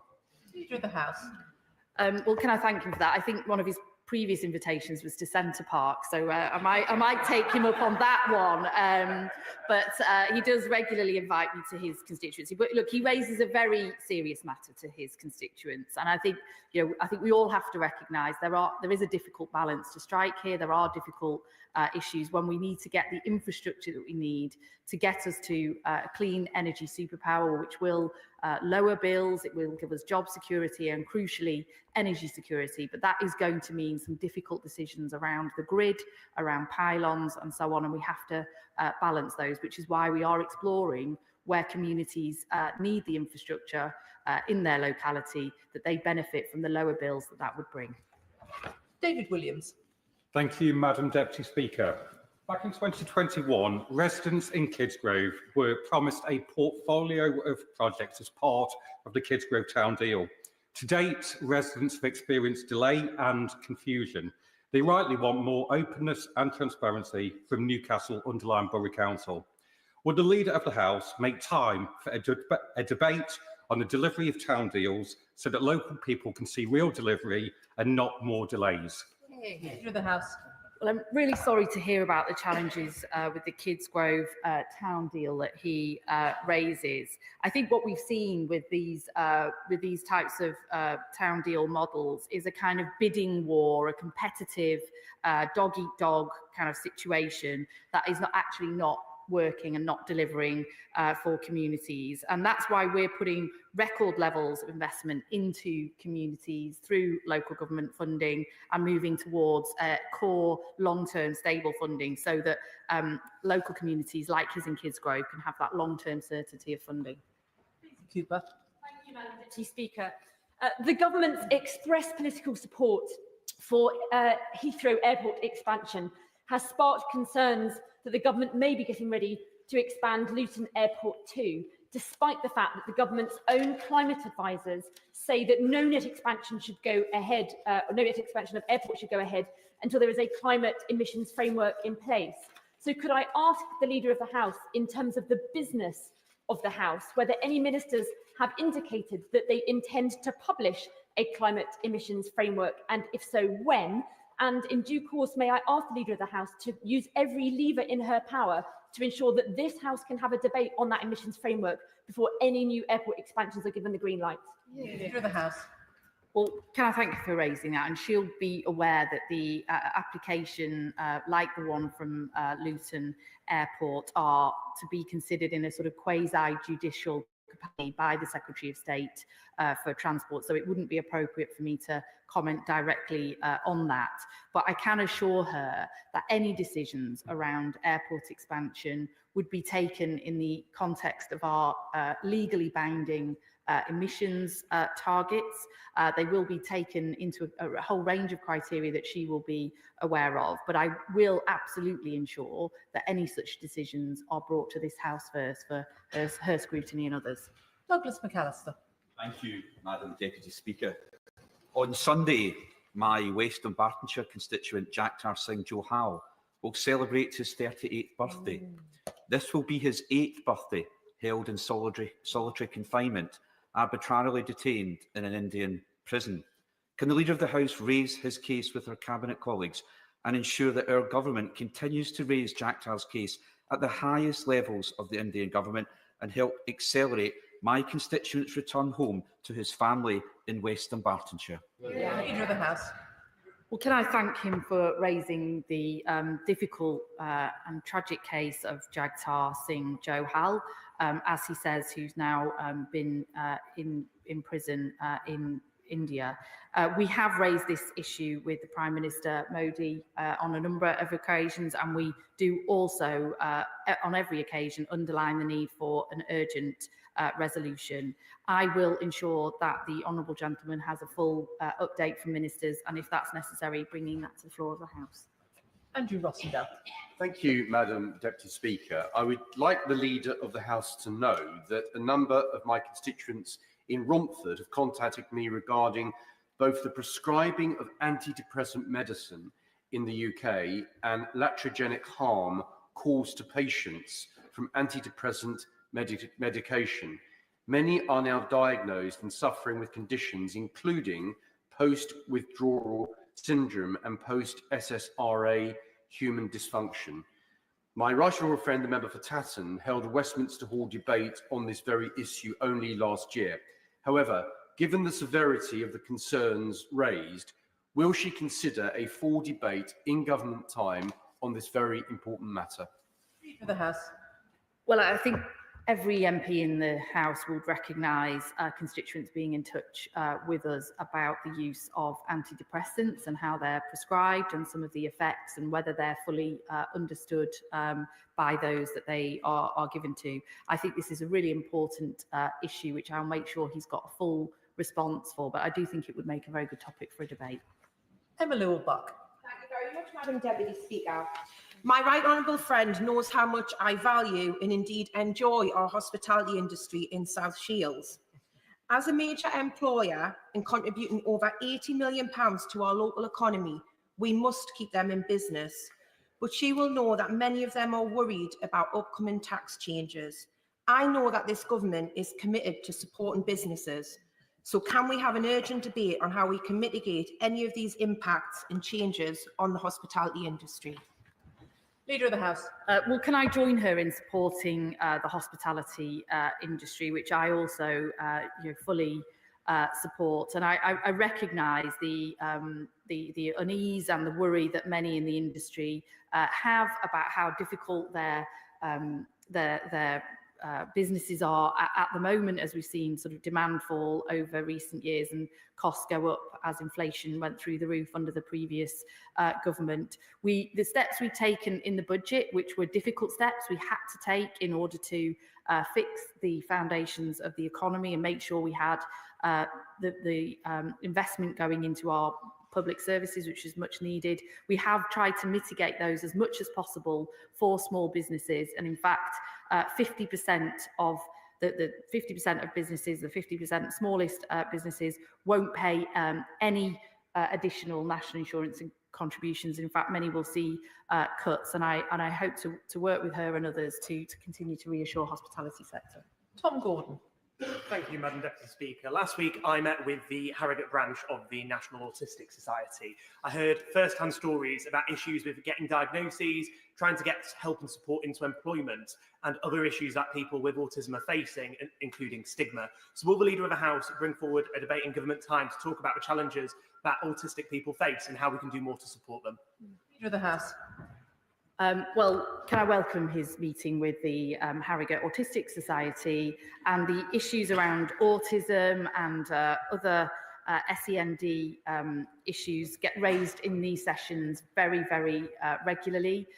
We have had some debates already, and this government is putting more support into special educational needs, for example, and through local authorities as well, which could help support those in his community. But I will ensure that there is ample time for us to debate these issues as things move forward. Andy Slaughter. Thank you very much, Madam Deputy Speaker. Can we have a statement on knife crime, and in particular the proposal for knives to be sold with rounded or blunted tips to reduce the risk of death or serious injury if they're used with a weapon? Will the Leader of the House join me in congratulating Idris Elba, whose powerful documentary, Our Knife Crime Crisis, raised the issue last week, as well as a group of judges, surgeons, psychiatrists and university researchers who have over the last decade made the case for phasing out kitchen knives with points, which are far and away the most common murder weapon in England and Wales. Leader of the House. Well, look, the issues of the knife crime epidemic is the only word we can use to describe it, are really profound, and I thank him for raising those. I will absolutely join him in supporting the work of Idris Elba, who I know recently met with the Prime Minister in Downing Street as part of the coalition to tackle knife crime. We are doing a range of things. He'll be aware. We've already banned zombie-style knives. We are banning ninja swords. We're bringing forward further measure in the forthcoming crime and policing bill. But we also have to do more for prevention, in education, in making sure we've got the Young Futures programme and youth hubs around the country so that our young people stop carrying knives in the first place. Robbie Moore. Madam Deputy Speaker, can I put on record my sheer admiration for a constituent of mine, a local community champion, Julie Mears, who I met 4 years ago, who wanted to make sure that we had a proper community centre in the centre of Braithwaite. And together, with her dedication on improving Braithwaite, we got there and I went to the opening of the new Keith Thompson Community Centre in Braithwaite. So could the Leader of the House join me in congratulating Julie Mears, but also could we have a debate in government time about the importance of community hubs, community centres that play a vital role in improving society and indeed providing a great level of the ability for us all to get together in our local communities, in our constituencies. Well, absolutely. Can I join him in congratulating Julie Mears and all of those who have ensured the community centre in his constituency and in Braithwaite? And absolutely, I think we would all like to spend a bit more time in this place celebrating volunteers like Julie and others who are the backbone of our communities, and without which we wouldn't have the places that we all enjoy living and working in. David Burton-Sampson. Thank you, Madam Deputy Speaker. Illegal e-scooters and illegal e-bikes are a menace to many of our communities, including mine in Southend West and Lee. Just this week, Essex Police have moved from a stage of education to enforcement, and nearby Basildon Council have decided to end the trial of e-scooters in their borough. E-scooters are a good, environmentally friendly way to get around if implemented properly. Will the Leader of the House grant a debate in government time to discuss this really important issue? The House. Well, can I thank him for raising this? He's absolutely right that the e-scooters really can be quite a plague on many of our communities. We are going to legislate on e-scooters, ensuring they are used responsibly and safely. And we're also going to make it easier to seize the vehicles that, including e-scooters, that are ridden dangerously on the pavement or left around as well. And these measures will be coming forward soon when we'll have ample time to debate them. Vera Hobhouse. Madam Deputy Speaker, my Bath businesses are increasingly worried about shoplifting, but Online fraud is also a huge worry, and it is surging in 2023-24. Nearly 70,000 cases of online fraud were reported, with victims losing an average of about £800. So can we have a debate in government time to really understand the extent of the problem, what the government is proposing to sort of really act against this surge, and how we can protect our constituents? Leader of the House. Well, absolutely. I mean, look, retail crime in the first instance was effectively decriminalised under the previous government. We're taking steps to reverse that in our crime and policing bill, but there will also be measures in that bill on online fraud as well. So she may want to look forward to when that is being introduced to the House imminently, when we'll have ample time to debate these matters. Joe White. Thank you, Madam Deputy Speaker. Can I ask the Leader of the House what action can be taken when a previous Member of Parliament continues to promote themselves in the constituency where they lost their seat, retaining the portcolours insignia and title in their publicity? Well, I'm really appalled to have seen the pictures that she sent me and some of the evidence that she sent me about her predecessor effectively still parading around her constituency as an MP or a shadow MP and all such things that actually don't exist, and making use of the portcullis symbol, which is absolutely against the protocol for its use. I do take this matter very seriously indeed. I know she's raised it with the House authorities and the Sanders Commissioner, and I will ensure action is taken and get back to her. Jim Shannon. Madam Deputy Speaker, for the last 25 years, Falun Gong practitioners in China have suffered relentless persecution in the hands of the Chinese Communist Party. Reports from human rights organisations highlight that millions have been subjected to imprisonment, forced labour and torture simply for practising their faith. What is deeply troubling is the expansion of this campaign beyond China's borders. Leaked reports from China's Ministry of Public Security indicate that the regime is now escalating efforts to eliminate Falun Gong worldwide, using a network of spies, social media, disinformation and harassment of practitioners, even here in this great United Kingdom of Great Britain and Northern Ireland. This is not just an attack on religious freedom, but an affront to British values, democracy and the rule of law. So will the government urgently investigate and counter the influence of the Chinese Communist Party's transnational repression within our borders, including its attacks on Falun Gong and its attempts to censor Shen Yun's performances? Thank you so much. The House. Well, as ever, the honourable gentleman raises a really important issue of freedom of religion and belief, in this case in China. Can I assure him and reassure him that the Chancellor and the Foreign Secretary on recent visits to China did raise human rights, did raise matters of freedom of religion or belief, and that these issues are taken very seriously by the government. But I thank him for continually raising them in this House. Lee Barron. Thank you, Madam Deputy Speaker. In 2017, the police station in Corby was closed down. It was replaced by a policing hub on the second floor of a public building. That hub is now only open for 2 days per week, and those on bail are asked to take selfies to demonstrate that they're meeting their bail conditions. Frankly, that's not good enough for the people of Corby. In light of that, public perception of local policing has been shattered, and the view that local police are now somewhat remote. Would the Leader of the House support my campaign to bring back a police station and a dedicated response unit in Corby to return to true localised policing? House. Well, look, there were a phenomenal number of police stations closed under the previous Conservative government. We've got to be honest about that. And community policing was left on its knees. We are determined to fix that. That's why we are bringing in more neighbourhood police officers, more PCSOs, so that people can feel reassured with police out on the beat. And he may want to raise some of these issues in the forthcoming crime and policing bill readings when we get them. It would be really helpful for remaining members if questions could be very short so that I can get you all in. Natasha Irons.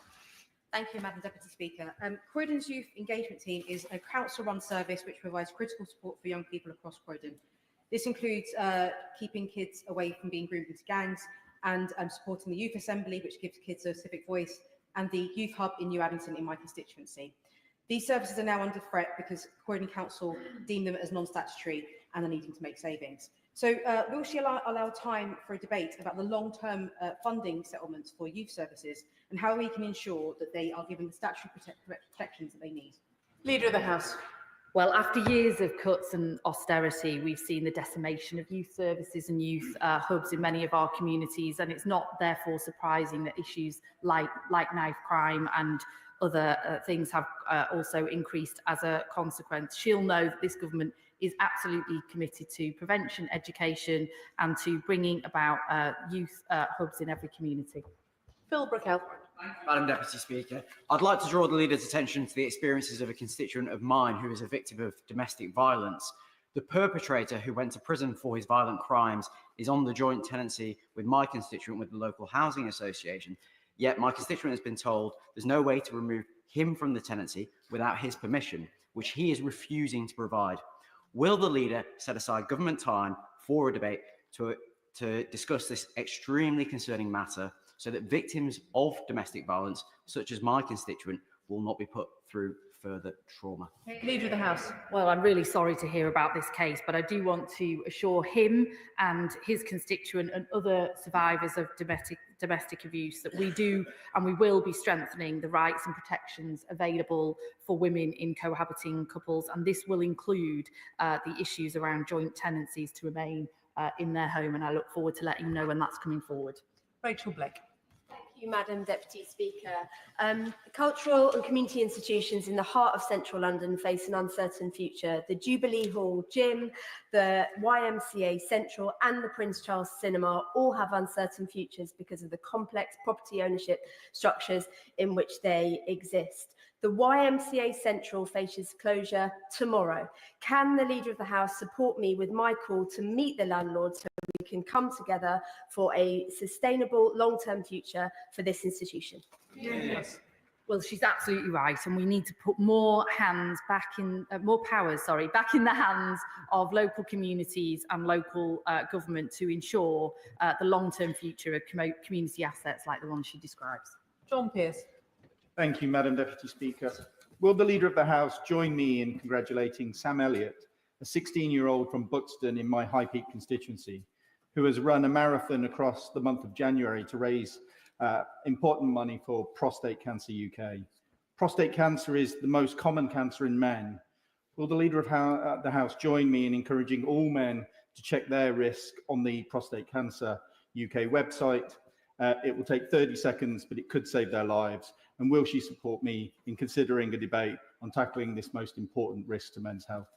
Leader of the House. Well, absolutely. I'm delighted to join him in congratulating Sam Elliott, who's run a marathon across the month of January to highlight the issues of prostate cancer. He's absolutely right.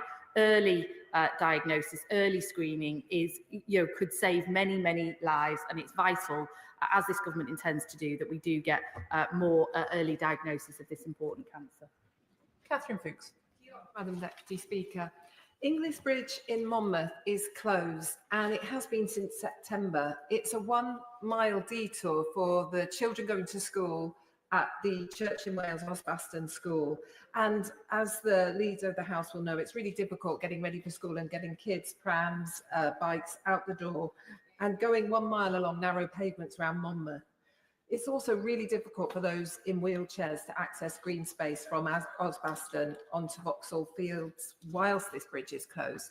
Will the Leader of the House support my request to the MOD, who own the bridge, to provide the funding to refurbish and reopen the bridge as soon as possible? Yeah.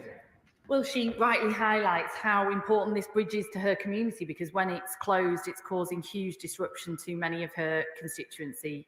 I know she's been in touch with defence ministers about this matter, and I will follow that up for her after today so that we can get this bridge in Monmouthshire open as soon as possible. Chris Ward. Madam Deputy Speaker, last week I visited a local sixth form college in Brighton, and one of the first questions they asked me was, when will this House vote on votes at 16? Now, I did my best, Madam Deputy Speaker, told them we had a manifesto commitment and that I hoped it would be later this year. But I wonder, can the Leader of the House do one better and confirm for me what the right answer is and when we'll have a vote in this House? Well, I know this is an issue close to his heart as well, something that he strongly supports, as I do. I think votes at 16 was one of a really important measure in our manifesto. He's right to say it was in our manifesto. He will know it's not been identified in a bill in this session, but I hope that in probably the next session, an elections bill which includes votes at 16 will be forthcoming, and we will all get a chance to vote for it, as I know he and I both will. Sarah Russell. Thank you. My constituent Alison Parr has had the most appalling time trying to obtain free prescriptions on the NHS, to which her profoundly disabled daughter Ruby is perfectly entitled. Please can we have a debate on government time about how the NHS and all public services can be made fully responsive to the needs of disabled people? Thank you. Leader of the House. Well, can I congratulate the Honourable Lady, because I think she's held in her constituency more Change NHS consultations than any other member across this House, and I congratulate her for that. And as a result of the meetings that she's been holding, she's raised the important issue of free prescriptions, and I will certainly raise those with the Minister and make sure she gets a full response. Ewan Steinbeck. Deputy Speaker, Dates and Mates are a fantastic charity that operate across Scotland, including Falkirk. They provide hundreds of events every year which offer friendship and opportunities for adults with learning disabilities. The real asset of the charity is their workforce, including Falkirk Director John Clark. John started as a service user with Dates and Mates, is now the Falkirk Director. 40% of the workforce of Dates and Mates are adults with learning disabilities. When I met with John, he spoke to me about the challenges adults with learning disabilities find in the workplace. From interviews to starting a job, even those with years of expertise like John often struggle to be taken seriously and are deprived of suitable opportunities. Could the leaders support me in securing a debate on government time and what the government can do to level the playing field for adults with learning disabilities in the workplace? Leader of the House.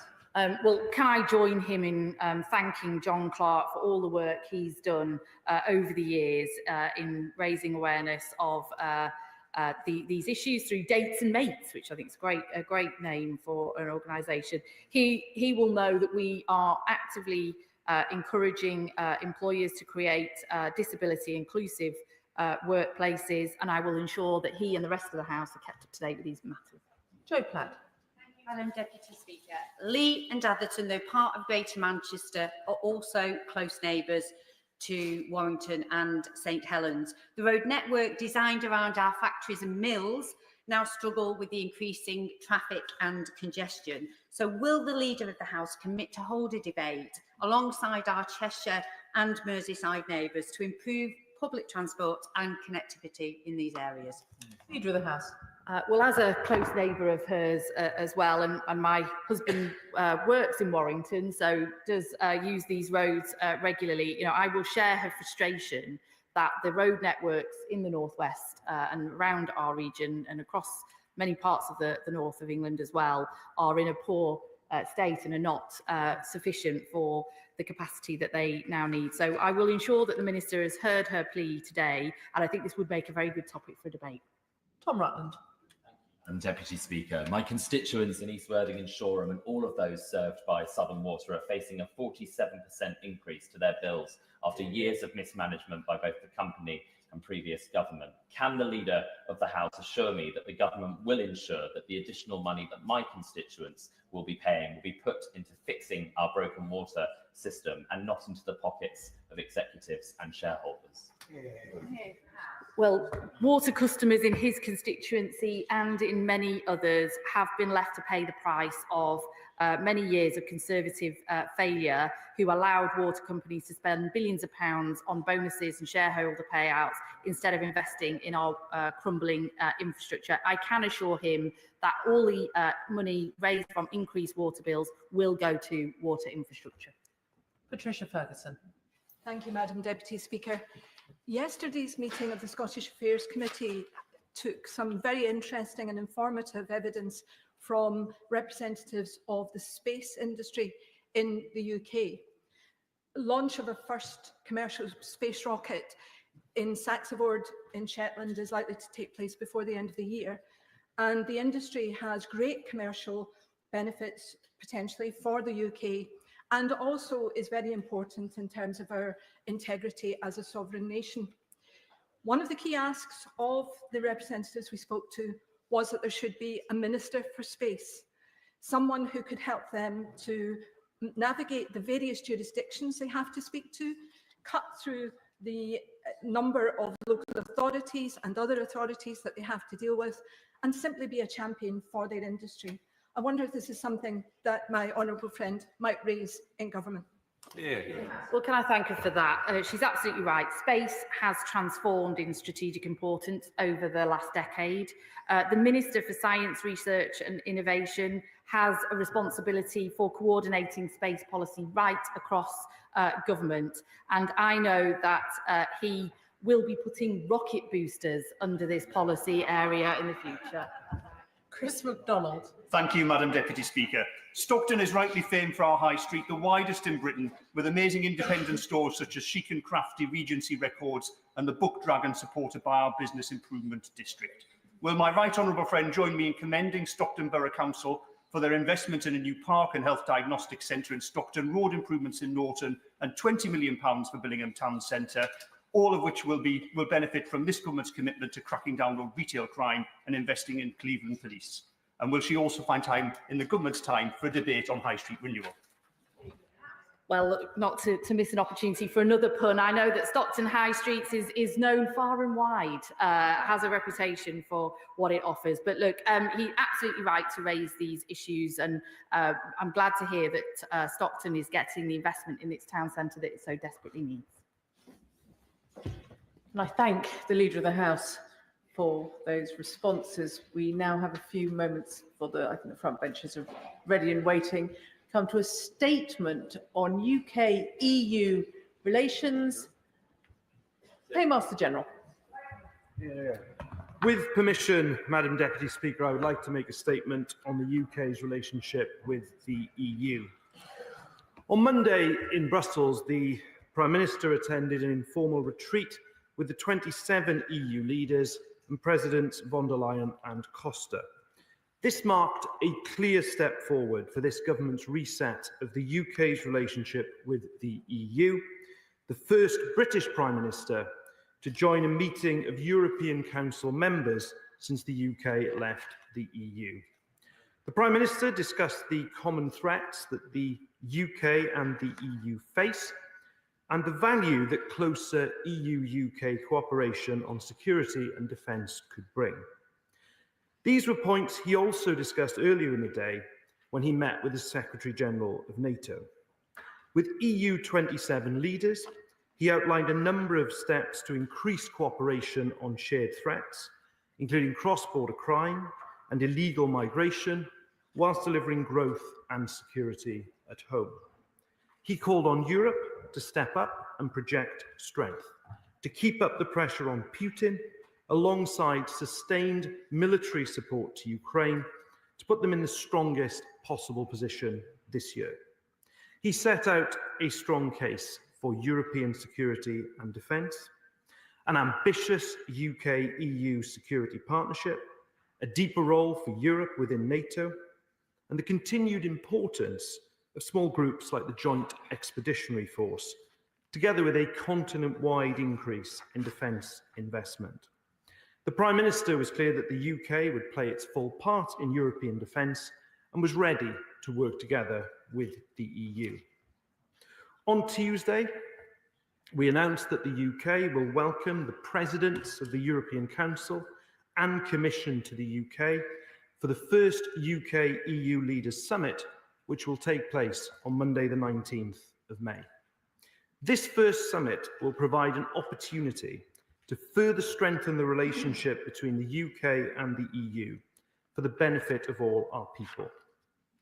On Tuesday, I attended the UK-EU Forum in Brussels to discuss the shared challenges and opportunities facing the UK and the EU, opposite my EU counterpart, Maroš Šefčovič.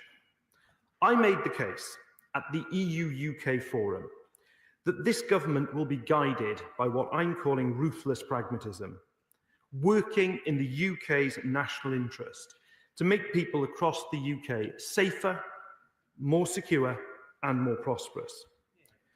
The government's position is that it is in the British national interest to improve our economic safety and security relationships with our nearest neighbours.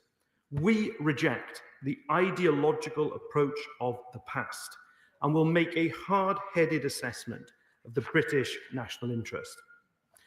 As the Leader of the Opposition recently said, we announced that we would leave the European Union before we had a plan for growth outside the EU. Those mistakes, she said, were made because we told people what they wanted to hear first and then tried to work it out later. And we will end that chaotic, dogmatic decision-making. We should be guided by the principle of mutual benefit for finding collaborative solutions to our common problems. We should be open-minded to proposals that deliver better outcomes for the British people within the manifesto on which this government was elected. This government has been clear that we are not hitting rewind. We are not undoing Brexit and we are not rejoining the single market or the customs union. But we are looking to make Brexit work in a ruthlessly pragmatic way. That is the spirit we are taking into the discussions with the EU. Not a zero-sum game, but a win-win for both sides, with people in the UK and across the EU benefiting. Yesterday, I met my EU counterpart, Maros Sefcovic, where we discussed how we can best work together to enhance cooperation in areas of mutual benefit. We are committed to stay in regular contact as we progress this work. Now, this government was elected on a mandate to increase national security through strong borders, to increase people's safety and increase prosperity through growth. Our European friends have mutual interest in those priorities. It is those priorities which form the three pillars of the reset in our relationship: security, safety and prosperity. And I'm pleased to say, Madam Deputy Speaker, that all three of those issues we are making progress. And work is happening right across government, from the Prime Minister to the Chancellor at the Eurogroup to the Foreign Secretary at the Foreign Affairs Council. There have been nearly 70 direct engagements between UK ministers and their EU counterparts since coming into government. And we look forward to many more, including at the upcoming EU-UK summit. Now, some people make the false argument that we need to choose either America or Europe. But for this government, the UK's national interest is paramount and demands we work with both. Now, the Prime Minister made the point on Monday evening that the world today is very different from 2016 and even from 2024. In this time of change, this government is stepping up to build alliances in a bid to make people safer and more prosperous. That is the core of our national interest, and I commend this statement to the House. Shadow Chancellor of the Duchy of Lancaster, Alex Burkhardt. Thank you very much, Madam Deputy Speaker. I thank the Paymaster General for advance sight of his statement, and I'm grateful to him for coming to the House today to give us a rendition of the speech that he gave in Brussels on Tuesday. I'm sure it sounded even better accompanied by a cool glass of Belgian Chardonnay and the promise of a long continental lunch. I note that he described the PM's meeting with 27 EU leaders this week as being an informal retreat indeed. How one suspects that these words will come to characterise this government's negotiations with the EU. The last Conservative government, Madam Deputy Speaker, took us out of the EU, despite the attempts of the Labour Party to frustrate the will of the people, took us into being an era as a sovereign nation that has brought major benefits. Under the Conservative government, we secured over 70 trade deals with countries around the world. And since leaving the EU, UK trade has increased from about £1.04 trillion in 2015 to £1.74 trillion last year. We ended the supremacy of EU law. We delivered on our promise to leave the common fisheries policy. And of course, we delivered the fastest vaccine rollout in Europe.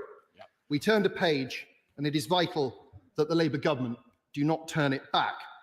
The Postmaster General talks of ruthless pragmatism in our negotiations with the EU. I wonder if this will be the same ruthless pragmatism that is bringing us the Chagos deal, Madam Deputy Speaker. Will it be the same ruthless pragmatism that has caused the government to spend £9.4 billion a year on above inflation, pay rises for unionised sectors without any promise of reform. Perhaps the same ruthless pragmatism that saw the collapse of the £450 million AstraZeneca deal last week. When Labour negotiates, our country loses. I have a great deal of respect for the Postmaster General. I hope he will do better than his friends and colleagues. He has talked to us about security, safety and prosperity. All very nice, but enough of the platitudes. Let us talk about the plan. What does the government actually want from these negotiations? What are the tangible gains it hopes to make? What are its red lines? We've heard about customs union and single market, but he knows that that is not enough. He says government is not hitting rewind, but we know that the government is open to dynamic alignment and a role for the ECJ because he twice declined to rule that out in this House. Going back to the ECJ for GB would be completely unacceptable. On defence, he mentioned the Secretary-General of NATO's plea to step up and project strength. Is that what the government will do? I know that the Secretary-General of NATO has been asking European countries for a market increase in defence spending. What is the government's response to that? Will he confirm that NATO remains the cornerstone of our defence arrangements? On fish, no mention of fish. Word of advice to him. Fish are very important. Be very important in these negotiations. What is the government's position? Will he commit to there being no reduction to our current fishing rights? It's reported that our friends and allies in the French Republic have said that nothing can be negotiated until fish are negotiated. Will he confirm that he has told them very firmly and politely, no? On free movement, no mention of free movement. I noticed the other day that the Home Secretary ruled out a youth mobility scheme. Is that government policy, or is that just the Home Office freelancing? I ask because last week in Westminster Hall, the minister seemed to have be pretty open to the idea. What is the government's position? On the Pan-Euro-Mediterranean Convention, PEM, on the 23rd of January, a government minister told the Today programme that the government was not seeking to join PEM. Later that day, the Right Honourable Gentleman said the government do not currently have any plans to join PEM. And then on the 26th of January, the Chancellor of the Exchequer said the government was considering joining PEM. But then on the 3rd of February, the Right Honourable Gentleman said in answer to a written question to the Honourable Member for East Londonderry that the government do not currently have any plans. I'd be grateful if he could tell us what the government's position is, and if he can't, perhaps he would be good enough just to make another one up. We believe on this side of the House that there should be no backsliding on free movement or compulsory asylum transfers. We believe that there should be no new money paid to the EU. We believe no reduction in our current fishing rights should be given away. We believe in no rule-taking, dynamic alignment, or European court jurisdiction. We believe no compromise on the primacy of NATO as the cornerstone of European security. That is what this side of the House believes. It is time for the government to tell us what it believes. Yeah, a future government, Madam Deputy Speaker, will not be bound by a bad Labour deal. Yeah. Well, thank you very much, and I thank the Shadow Chancellor of the Duchy for his contribution. And of course, NATO remains the cornerstone of our security, and that's been a cross-party position for decades. He asks about plans and red lines. I refer him to our manifesto, which was put to the people last year, that has those clear red lines in it of no return to freedom of movement, to the single market or the customs union. You can see in that examples of what the government is seeking to negotiate. But I have to say to the Right Honourable Gentleman, he talks about international agreements and negotiating international agreements. Now, of course, there are many people that I would take advice from about international agreements. But the party that managed to send hundreds of millions of pounds to Rwanda, and all they got in return was to send some volunteers and most of their Home Secretaries there. Forgive me if the Conservative Party isn't top of the queue for advice on how to negotiate international agreements. And I give some credit, actually, to the Leader of the Opposition, who I have to say strikes a markedly different tone on this issue from that the Right Honourable Gentleman puts forward today. She admits freely that what happened under the last government was that they left without a plan for growth, that frankly they ended up making it up as they were going along. And I was surprised that the Right Honourable Gentleman didn't begin his remarks repeating that apology today, or perhaps he has a very different view about the matter than the one taken by his leader. He talks about the jurisdiction of the European Court of Justice, but he was part of a government that negotiated a role for the European Court of Justice in the Windsor framework. He talks about standards. This government is committed to the highest standards, whether it's product safety, whether it is employment rights, whether it's consumer rights. We believe in a race to the top on standards, not the race to the bottom that would be the dream of the party opposite. But I have to say, as this government moves forward, our test is about the national interest. It is about making Britain safer, more secure and more prosperous. But there is another test here as well for the Leader of the Opposition. I see she's put out a social media video about tests, which is worth a couple of minutes of mild entertainment, if nothing else. And the test for the Leader of the Opposition is she going to face down the ideologues in her own party? Is she going to show some political courage and back the national interest? Or is she just going to back down in the face of the ideologues in her party? On the basis of the Right Honourable Gentleman's contribution today, I'm not optimistic. Chair of the Business and Trade Committee, Liam Byrne.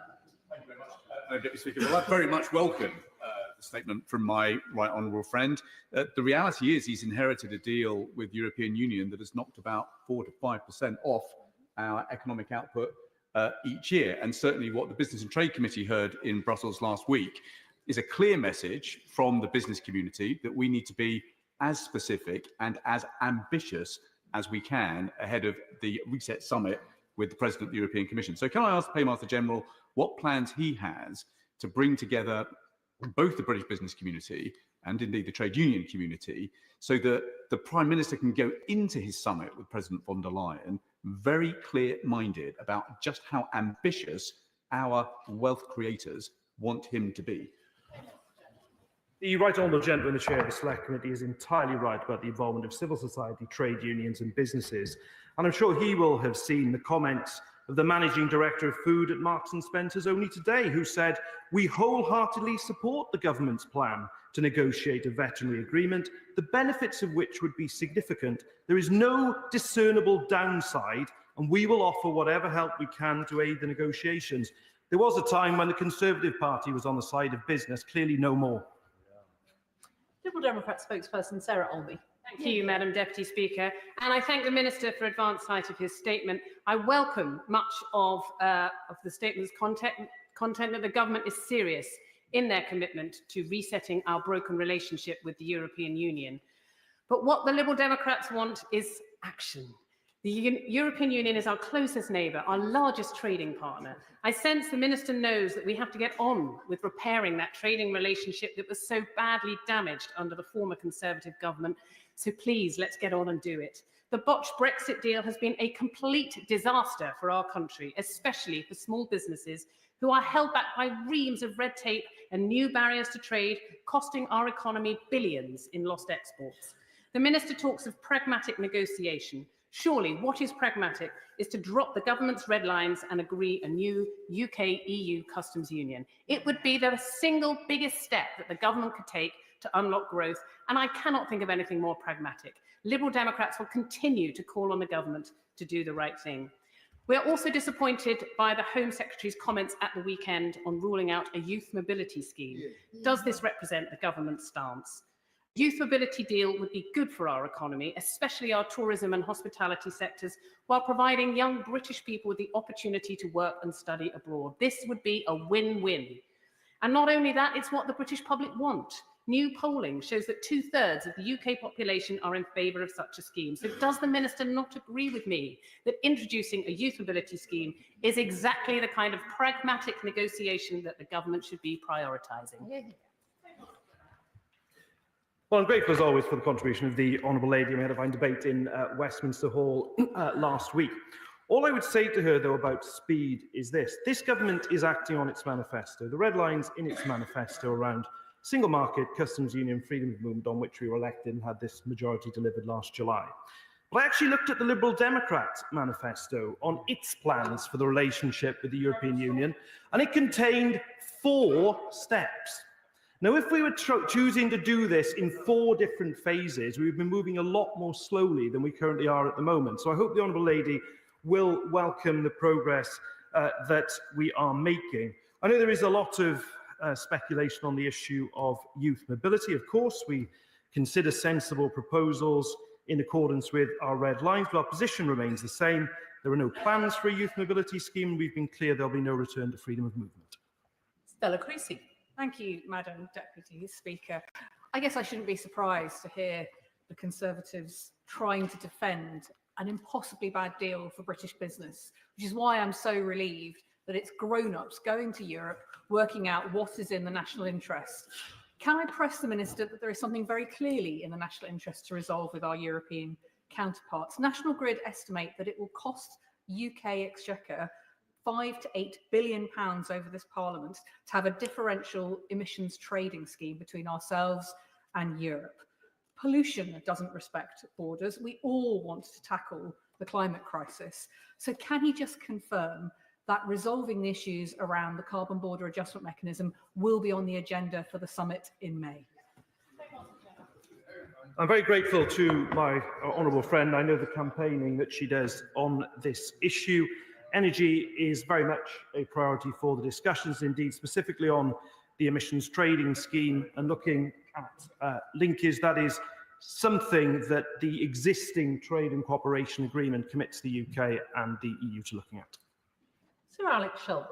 Thank you, Madam Deputy Speaker.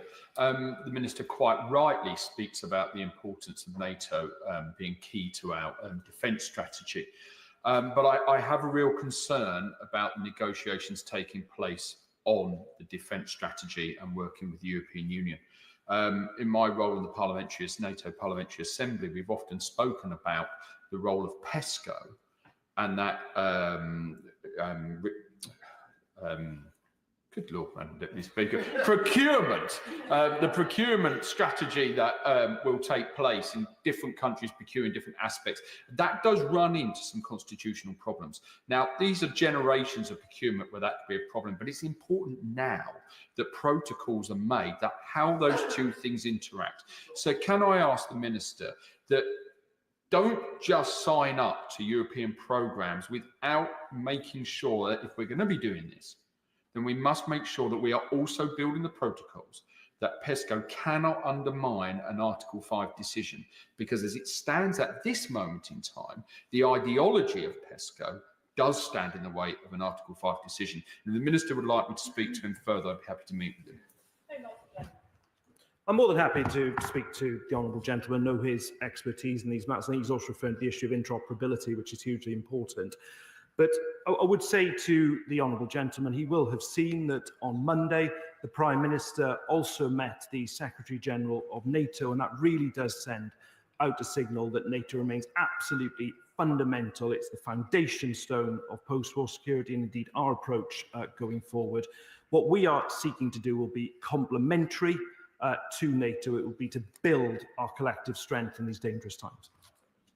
Rosie Whiting. Speaker, British businesses are clear that they want this government to cut paperwork, tackle the trade barriers they face and lower the cost of selling goods and services to our trading partners in the EU. After the leader of the opposition said last week that they left the EU with no plan, does the Minister agree with me that it's typical chaotic economic management of the Conservatives and once again up to this government to clean up their mess? Hear, hear. Yes, my honourable friend is absolutely right. At least the leader of the opposition was candid about that chaotic decision-making under the last government. But our friends and neighbours in the EU, together, we have over £800 billion worth of trade. It is clearly in our national interest to pragmatically lower trade barriers in that space. Speaker, and I'm pleased that this government is moving away from the ideological fantasies of the previous Conservative government and taking a very pragmatic approach to our EU-UK relations. I want to talk about passive divergence, i.e. Doing nothing when actually regulations move forward in the EU, which is an increasing concern for British businesses. It leads to huge trade barriers, for example, in emission tradings, which is hurting very badly the UK economy. So I'm asking the Paymaster General, what is he proposing to do about this issue of passive divergence, i.e. This government doing nothing when regulations are moving forward in the EU? Well, Madam Deputy Speaker, we're not doing nothing, and obviously there are areas where this government, frankly, will be in world-leading space. If you look, for example, at what we're doing in relation to employment rights, look what we're doing in relation to product safety. And as I indicated earlier to the right honourable gentleman, this government believes in a race to the top on standards, not a race to the bottom. Alex Ballinger. Can I welcome the fact that we have increased the number of British officers that are now working with Europol? Can the Minister tell me more how we'll be working with our European partners to tackle transnational crimes like people smuggling and drug trafficking? And raises a really important point. I'm pleased we've already increased our National Crime Agency presence at Europol. The speed with which we can share data is hugely important. When crimes are committed, those early hours and days are so important in terms of catching those responsible. And we want to work with the EU and international partners so criminals have no place on our continent to hide. Vickers. Thank you, Madam Deputy Speaker. Those in the fishing industry will have noted that not only did the Minister not mention fish in his statement, but that he didn't respond to the Shadow Minister's questions on that. Can he give an absolute assurance to those in the industry that there will be no sellout, whether it's fishing grounds, quotas, days at sea or whatever? Can he give an assurance that he will do absolutely nothing that will worsen the industry? The Honourable Gentleman is right to raise the issue of fishing, and I can tell him that first and foremost I'll be engaging with the fishing industry and its representatives about the issues that they face, particularly in terms of selling into European markets. We will of course be advocating for the interests of our fishers and also making sure that we are fulfilling our legal obligations in terms of the marine environment. John Pearce. Thank you, Madam Deputy Speaker. As a result of the previous government's bad deal, companies in my constituency, High Peak, tell me about the impact that the barriers to trade with the EU are having on their businesses, hitting profits and affecting jobs. Does the Minister agree with me that it would be foolhardy for this government not to tackle those barriers and to back British businesses? The honourable gentleman is absolutely right. And when you speak to businesses, businesses want fewer barriers to trade. I think it's astonishing that the modern Conservative Party doesn't seem to share that view. Deputy Speaker, I welcome the Minister's statement on closer cooperation with the EU on defence and security. But on the day the Bank of England cut its growth forecast from 1.5% to 0.75%, does the Minister agree with me that the single biggest thing we can do to turbocharge our economy in the medium and longer term would be to form a customs union with the EU? Yeah. Well, we were elected on a manifesto that set out clear red lines, but of course there is significant economic advantage to the United Kingdom, but actually to citizens all across Europe in the reset that we are looking now to take forward, and whether it is in terms of making our citizens more prosperous, but also safer and more secure, this work will deliver for Britain. Ward. Thank you, Madam Deputy Speaker. Can I warmly welcome the Minister's statement? And isn't it nice to finally have a government who actually wants to work with our EU partners rather than alienate them?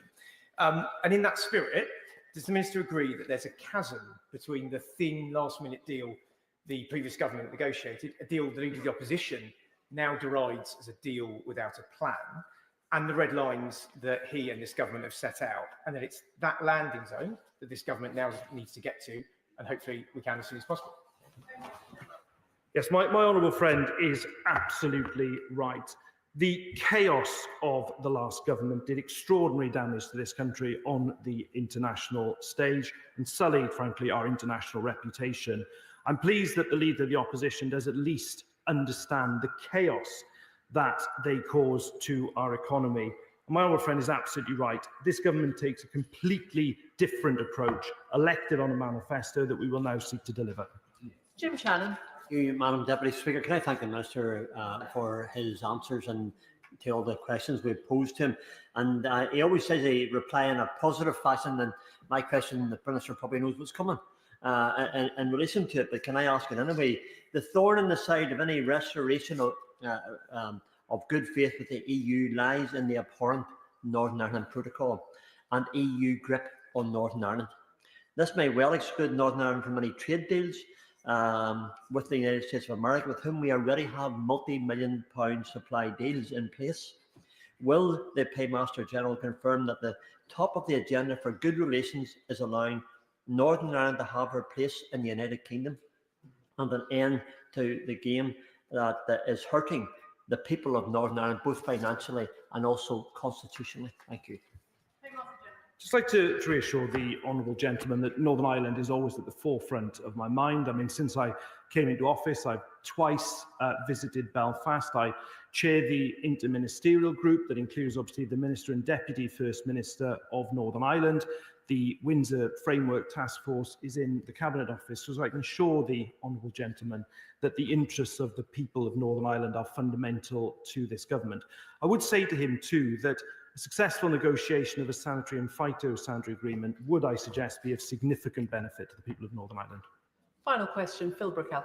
Thank you, Madam Deputy Speaker, and I welcome the statement from the Paymaster General today. I noticed he said there are currently no plans for a youth mobility scheme with the European Union. As a former Erasmus student myself, may I urge him to look at the current schemes already in place with countries ranging from South Korea to Uruguay to Australia to New Zealand, and the immense cultural, economic and societal benefits that come from those, which do not rub up against the government's red lines on single market access, customs union membership and freedom of movement. Well, my honourable friend makes a powerful point, and of course, I think if you look back in recent decades, I think there are many people in this House who've had benefits of studying abroad. As the honourable member also points to, though, the red lines upon which this government was elected are fundamental. Thank the Paymaster General for that statement. We now come to the backbench debate on government support for coalfield communities. It's a very well subscribed debate, so there will be an immediate time limit of 5 minutes for backbench contributions. That, of course, does not apply to the mover of the debate, but I hope he bears that comment in mind. Adam Jogi to move. Thank you. Thank you very much, Madam Speaker, and as ever, I shall seek to follow your instructions as gently as they were put. I'm grateful for the opportunity to lead this debate this afternoon, and I thank the Backbench Business Committee for granting time. It gives members of this House the opportunity to make the case for the coalfield communities up and down our United Kingdom to get the opportunities, the investment, the focus and the support that they need and deserve. Newcastle Lyme, Madam Deputy Speaker, is nestled within the North Staffordshire coalfield. Our ancient and loyal borough has a rich history intertwined with coal mining. In the early 20th century, our coalfields supported more than 50 pits, employing more than 20,000 men and boys. Newcastle under Lyme was home to several notable collieries, including Silverdale Colliery, which is among the last deep mines in the area, and which closed in December 1998. The Pitwheel Monument stands proud as a reminder of the past and gives hope for the future. We also have the mini pit monuments up in Audley in the northern part of my constituency. Just a fortnight ago, Madam Deputy Speaker, I was privileged to have the opportunity to attend the commemorative event to mark the 130th anniversary of the Dig Lake Collier disaster that took place in Bingle End in Newcastle Lyme on the 14th of January 1895. That disaster saw 77 men and boys lose their lives and is commemorated every year. It was a wonderful opportunity to reflect and remember, and I'm very grateful to the Reverend Joy Ventham and the church wardens led by Bob Alcock at Audley Methodist Church for hosting such a brilliant weekend of remembrance featuring the excellent Audley Brass Band. Frank, give way. I will happily give way. I'm very grateful to him for giving way, congratulating him on getting this really important debate together today. He's reflecting on the historic past of the coalfields, and that's absolutely integral to any of us who represent coalfield communities. But does he agree with me that what people in the coalfields want is not mainly a focus on their past, but actually a government with a sense of ambition for their future? And what we really need to see in the coalfields is that the government's industrial strategy recognises the unique contribution that they can make so that we can focus on that bright future for our coalfields as well as our proud past. I thank my friend from Chesterfield. He actually, during the election campaign, came to support me and saw many of the communities to which I refer, and I agree with him wholeheartedly. It's important we know where we have come from, Madam Deputy Speaker, but it's more important too that we set the path to where we want to go. I will happily give way to the member for Strangford. Madam Deputy Speaker, first of all, can I congratulate the honourable gentleman for Newcastle upon Lyme, and he will know through his wife, if nothing else, the strong connections, industrial connections with coal mining at Ballycastle, at Coal Island, which is a giveaway. Some of the rocks are some 330 million years old. But does the honourable member agree with me that whilst these issues are devolved, it is crucial that we have a joint UK strategy to protect our coal mining towns and villages across this great United Kingdom of Great Britain and Northern Ireland? Thank you. Thank you, Madam Speaker. I thank the member for Strangford. My wife is a wise and wonderful woman, so I know lots from her. He'll be reassured to know, and I agree that we are one United Kingdom and it requires one approach too. Now, Madam Speaker, at the commemoration to which I referred last month, the Order of Service had a poem from Captain John Williams Roberts, whose grandfather died in the disaster and whose daughter Maisie Fowle was at the memorial with me. Despite suffering a stroke in recent months, she is, I'm pleased to say, on the road to recovery. Madam Speaker, Staffordshire women are made of strong stuff. I should know, I was born to one, and I wish Maisie well with her recovery to full health. It just so happens, can I say, that Maisie is Newcastle line born and bred and is a close friend of my family, and I want to share a small part of that poem with the House. Dig Lake disaster, that bitter day in January, Christmas not long gone. We went to work joking and singing, clogs echoing to mirth. How could we guess early, subterranean Niagara sweep lads away? By the nature of its vector, trap mates without escape. While we struggled in icy water, choked for clear air, agony of heart, burning in our mind, we were separated forever from loved ones. This mixed group of men not able to see Easter.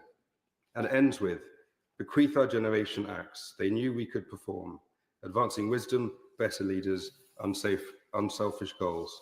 Thus take up the human charter, embrace our task. The words of Captain John William Roberts, ACF. What a tribute to the sacrifice of those men and boys who died, to the shared experience of miners right across our United Kingdom, from South Wales to the East Midlands, from Yorkshire to the jewel in our kingdom's crown in North Staffordshire. They worked hard, they powered our economy, they showed what grit, determination, dignity, strength and commitment look like. And we have a responsibility, as my friend from Chesterfield alluded to give back to the communities who gave us, the men and boys, and the strong women right beside them, without whom our country, I'll give way in 1 second, without whom our country would never have developed in the way that it has. I'll give way to my friend from Swansea first, because I'm smart, then I'll give way to the man from Scotland. Very wise. I congratulate my honourable friend for securing this debate. And I have a growing number of mine worker constituents getting in touch with me whose roles meant that they weren't enrolled in the British Coal Staff superannuation scheme. And I know the same is true for my honourable friend from Merthyr Tydfil and Aberdare. All are understandably disappointed they've not received the same justice as their former colleagues in the mine workers' pension. This inequality is unfair, particularly as almost 5,000 women who worked in the industry were particularly paid less, and they were in the British Coal Superannuation Scheme. Does my honourable friend agree with me that urgent action is needed to bring some parity to this current situation?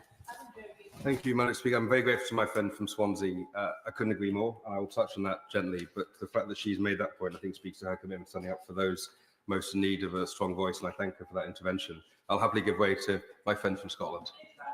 Thank you, and I do commend the honourable member in securing this debate, and I would say that I agree 100% with the honourable lady for Swansea, because I have many constituents who are in exactly the same position. But the honourable gentleman didn't mention Scotland, which obviously has a proud mining tradition, and communities in my constituency such as Sanquhar, Kirkconnell, Kellerholm, Colburn and the Douglas Valley are communities which often have felt very overlooked. But does he agree with me that often in these communities people are still forward looking, wanting to make those communities turn round and be regenerated? They haven't given up on them, and the government both here in London and in Edinburgh shouldn't either. Thank you, Madam Speaker. I'm very grateful to my friend from Scotland for making that point. I'm looking forward to working with him and him supporting this government as we seek to do exactly as he said, which is get these communities back on track and in the place and with the support that they need and deserve. Madam Speaker, last Friday, I met the widow and 2 of the 5 daughters of the late Jimmy Flynn at the weekly coffee morning at St Giles Church in Newcastle Lyme. I hope one day you'll come and join me there, Madam Speaker. They do a good fry in the morning. Mr Flynn was a miner and not quite an Ulster fry, Jim, but sorry, the honourable member for Strangford, but we look forward to joining you for one of those soon. Mr. Flynn was a miner, and over cuppa they told me about his life, his work, and the fact that their dad and their husband, alongside all those who worked down the pit, worked, and I quote, bloody hard every day. That they did, Madam Deputy Speaker. I can't talk about Newcastle and Lyme's mining history without celebrating the fantastic Apedale Heritage Centre based at the site of a former coal mine. And I also want to acknowledge the Apedale Valley Railway, and I very much enjoyed riding on a steam train on a recent visit. Despite the coal mine ceasing to operate, their legacy remain an integral part of my community, our heritage, and the lived experience. That legacy reflects a community built on hard work and industrial prowess, by good people driven by decency, respect, strength, and skill. And I'm proud to honour the memories of those who went before us and to represent their descendants and their ambitions in this place today. My honourable friend from Stoke-on-Trent North has had to head home to meet the workers at Royal Stafford who've had bad news this week, and he's asked me to pay tribute to the Coalfields Regeneration Trust, who've supported a number of community organisations in his constituency. Madam Deputy Speaker, I would like to pay tribute to my honourable friend from Easington. He's been a steadfast and diligent champion of former miners and coalfield communities up and down our United Kingdom. It's been a pleasure working with him and Sophie Jackson in his office, and my team too, since my election to this place, to help get justice for members of the Mine Workers Pension Scheme. You've heard that from my friend from Swansea. And I thank the Prime Minister and all those on the front bench for the leadership that's been shown. I also want to acknowledge Professor Steve Fothergill and Chris Whitwood, particularly for the excellent work they do supporting the Labour group of Coalfield MPs, on which I lead for the West Midlands. 5.7 million people live in Britain's coalfields, 1 in 10 people in England and Scotland, and 1 in 4 people in Wales. But almost half of coalfield communities are in the 30% most deprived communities in the United Kingdom. Yesterday, I had a very helpful discussion with Tash and Washney from the local trust. We talked through the figures in my community in Crossheath, Notts and Silverdale, and where the challenge to tackle injustice and inequality is most serious for us locally, but also those across the country too. And I'd be grateful if the Minister can touch on the Community Wealth Fund and how we can ensure that it's directed to support doubly disadvantaged neighbourhoods. Where will it go and how will it be allocated? Education has such an important role to play here, Madam Deputy Speaker. I was at Sir Thomas Bowie School in Halmer End last week and heard the challenges they face in funding, staff recruitment and retention, and on keeping the smart young people who go through their school working, living and contributing to the community they were raised in. And I'm looking forward to welcoming some of those young people to Parliament later this month. My community has a university, Keele University. How do we ensure that we build that bridge between the funding that universities can attract and the young people who go to study in the communities they live in? We need to see justice, as my friend from Swansea said, for the British Coal Staff Superannuation Scheme members. And I've told the Prime Minister this directly. The BCSSS has more than 40,000 members who formerly worked in the mining industry, including a number of my constituents in Newcastle-under-Lyme. And I promised that I would fight their corner. So I urge ministers to speed up efforts to transfer the £2.3 billion investment reserve in the BCSSS to the members who earned it, who deserve it, and who, as more and more former miners die each year, need it. This is important because a significant number of the BCSSS members were required, as we heard, to transfer to the MPS. So if they hadn't been forced to move, when this new Labour government made the right call on the MPS, those members would have access to their own money. They deserve it, and this government, although only for a few short months, must now get on with it, and I'll do whatever I can to help. As my friend from Chesterfield alluded to, we want real action, not empty words. We want proper commitment, not hollow promises, and we want to see our communities properly invested in and not forgotten. This new government, with a majority of this size, speaks to the opportunity that presents us. We can finally get the settlement we need, the focus my constituents deserve, and the future that my constituents have earned. I'll give way to my friend. I'm very grateful to my honourable friend. He's making an excellent opening speech on such an important topic for all of our communities. I'm sure he is as shocked as I am to learn of the severe health inequalities that coalfield communities have, and that average life expectancy is around a year less than the national average and around 3 years less than in the southeast. And for the northeast, it's even worse. Does my honourable friend agree that this long-term legacy that these health inequalities is why we need to ensure that coalfield communities are properly supported, even in this day? I'm grateful to my honourable friend for her intervention, and I couldn't agree more. 100% correct, and I'm looking forward to working with her to make sure we get the progress we all want to see up and down the country. Madam Deputy Speaker, mindful of your instruction, I want to touch briefly on 4 areas. which I know that many of my colleagues will expand on in their own contributions, and I do want to leave time, believe it or not, for everyone else to have their say too. Firstly, on worklessness. A common assumption is that unemployment, however defined, is no longer a problem. So far as the former coalfields are concerned, this simply isn't true. But it is the nature of the unemployment problem facing communities like ours that's changed. In the 80s and 90s, in the wake of pit closures, it was large numbers of out-of-work people on unemployment-related benefits. These days, as DWP data presented in the 2024 State of the Coalfields report showed, it's now an exceptionally large number of people on out of work are on other benefits. Across former coalfield communities like mine, 16% of all adults of working age are out of work on benefits. The biggest number of those people are out of work on incapacity benefits, just over 400,000 people in former coalfields across the country, accounting for around 1 in 9 of all adults of working age. And that speaks to the point from my friend who's just intervened. This reflects poor health, and I touched on health inequalities this week in the House, but it also reflects hidden unemployment, because in parts of the country where good jobs are more readily available, even many of those with health problems or disabilities are able to secure those jobs. Indeed, estimates from Sheffield Hallam University point to a real level of unemployment in the former coalfields that is double the rate in South East England. That says everything we need to know. A consequence of the shortfall in local job opportunities is a reliance on commuting to neighbouring areas and further afield. Net out commuting from the former coalfields, and that's the balance between flows in each direction, accounts for about 350,000 people. The jobs available in the former coalfields also tend to be less well paid, with 53% of employed residents working in manual jobs compared to a GB average of 46% and just 36% here in the capital. And it's important to note that the average hourly earnings of coalfield residents are around 6% lower than the national average, as we've heard. We have serious work to do here. And my challenge to the front bench is this. We need stronger policies focused on growth. I will give way in 1 second. We need stronger policies focused on growth and growing the local economies in the former coalfields, tackling high levels of economic inactivity. And I give way to my friend from Durham. I thank the honourable gentleman for giving way and for securing this really important debate.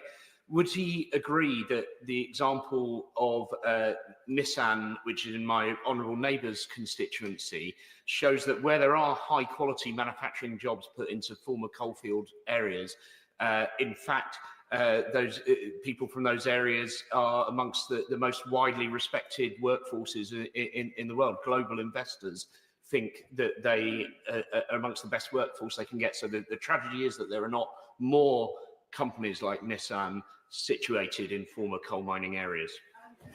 Thank you. I'm grateful to my friend from Durham. He's right. They're not just respected, they're brilliant, they're skilled, they're smart, they're hardworking, and they deserve the opportunities that my friend from Chesterfield's noted, that the member for Durham's noted, that I know that all colleagues on this House want to see too.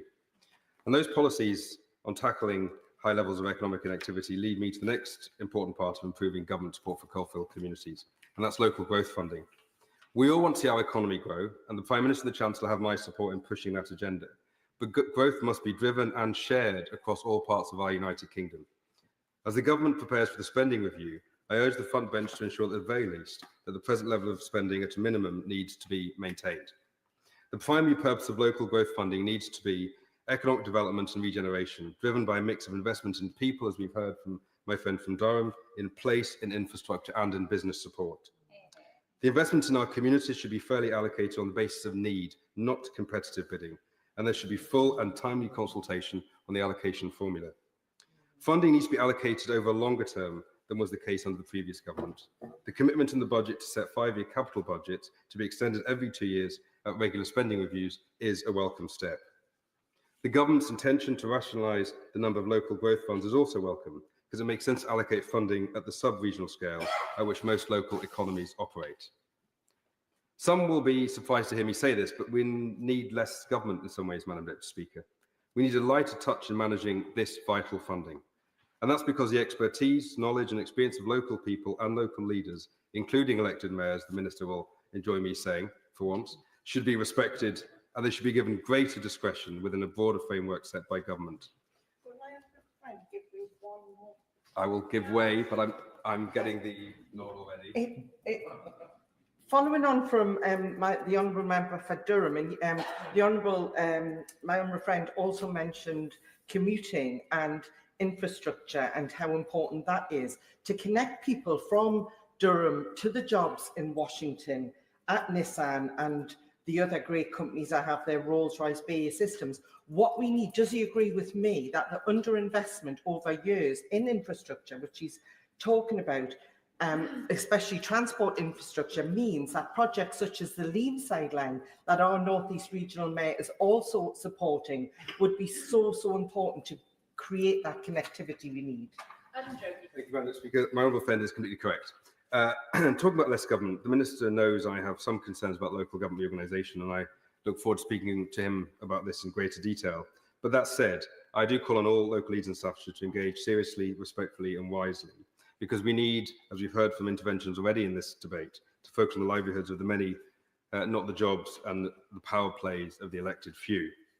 I now turn briefly to the coal industry social welfare organisation CISWO, a national body that should not be confused with local miners' welfare, who are their own independent charities in their own right. Concerns about CISWO have been aired on several occasions by a number of colleagues. I've met the members of the board and the chief exec myself, and it would be wrong for those concerns not to be noted in this debate. I urge the leadership at CISWO to consider how they might better support local welfare schemes when they run into difficulty, including looking at the recycling of funds locally when land and property is sold off. Although CISWO CISWO might better engage with local authorities in supporting regeneration initiatives in former mining communities. Lastly, Madam Deputy Speaker, I want to talk about the Coalfield Regeneration Trust, which got to work in 1999 in response to the recommendations made by the Coalfield Task Force established by the late Lord Prescott. And we all know Lord Prescott was laid to rest last week, and I acknowledge his service to our country. Their focus over the last 25 years has been to support communities living with the consequences of the rapid mine closure programme that took place from the mid-1980s onwards under the government of Mrs Thatcher. They've invested hundreds of millions of pounds, reaching over 2 million people in community projects and activities, improving the health, skills and employment opportunities that we all want to see and have touched on, as well as supporting thousands of vital community assets and organisations. Now, between 1999 and 2015, the CRT received funding from the UK, Scottish and Welsh governments for its work. They continue to receive funding from both the Scottish and Welsh governments, although it's been reduced in recent years, but no longer from the UK government. This had a huge impact on their ability to deliver across England and resulted in a significant reduction in their programmes of support. Where the previous Conservative government failed, can I urge this new Labour government to deliver? And I urge ministers to look at a sustainable, long-term and comprehensive package of funding for the Coalfield Regeneration Trust. Will the Minister arrange for me and my friend from Easington and the Coalfield Regeneration Trust to meet with relevant ministers at the earliest opportunity? Today, I want to honour the proud and rich history of mining in Newcastle and Lyme and in North Staffordshire, a region where generations of hard-working men and women carved out a legacy of resilience, determination and community. But I want us to remember the huge potential, the brilliant people who deserve the highest quality public services. They deserve the investment and focus that our big cities get, and they deserve a government that will never walk by on the other side. This debate gives us a chance to reflect on the past, but to invest in the future. As we remember the miners who risk their lives every day, we also acknowledge the role they played in shaping the industrial strength of my region and the nation as a whole. Their sacrifices remind us the value of hard work, perseverance, and the unyielding spirit of North Staffordshire and our United Kingdom. We have a responsibility to lead where they left off, and we have no time to waste. The question is, as on the order paper, Ian Lavery. Thank you, Madam Deputy Speaker. Can I first of all declare an interest and refer to my declaration of interest, being a miner from the age of 17 until I come to this place. A period of over 30 years, and also my connection with the National Union of Mine Workers. Madam Deputy Speaker, it's absolutely crystal clear from what will develop in this debate this afternoon the absolute need for continuation of support to the coalfield communities. Absolutely crystal clear. Whether it's with regard to the Orgreave Truth and Justice campaign, the pardoning of the sacked miners, whether it's the CISWO coalfield, the CISWO organisation, a fantastic charity, which needs a complete and utter overhaul, whether it's the MPS, whether it's, again, looking at the BC Triple S scheme, whether it's the general social deprivation and poverty in the communities, or whether it's the Coalfield Regeneration Trust. These issues will be covered in much more detail by my honourable friends. But I want to take the time I have to paint a picture, to take you back to the proud past, because we're very, very proud of our past in the Coalfield communities. The communities were built from the wage packets of the miners, were built in. What we've lost is something which we've got to describe today, and what we want back to fulfil that pride in our communities and the people we proudly represent. You know, we were the people who fueled the Industrial Revolution, and the communities being savagely destroyed by a government driven by political ideology. There was little that the collieries didn't touch, and when I left school, I was pretty much full employment, you know. At the school, when the schools opened the gates, the pits opened theirs. And following the footsteps of our forebears, feeling like we were contributing to the wealth of the nation. And you know, we really were contributing to the wealth of this nation. And many paid the ultimate sacrifice in doing so. And in doing so, we're given the finest apprenticeships you could ever imagine. Qualifications in working underground that could be transferred across the globe, and trained in skills that no piece of paper could ever quantify. You know, I learned from the very best, my education from the age of 17. Miners with huge intellect, most without a single written qualification, written off as uneducated by people who should actually know better. These were absolute working class geniuses, believe me. It didn't stop at political debate, though these men who we looked up to imparted on us many, many, many life skills. They taught us the value of work. I'm talking about miners underground, taught the younger generation coming through the value of work, the value of contributing to our local communities. And the perils of stepping out of line, the coalfields largely policed themselves. Get into trouble on a night out, and you were in trouble when you went back to work. Employment at the pit gave miners and their families the security of the colliery house, good quality terraced housing stretching the length of the communities, all owned by the coal board, with decent rents kept in good order, and the security of a home for miners. These are what the basic things that local communities, coalfield communities, are suffering greatly now because of the huge loss. The communities had a thriving social scene. If you wanted to wet your whistle, there was plenty of places where you could have a pint. The clubs are gone, clublands disappeared, the miners' welfares are disappearing, and we've got to get something back, Madam Deputy Speaker. The communities enjoyed a great whole host of pursuits, whether it be whipping racing, pigeon fancying, leek growing, onion growing, billiards, pigeon racing, jazz bands, brass bands. Absolutely amazing what the miners were able to contribute to this country. That's why we need specific intervention into the government, from the government, into these coalfield communities which are dying on their feet. We should never forget the contribution, often at a great cost, to coalfield communities that deliver to this country. They really need that levelling up that is constantly promised. Horace.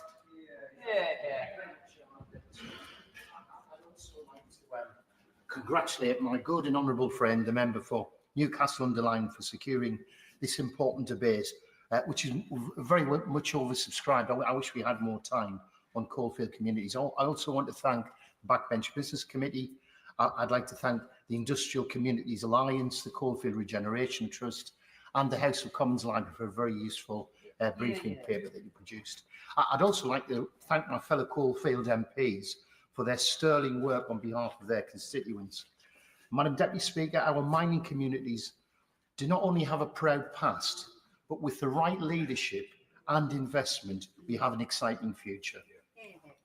It's certainly true that after 14 years of Conservative government, coalfield communities have been left grappling with relentless austerity and a rigged levelling up agenda, which in practice meant resources never reached the places in my community that needed them most. Today, I want to talk not only about the challenges our community face, but about the potential within them, the potential to drive economic growth, attract investment, and create jobs that can transform lives and revitalise local economies. 30 years after the pit closures, the talent, resilience and ambition of our coalfield communities remains undiminished. This isn't just about righting the wrongs of the past, it's about harnessing the energy, that energy in the community, to build a stronger, greener and more prosperous economy. I must say something about the British Coal Staff Superannuation Scheme. To its credit, my government, this Labour government, have already demonstrated their commitment to coalfield communities. For too long, successive governments have denied retired miners and their widows pensions justice. Money that should have provided security in retirement was instead filling the Treasury's coffers. I'll give way on that point. I'm grateful to him for giving way, and he generously thanked Coalfield MPs. But I would like to repay the compliment to him, because I think his leadership on the Mine Workers Pension Scheme has been absolutely exemplary. We're all very happy to support him as the chair of the APPG, and I want to on record how important a part he played in that significant commitment this government made. My honourable friend's very kind and generous, and I do thank you for that. But this isn't about me. This is about the communities that we represent. And I think we have to give credit that at the recent budget, the current Chancellor righted the wrong on miners' pensions, on the MPS, and delivered Labour's manifesto commitment on the Mine Workers Pension Scheme surplus. That decision to transfer the MPS Investment Reserve Fund wasn't just a moral obligation, it resulted in an economic boost. In my constituency, Madam Deputy Speaker, this decision is injecting £5.6 million into the local economy every year through increased pension payments for the 3,755 MPS members, retired miners and widows in East Durham. That is money that's now being spent in our high streets, local shops, cafes, pubs, boosting the economy, creating jobs and supporting growth. However, this pension justice issue is only partially settled. There's a similar issue with the British Coal Staff Superannuation Scheme, which has 40,000 beneficiaries, former British Coal staff and their widows. And since 1994, the government have taken out £3.1 billion from this scheme without contributing a penny. So I say to the Minister, respectfully, and specifically to the Treasury, with all respect, it's time to release the 2.3 billion BCSS investment reserve so all former mining staff can receive a pension uplift. Time's of the essence. Thousands of retired miners have already died, with 2,000 passing away each year. That's from the BCSS, including many women who are amongst the lowest paid workers in the coal industry, having worked in pit canteens like my mother, administration and auxiliary roles. When we say numbers, they're quite meaningless, perhaps to civil servants and maybe to ministerial advisors. But I know these men and women, men like Eamon Kavanagh, now in his 80s, who's an absolute stalwart, not just of Merton Colliery, but the Seam Collieries. Bill Waite's a good friend of my late father, and indeed my dear mother, who's 88 now. Time is of the essence to settle this issue. It's about fairness. It's about pension justice and putting money back into communities that powered an industrial revolution that made Britain great, fueled economic growth, and were the foundations on which our nation's wealth was built. On a positive note, moving from coal to clean energy, we can lead the green industrial revolution. The closure of the coal mines marked the end of an era, but just as we powered the last industrial revolution, it's now time for our communities to lead the next one as we transition to a clean and green economy. Indeed, in East Durham, we've already been laying the foundations for this future. Mine water heating, an innovative, Low carbon energy solution is being developed in Seam and Horden. If properly supported, it could provide sufficient heat for all properties in the UK's coalfield areas, offering a sustainable and affordable alternative to traditional energy. Then there's Powerroll, a startup based on the Jade Enterprise Park that's pioneering lightweight, flexible solar technology that doesn't rely on rare earth metals. This is a British innovation at its finest, ready for reinvestment to scale up production in a gigafactory. With the right support, we can create new green collar jobs. We've heard about white collar and blue collar. Let's have green collar jobs and position the UK as a global leader in renewable technology. Jade Bottrell. Thank you, Madam Deputy Speaker. Can I begin by thanking the Honourable Member for Newcastle Underline for securing this important debate today? I'm proud to see so many colleagues speaking so passionately about their communities. It reassures me that despite years of underinvestment from the party opposite, most of whom can't be bothered to show up to the debate today, it's nice to see people on this side of the House who feel the same commitment to rejuvenate their communities today. And importantly, to celebrate the social, economic and cultural contributions of the areas we have grown up in and now have the privilege of representing. Madam Deputy Speaker, I was there when Kenningly, the last deep pit in the UK, closed a week before Christmas back in 2015. I spoke to some of the 450 miners who had been made redundant, whose fathers and grandfathers had worked down the pit. It was clearer to me that day than ever before the devastating, ruthless impact of closures. The mine wasn't just a place of work, but it was the heart of the community. Built around it were schools, sports teams, brass bands, social clubs, places of worship, families, friendships, hope, security, and prosperity. And when Kenningly closed, I saw it on the faces of the men and their families, the fear that the death of the industry would take the community and the culture with it. The culture and the industry of his father and his father before him. But Madam Deputy Speaker, they rejected victimhood. The next day, the miners, the families, their friends, their community marched together and met at the Miners' Welfare Club. For too long, people in post-industrial northern towns were promised nothing but empty slogans. Successive Conservative governments ignored them, neglected them, insulted them, but they refused to be forgotten.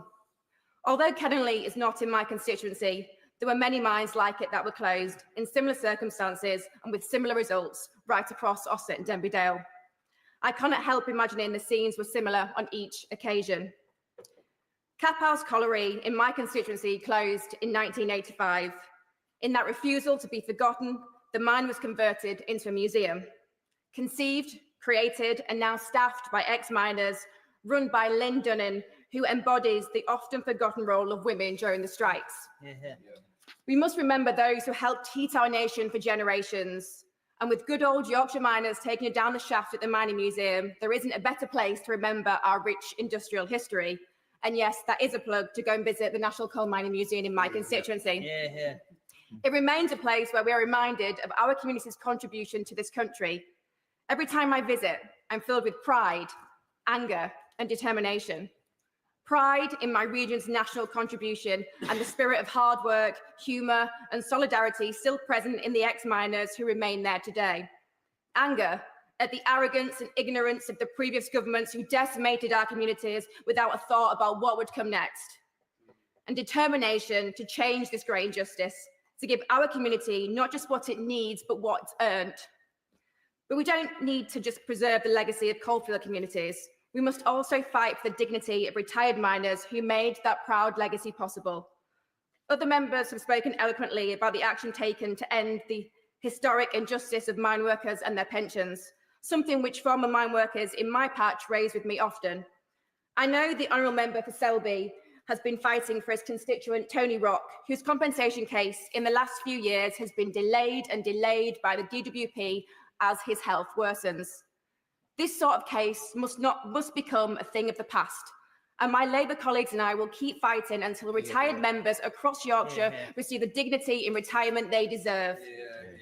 I know this government shares this feeling and is acting. I was proud to run on a manifesto that made concrete commitment to miners and mining communities. This government approach must and does go further. to revive the communities themselves for generations to come. That's why it's investing in schools and hospitals, roads and rails, high streets and homes. It's restoring pride in our town centres, combating antisocial behaviour and crime. It's financing the green industries of the future today to ensure what happened to the mine workers never happens again. It is committed to growing the economy in towns right across our country and not just in London. Madam Deputy Speaker, as people in my area know all too well, strong communities must be nurtured, generation after generation. But often, people in post-industrial northern towns like mine feel like they are ignored and forgotten by the powerful. It is my job in this House to ensure these thoughts and feelings are heard. I am committed to never treating them with the same injustice they experience at the hands of uncaring, short-termist Conservative governments. Kenneth Stevenson. Thank you, Madam Deputy Speaker.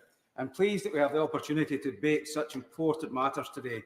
And can I thank my honourable friend, the member for Newcastle-under-Lyme, for securing this time and commend him on his excellent speech. In the villages and towns that make up the wonderful constituency of Adjournment Shots, there is a very common theme that consistently arises when we knock on doors, and that is the memory of coal mining, the community spirit and cohesion that existed, and the suffering and devastation felt as a consequence of the cruel Tory policy of rapid deindustrialisation. Adjournment Shots, like other constituencies we have heard mentioned today, sat at the centre of an industrial heartland, excuse me, in this case, central Scotland. It was communities such as this where young men and women entered skilled employment and could do so in their own hometown. And in asking government to further support regeneration of coalfield communities in this debate today, we do so in the hope that this becomes a reality, once again using modern educational and employment techniques. The working people of Adjournment Shots have been treated as an afterthought for too long.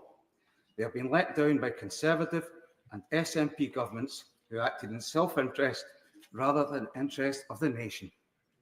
I am delighted that we now have a government that will ensure the people of Adjournment Shots can mark the legacy of its coal mining past, but strengthen, modernise and deliver a more prosperous future. In my family, we remember my late grandfather, Jimmy Stevenson, who worked down the pits for over 40 years. My late father-in-law, Drew McCracken, who worked in mines across central Scotland for 40 years, scrambling and digging in 18-inch seams, and who carried his brother up the mine after he was killed. And my brother-in-law, Derek McCracken, who worked for 10 years in the mines around Plains and Caldercrooks.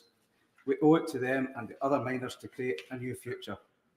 Madam Deputy Speaker, it often goes unnoticed, but the inequality faced within former coalfields is staggering. Whilst there are many means of measuring the scale of challenge facing former coalfields, I found particular interest in a figure provided in the State of the Coalfields 2024 report, which highlights in terms of employee jobs for working age individuals, Ayrshire and Lanarkshire, which are analysed together for the purpose of the report, have the joint lowest of 44 employee jobs for every 100 people of working age. Indeed, the areas of Ayrshire and Lanarkshire witness an above-average out-of-work benefit claimant rate and are identified in the report as being areas where extensive deprivation exists. This is the direct consequence of 14 years of Tory government, Madam Deputy Speaker. They have deepened the inequalities that have scarred constituencies like mine for decades. However, looking at Scotland as a whole for a moment, it is a country where health inequality is felt on an unimaginable scale, where the inequality is deep and divisive in equal measure, and where there is no worse time to be poor and in need of healthcare. With 1 in 14 people in Adjournment Shots alone in bad or very bad health, the former coalfields that I represent are held back by ill health because of a Scottish government that has allowed NHS waiting lists to soar, with almost 1 in 6 Scots waiting, waiting and waiting. There is no doubt the challenges facing my constituents are significant. The barriers to their social and economic process exist because governments have not undertaken anywhere near enough work to break them down, but I firmly believe in the potential of Adjournment Shots and its people. It is a constituency with skilled workers, with talented young people full of potential, and an older generation that remembers its industrial and coal mining past while wanting the best for its future. I must thank the Coalfields Regeneration Trust for the work that they do to raise awareness of the struggles faced in constituencies such as Airdrie Shorts. And I must too thank this UK Labour government for delivering a budget that sees Scotland receive its largest funding since devolution and a pay rise for working people across my constituency. I look forward to working with the Minister and others to regenerate former coalfields in constituencies like mine, and encourage the Government to work closely with the Coalfields Regeneration Trust, who do excellent work in our communities, as we embark on a plan for change away from the years of social, economic and health barriers blocking the progress of our former coalfield communities. Thank you. Lindsay Farnsworth. Thank you, Madam Deputy Speaker. First, I'd like to pay tribute to my honourable friend for Newcastle Underline for securing this important and timely debate. And I'd like to echo his comments in relation to our honourable friend, the member for Easington, for his work championing our coalfield communities, which until this government was elected had been forgotten. Madam Deputy Speaker, I'm speaking today as the proud daughter of a former coal miner. On behalf of the coalfield communities in Amber Valley and thousands of former coal industry workers across the country. My dad and the constituents of Amber Valley have a common link, Madam Deputy Speaker, a rich mining heritage. Whether it's my constituents like John Edwards from Heanor, Colin Smith from Langley Mill, or Ian Walker from Ripley, all parts of Amber Valley share this common bond.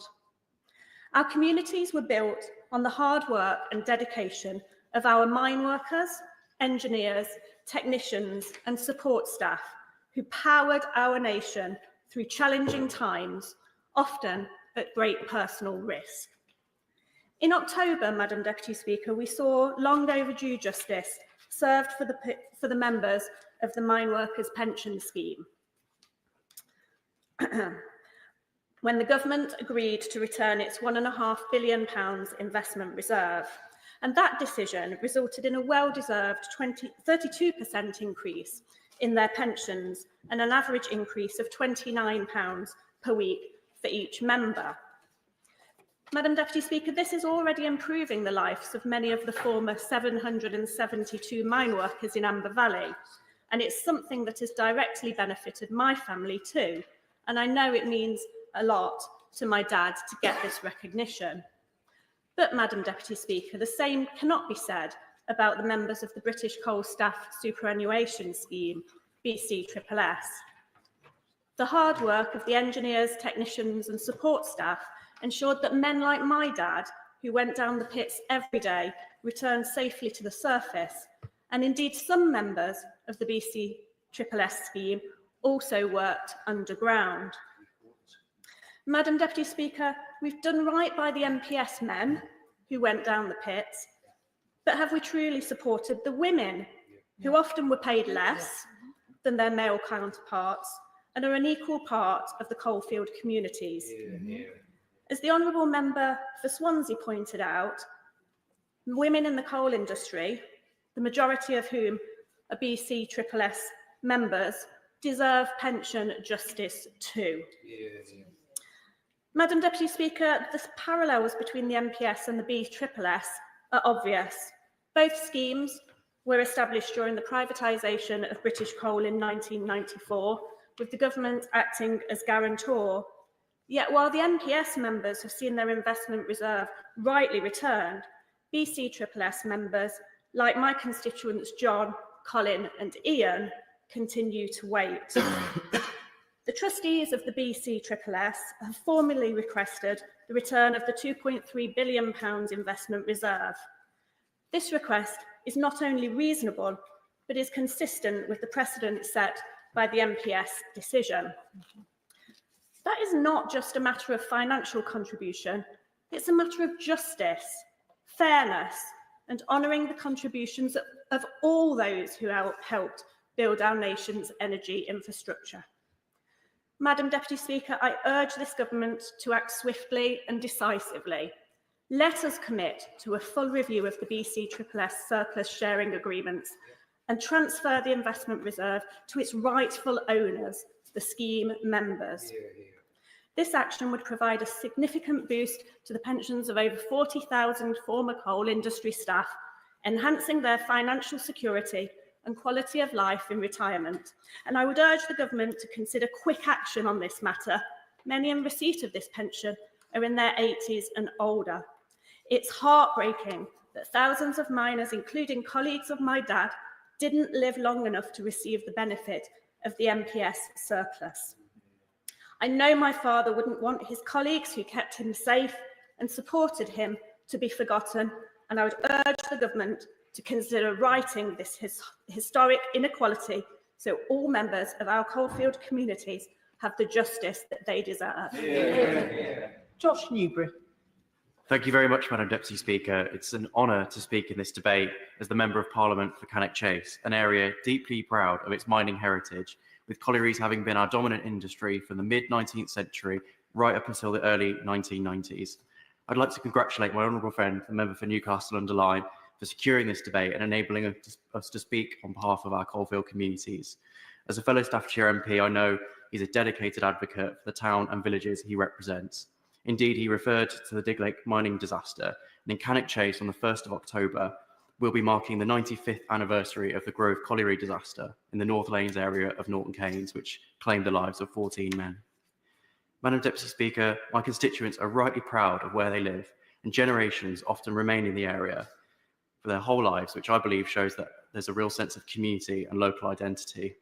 However, my constituents also often tell me that we desperately need investment in the bread and butter infrastructure that supports thriving communities, like capacity at GPs, dentists, and in primary schools, good quality roads, but also regeneration in our town centres. Regeneration is a vital word in this debate because in all too many coalfield communities, there's still a feeling that decades on, we haven't all recovered from the rapid destruction of the coal mining industry in the 80s and 90s.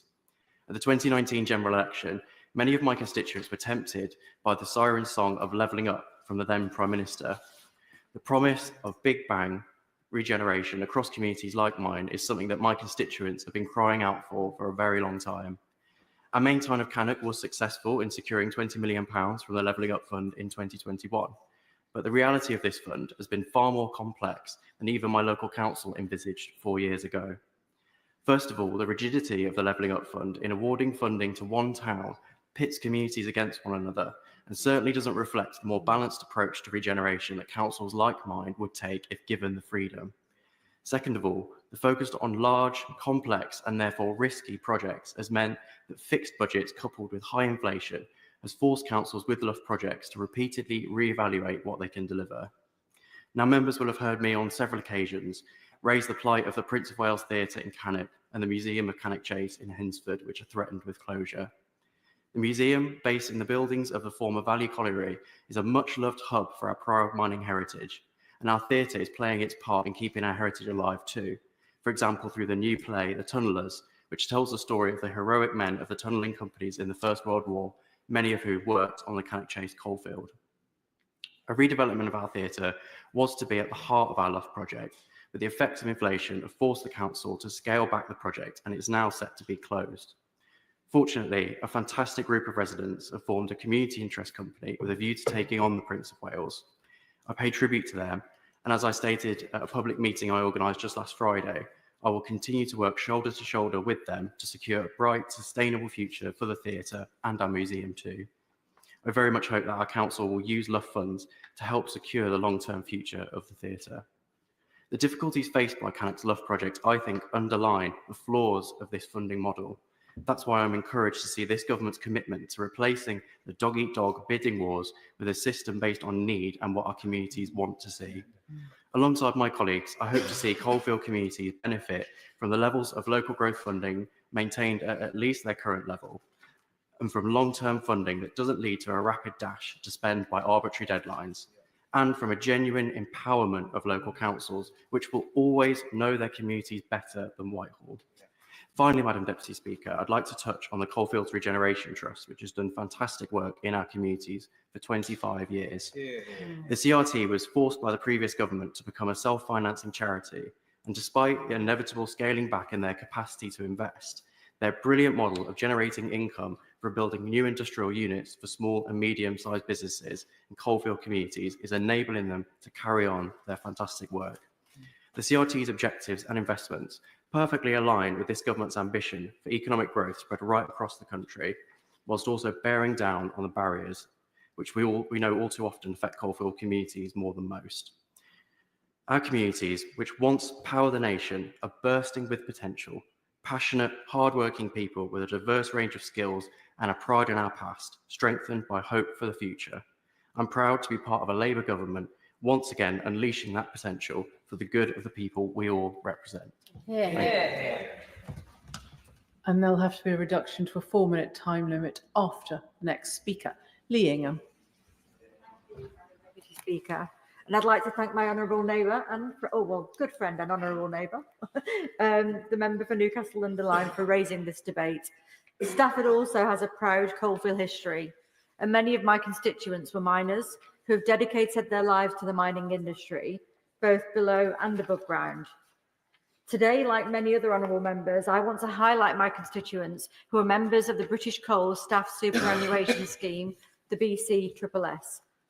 At the general election, I was really proud to stand on a platform that recognised the injustice in the mine workers' pension scheme. And following the election, I was delighted that swift action was taken to return the investment reserve to its rightful owners. As the honourable member for Wrexham has also mentioned, I do believe the BCSS is worth reviewing. It shares many of the same characteristics as the mine workers' pension scheme and has equally deserving members.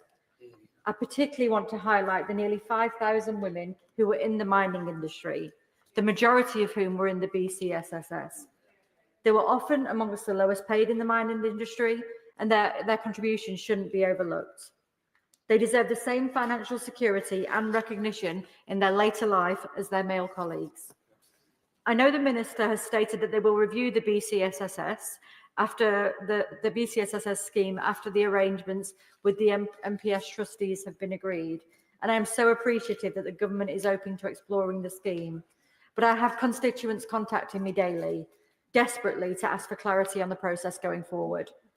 I hope that discussions will soon take place regarding this, but more directly, I'm calling for transparency on timescales so that I can reassure my constituents that this is a priority for our government.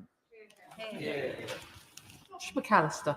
Thank you, Madam Deputy Speaker, and thank you to all those who've been involved in bringing this debate forward, including my honourable friend. The coastal coalfield of West Cumbria stretches 14 miles from Whitehaven up the coast to Maryport. The coal seams in my constituency were mined for over 420 years before the last mine closed in the 1980s. The miners and collieries of West Cumbria helped to fuel Britain's economy for centuries and sparked numerous innovations. Entire towns and communities in my constituency were built out of the coal, iron and steel industries. But our mining history is also marked by terrible tragedy.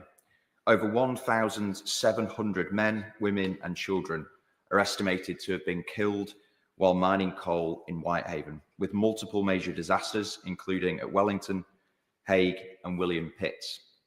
These terrible incidents are remembered to this day by members of the Pit Crack West Cumbria group, who organise annual remembrance events and create a community for retired miners. I'd like to put on the record my thanks to Dave Craddock and Joseph Ritson and others who are involved in this group. I'd also like to pay tribute to Patrick Robertson and others working to keep the memory of Workington's mining heritage alive with their campaign for a mining memorial in Workington, which I wholeheartedly support. Despite these tragedies, West Cumbria remembered our mining history proudly, and in an area which has witnessed the loss of not just our mining industry, but also over time, the generation of new nuclear power, despite being the site of the world's first civil nuclear power station, that loss is felt profoundly. That loss, when not replaced, does something to the psychology of a community. People yearn for work that provides a sense of shared purpose. I'd gladly give way on that point. I thank the honourable member for giving way. He's very generous with his time. He speaks very passionately about coal mining in Cumbria and in Whitehaven. Of course, he will be aware that there is a chance in Whitehaven to open a metallurgical coking mine, which will produce coke to produce steel and cement in this country. So will he have a word with his own government and persuade them to open this coal mine?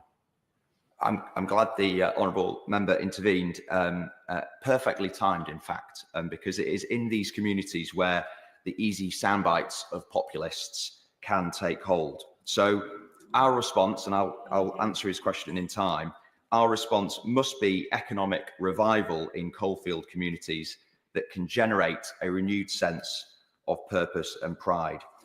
The cynical promise from the last government to my constituents was to reopen a coal mine that they knew would never likely happen. They told my community that the best they could hope for was jobs in a dying industry, jobs that would be tied to exporting a volatile commodity that lacked a domestic market. My job, the government's job, is to put other options on the table. I've produced an industrial plan for West Cumbria, and since the election, I've commissioned and updated a more detailed version of that plan that I'll be publishing shortly. It sets out how we might secure new nuclear, upgrade the Port of Workington, and fuel new advanced manufacturing and industrial jobs in the area. A plan that would revive and diversify West Cumbria's economy and boost our sense of pride, looking to the future, not the past, for the answers that my community deserve. These plans only stand a chance of success because we have a government committed to an industrial strategy, a government serious about new nuclear power generation, as announcements earlier today indicate, and a government that recognises the vital role of upgrading our ports and has set the National Wealth Fund on a footing to support those initiatives. The government's growth mission, actively backing these kinds of plans, offers an answer to revive our coalfield communities. I look forward to continuing to work with government to deliver this change for my community, and would be keen to invite the Minister, when he responds, to consider an invitation to Cumbria, particularly to West Cumbria, to talk about not only these plans, but also the opportunity that the recently announced devolution deal might offer to revive the prospects of jobs and economic opportunity in my community. Amanda Hack. Thank you, Madam Deputy Speaker, and I thank the honourable friend from Newcastle-under-Lyme for securing this incredibly important debate. He's a true champion for miners across our country, so thank you. My constituency of North West Leicestershire has a rich mining heritage, with most of the Leicestershire pits falling in my constituency. It fills me with great pride to stand in the chamber today, giving a voice to our coalfield communities. When I look to the colleagues who've joined us in the chamber today, I'm reminded of not just how significant an impact the coal mining industry had, but how much this history unites us. For my constituency, the legacy of coal mining industry is literally written on the map, giving the name to our main urban centre, Coalville. One of the first events I attended as a candidate was the 125-year anniversary of the Whittick Colliery mining disaster. The ceremony unveiled a memorial to the 35 miners who died in that disaster, the men and boys who lost their lives in Whittick Colliery disaster of 1898. Madam Deputy Speaker, I'd like to pay tribute to the 35 in this House today. William Bradshaw, Josiah Brooks, John Davies, William Gresley, William Moon, William Percival, Lewis Smith, John Tugby, Joseph Wilson, James Wright, Henry Wyatt, James Wyatt, William Belcher, Charles Clamp, William Davis, John Elliott, Thomas Gresley, Joseph King, William Lim, John Platts, Joseph Shaw, John Skellington, James Evans, John Richards, William Bostock, John Moore, Patrick O'Mara, William Timpson, Thomas Benison, Edward Edwards, Benjamin Wildman, Henry Springthorpe, Samuel Stacey, William Stacey, and John Albert Gee, who was just 13 years old, who lost his life after running back into the pit to warn on others of the danger. The Whittick Historical Group have been unwavering in their dedication to ensure this disaster does not go unforgotten, and I'd like to pay tribute to the following members of this group for their tireless work: John Ivor West College, Alan and Michael Wellman, and the late Leslie Hale. To support our coal mining communities, we need to preserve the history of those who powered our country. And whilst we will support our communities to protect our industrial heritage, we have to provide that great path to the future. Most of North West Leicestershire bears the hallmarks of coal mining, with pit wheels dotted far and wide throughout the constituency, with Snibston, who has one of the last remaining examples of above-ground operational workings of a pit. Whilst now it's just outside my constituency, I also have the open cast mine on the edge of Measham, which closed in 2016. The mine was granted permission on the condition that the contributions went into the Ashby Canal to a community fund would be made. Tapping into that money created by the mine will help develop my coalfield town across my constituency and boost economic support. The National Forest has also been a key driver for transitioning the industrial landscape into beautiful countryside. It is the fact that our community is so poorly served by public transport, though, and it seems that the best way to support my coalfield community is to preserve and restore the Stephenson-built railway line, locally known as Ivanhoe. Open up the railway line will be the key to ensure greater access to jobs, education, and our future. As a member we've mentioned already, I was so incredibly pleased that the autumn budget overturned the injustice on the mine workers' pension scheme. My constituency alone has delivered justice for over 1,500 families, giving £29 extra a week for them. Our attention now must be drawn to deliver that same justice for BCSSS, and that would make a huge difference to my community, with almost 800 people that would benefit from that. No miner, no widow, no coalfield family should feel excluded from the pension money that was already earmarked for them.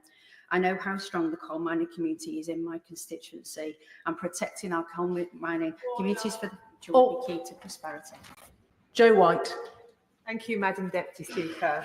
I just want to begin by thanking my honourable friend for Newcastle-under-Lyme for securing this very valuable debate. But I'm here to speak on behalf of my constituents, 750 of them. There is a sense of injustice, confusion and fear. And these are the people who were ignored, missed out when the Chancellor made her announcement last October that mine workers who had paid into the mine workers' pension scheme will be paid out after years of campaigning, and they will receive their share of the reserves that they have built up over decades. In particular, I want to talk about two Bassett Law residents. Michael Houghton, who worked for over 20 years on the front line as a qualified mechanical engineer, responsible for hundreds of staff and millions of pounds of plant and machinery.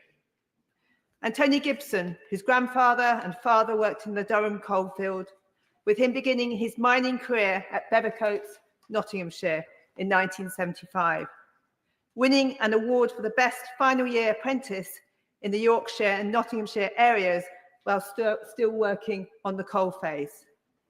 At the age of 23, the youngest permissible age allowed by law, he was promoted to the staff to become a deputy, a move which put him from the MPS pension scheme into the BCSSS scheme. He's 66 in 3 months' time, and he will be at the lower end of the BCSSS pension age. He has suffered from 2 cancers, bowel and prostate. Both knees have been replaced due to working on the coalface. As they progressed through their mining careers, they transferred from the MPS scheme to the BCSSS scheme. For many, this happened to many unknowingly. The sense of anger and injustice is palpable. They feel ignored and forgotten. Their years of hard work and service devalued. My commitment to Michael and Tony and to the 748 who stand alongside them, that I will do everything I can to right the even greater injustice that they were forgotten, overlooked, while 86,000 retired miners now receive their full pension entitlement. This has impacted on the managerial staff and the overmen who worked at the pit, alongside the women who worked in the canteen and in the office, and of course, their widows and widowers. When I met with local BCSSS members, I heard their greatest fear, the ticking clock of time. As each day goes by, members pass on and their personal fight for justice goes with it. My ask of government is to recognise this sense of urgency and act now to right this unhappy wrong. Dukakehurst. Thank you, Madam Deputy Speaker, and thank you to my honourable friend, the member for Newcastle-under-Lyme, for securing this important debate. My constituency of North Durham has a very proud mining heritage. In almost every village and town, there are pit wheels or miners' tub monuments. Many community halls and schools proudly house DMA and NUM banners, and hundreds of my constituents proudly attend the Durham Miners' Gala every year.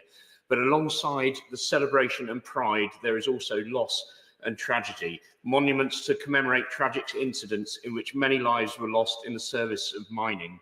The most awful of which in my constituency was the West Stanley pit disaster.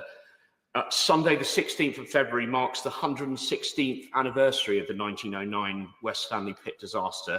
It took the lives of 168 men and boys and was one of the worst coal mining disasters in British history.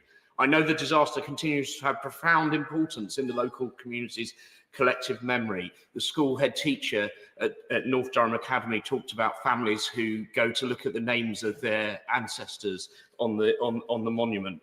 And I pay tribute to the resilience, courage and spirit shown by the community of Stanley. Other colleagues and other honourable members have spoken about the mine workers' pension scheme in detail. I'm delighted that 630 former miners in North Durham are receiving an uplift in their weekly pension, ensuring fairer payments for years to come. And I welcome the government reviewing the BCSSS, but the investment reserve of the BCSSS must be transferred to its members as soon as possible. This is now a political decision. Changes to the scheme rules can only be made by the government. So I hope the Minister will be able to give an update on what progress has been made with the review of the BCSSS when he winds up the debate. The decline of the coal mining industry from its peak in 1913, when 165,000 men and boys worked in Durham's 304 mines, was long and slow. But as the decline of the industry took place over a long period of time, so did the economic damage that came with the closure of the mines. And one of the most tragic policies to exacerbate the suffering of these communities in County Durham was the concept of Category D villages, places where there was a deliberate decision not to invest in them and to run them down. Quite a few villages in my constituency were condemned in public policy terms in this way, and local people fought for the survival of their communities. My fundamental concern is that even now, so long after the closure of the last mine in Sacriston in my constituency in the 1980s, there's been very little systematic repurposing economically of these areas. Levels of poverty and deprivation are still far too high, and even some of the economic activity that was intended to replace coal mining has in turn been shut, such as the Everready factory in Tamfield Lee. I would like to pay tribute to the CRT for the excellent work they do in communities like mine, supporting jobs and local economic growth. They support 14 grassroots, voluntary community and social enterprise organisations in North Durham. I know they have submitted a proposal to the government for more capital funding to help it expand its vital work over the next 5 years, and I hope the government will respond positively to this. But as I said in my maiden speech, that there's a need for a strategic economic regeneration, a new economic purpose for areas like mine, and that requires the government to think about economic growth in terms of it being focused on the regions that most need high quality new jobs. And it can do that through investment decisions, through infrastructure decisions, through procurement decisions, and that needs a joined up approach across the whole of government. And I hope that the Minister will take that into account. Joe Platt. Madam Deputy Speaker, and firstly, can I congratulate my honourable friend for Newcastle-under-Lyme for securing this debate, and can I also pay tribute to the member for Easington for all his hard work that he does for our coalfield communities. My now older children, they've grown whenever I mention the Industrial Revolution. They've grown up hearing about it because I always thought it was very important for them to understand their place. And I couldn't think of a better place to raise them than the constituency of Leigh and Atherton. It's a place with rich history, rooted in coal mining and textile manufacturing. And it's probably one of the reasons why I, in between being elected, I stayed in Lee and I regenerated one of our red brick giants, Lee Spinners Mill, regenerating it to create space for businesses and enterprises to thrive.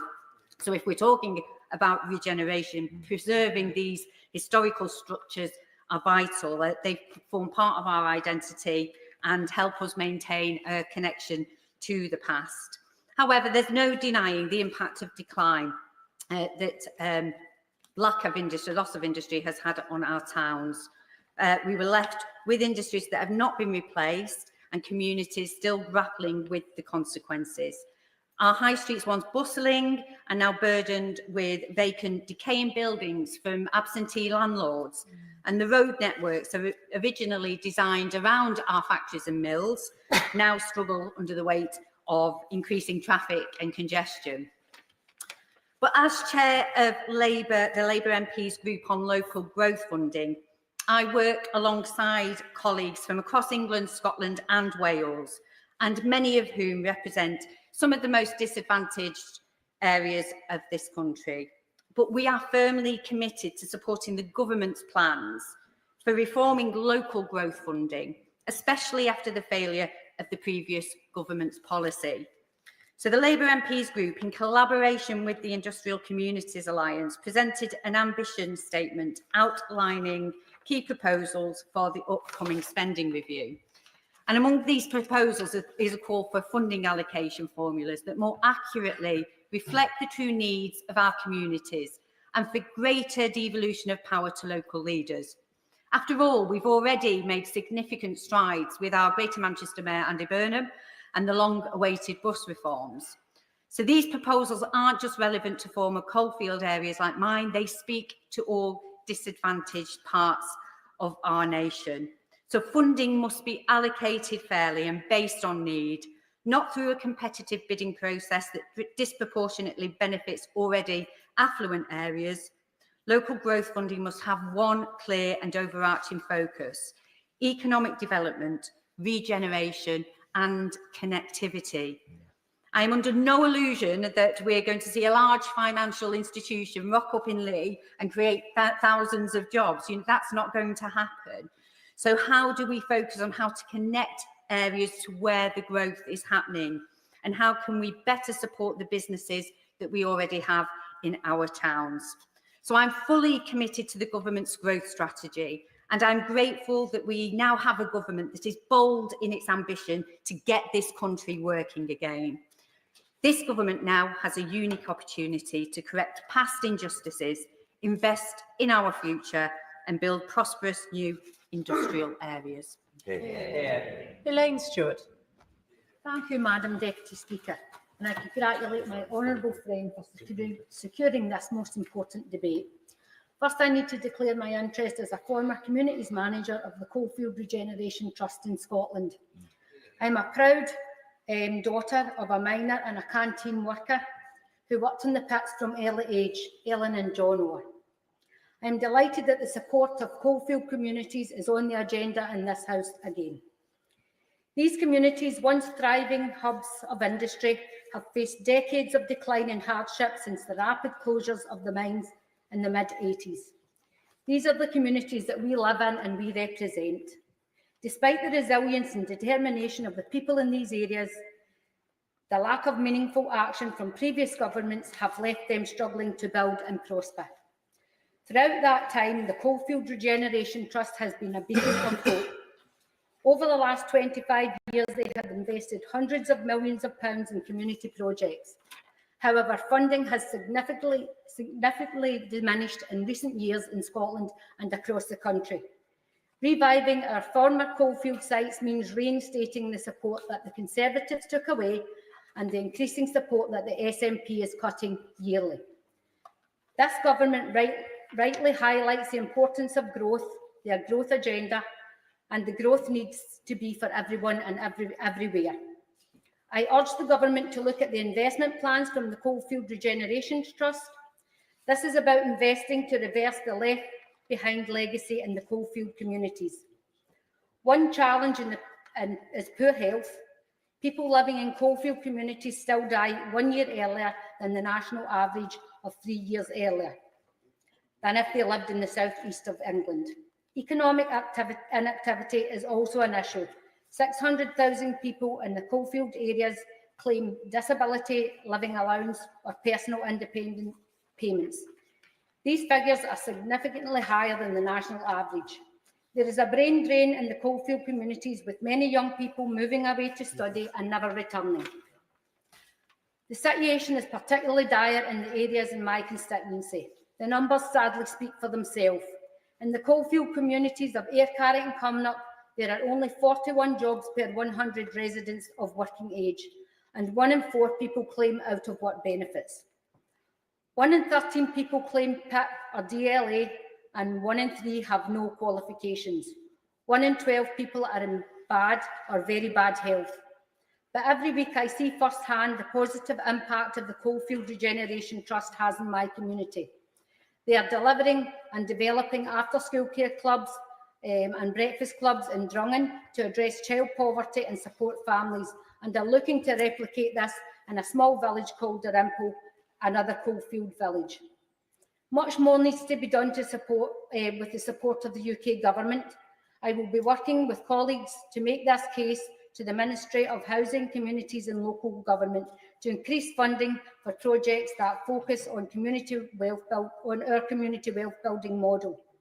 Unlike previous governments, we need to leave a lasting and positive legacy for our coalfield communities. We need to end the left behind legacy once and for all. Thank you. Toby Perkins.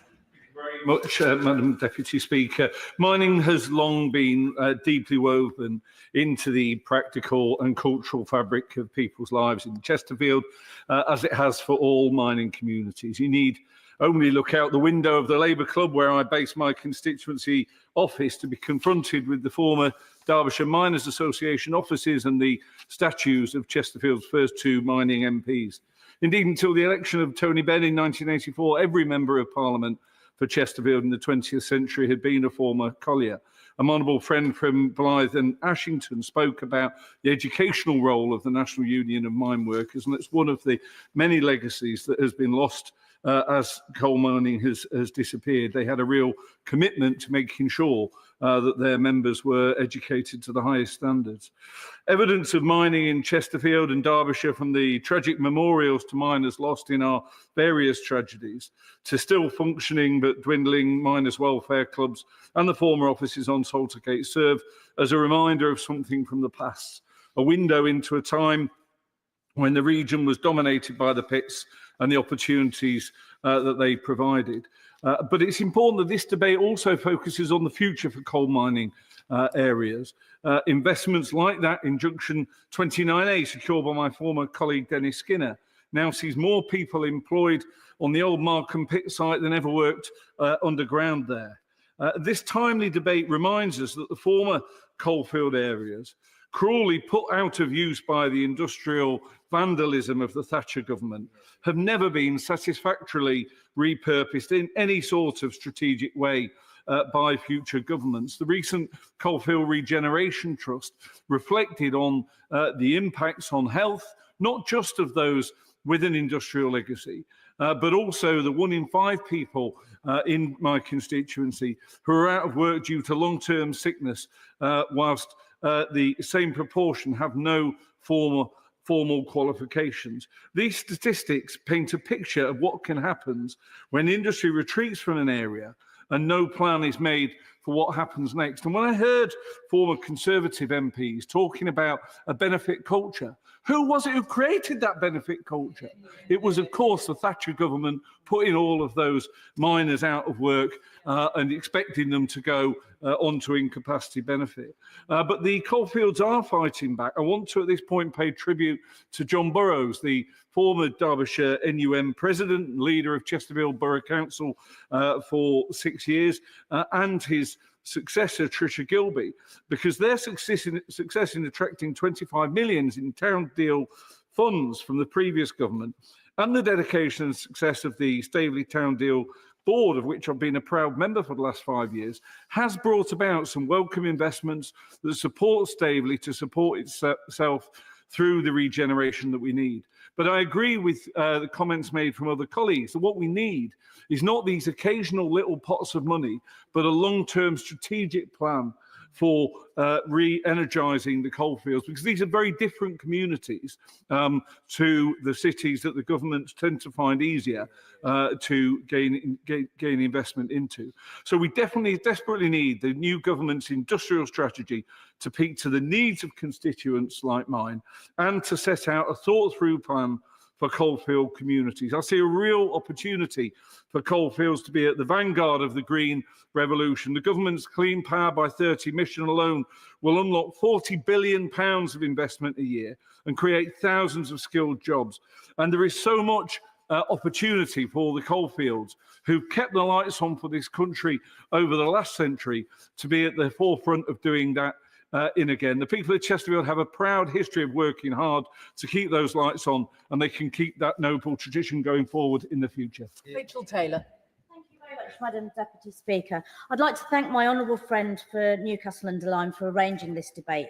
As someone who shares an office with the member, I know how important this issue is to him and how frequently he speaks about the need for regeneration in coalfield communities. That's when he's not arguing with my staff about how old he looks. In North Warwickshire and Bedworth, Newdigate, Kersley, Baddesley, Birch Coppice and Dormill collieries provided jobs for many in my community until they closed. I'm proud to have grown up and lived in a coalfield community that retains many reminders of its mining history. For many years, I played tennis at the Grove in Atherstone, which was a former miners' welfare club, and I've also walked through the Miners' Welfare Park in Bedworth and taken part in the weekly park run. My grandfather was a miner, and like many other mine workers in the constituency, he lived in Dordon, which started off as just a row of houses until Birch Coppice pit opened. Coal mines brought opportunity to countless people, and many of my constituents worked hard throughout their lives underground in dangerous conditions, and so it was crucial they got the pension they were entitled to. Dealing with the injustice of the mine workers' pension scheme means that 1,043 former mine workers in my constituency now have the pensions they deserve. We must do the same for those members of the BCSSS, like the 93-year-old former miner who called my office today. However, like many other coalfield communities, my constituency is still suffering from deprivation that was intensified by the mines closing. The DWP's State of the Coalfields report reveals that there are substantially fewer jobs in former coalfields than in most other parts of the country. And unfortunately, this is true in my constituency too. There are only 63 jobs per 100 residents of working age in my constituency. The problems this causes cannot be overstated. 1 in 16 people are in bad or very bad health, 1 in 5 economically inactive due to long-term sickness, and 1 in 4 have no qualifications. By working with local businesses and schools, I'm determined to break this cycle and to ensure that people in my area do have local employment opportunities and leave school with qualifications that allow them to take up those opportunities. Otherwise, my constituency will continue to follow the same pattern that many other coalfield communities face, where employees must leave the constituency for work and our towns and high streets suffer as a result. I'm here today to urge the government to take further action to tackle the disadvantages and worklessness faced by coalfield communities and to ensure that we hold ourselves to our promise to deliver the opportunities that our young people desperately need. Brian Leishman. Thank you very much, Madam Deputy Speaker, and thanks to my honourable friend from Newcastle under Lyme for securing this debate, and to many honourable friends on this side of the House for outstanding contributions this afternoon. Clackmannanshire has a proud mining heritage, and like so many other places around the UK, the pit was at the very heart of many local communities. Somewhere that was more than a workplace, a generational employer where comradeship and trust were the things that brave workers who went underground and put themselves in danger in order to keep the country warm and moving relied on. I am proud that the government announced that the entirety of the mine workers' pension scheme would be handed over to ex-coal miners and their families. Hundreds of my constituents will benefit. And the positive noises coming from government ministers regarding the BCSS are welcome. But Clackmannanshire is like other heartlands that have been deindustrialised. The economic and social consequences of industry closing 40-odd years ago are still being felt today. Our young people face the challenge of finding local employment of the kind that will pay a wage that will allow them to contribute to the economy, to participate in society, and to one day maybe buy a house and raise a family in comfort. Naturally, with this being the case, there has been an exodus of young people, meaning talent and potential leaves local communities. Madam Deputy Speaker, my inbox tells the tale of the social devastation that is commonplace in deindustrialised areas. Addiction issues, health problems, inadequate transport links, high suicide rates, people relying on emergency food parcels to just survive, all point to government failure in tackling deindustrialisation and the inequalities that it produces. And if the 1980s and 90s were the decades that industry and manufacturing left communities like mine, then the 2010s was the period where austerity ruled. Austerity was an assault on the poorest, the most disadvantaged and the most vulnerable in our society. Now we see reductions of opportunity, negative social mobility, low-wage employment, the gig economy, communities across the country ravaged as leisure centres close, an unrelenting attack on the public services that are the very fabric of our communities.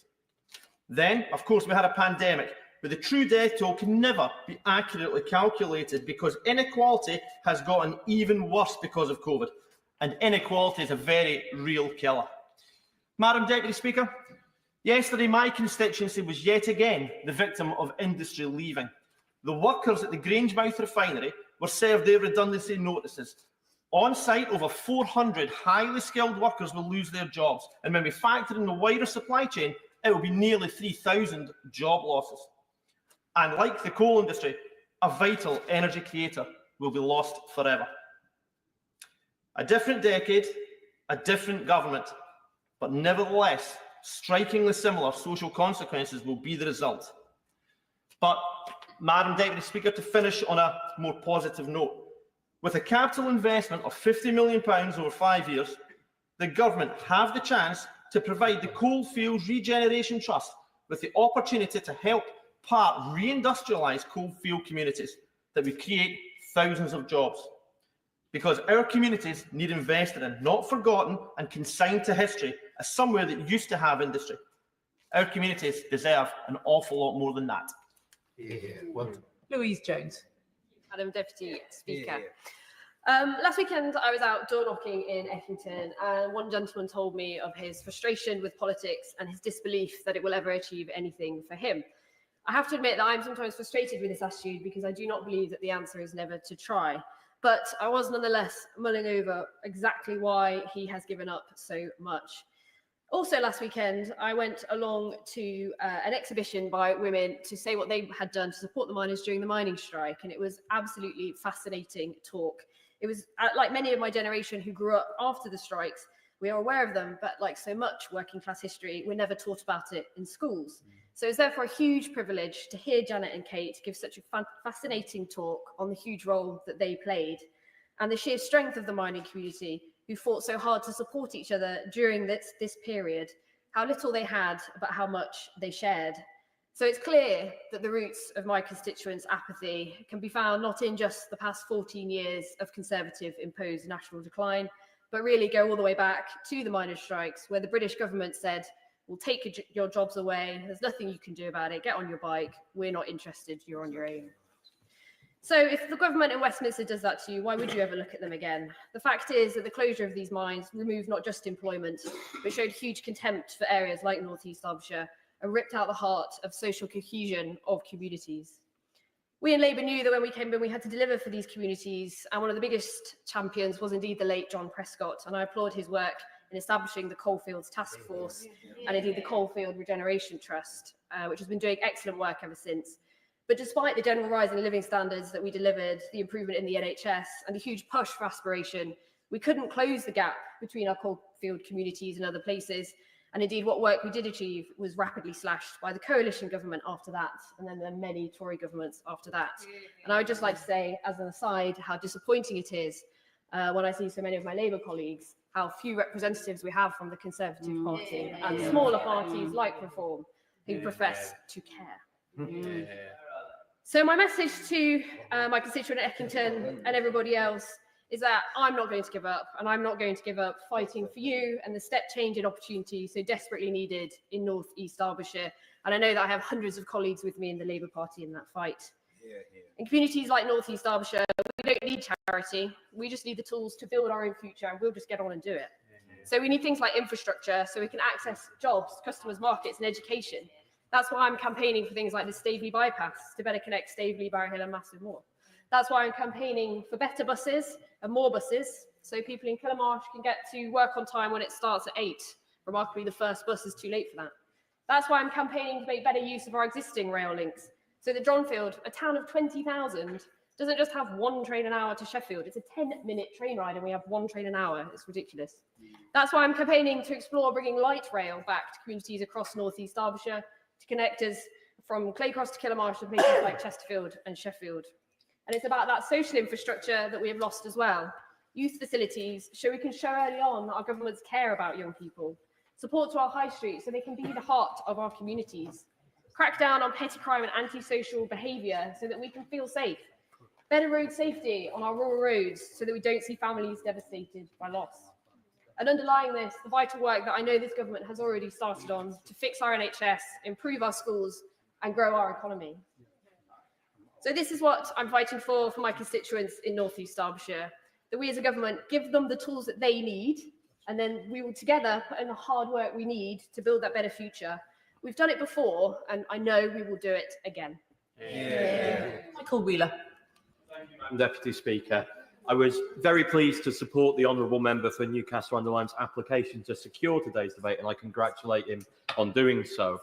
My constituency of Worsley and Eccles is home to the proud former coalfield communities of Astley and Moseley Common that I share with my neighbour, the honourable member for Lee and Atherton. With many other parts of my constituency also historically linked to the mining industry. For generations, the Astley Green and Moseley Common collieries were cornerstones of the local area, providing thousands of jobs, economic stability and a focal point for the community. The local mine workers were quite rightly respected for the tough, dangerous and essential work they did day after day down the pit. I would like to take this opportunity, to pay tribute to the great work carried out by the volunteers who run the Lancashire Mining Museum in my constituency, which I have had the pleasure of visiting on a number of occasions. Occupying the old Astley Green colliery site, the museum illustrates just how central the mining legacy is to the area's identity. We must ensure that the sacrifices made by mine workers and their communities to power this country are never forgotten. The collieries in my constituency were closed over 50 years ago. However, the impact on the local area lingers today. Former coalfield communities still suffer from a shortage of good quality jobs. They have higher levels of deprivation and worse health outcomes. The 2024 State of the Coalfields report showed that on average, hourly earnings in the former coalfields are still 6 to 7% below the GB average.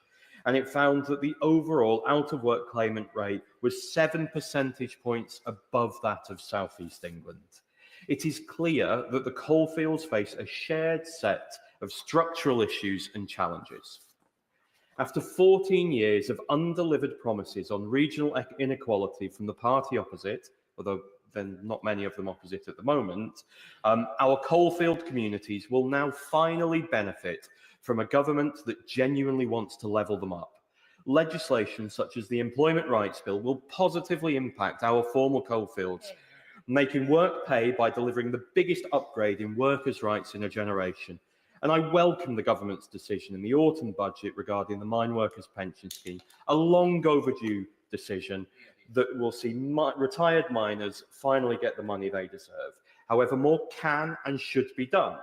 The reinstatement of government funds to the Coalfields Regeneration Trust in support of their community wealth building model would provide much needed stimulus to help promote local growth, feeding into this Labour government's mission to secure growth and deliver rising living standards for working people.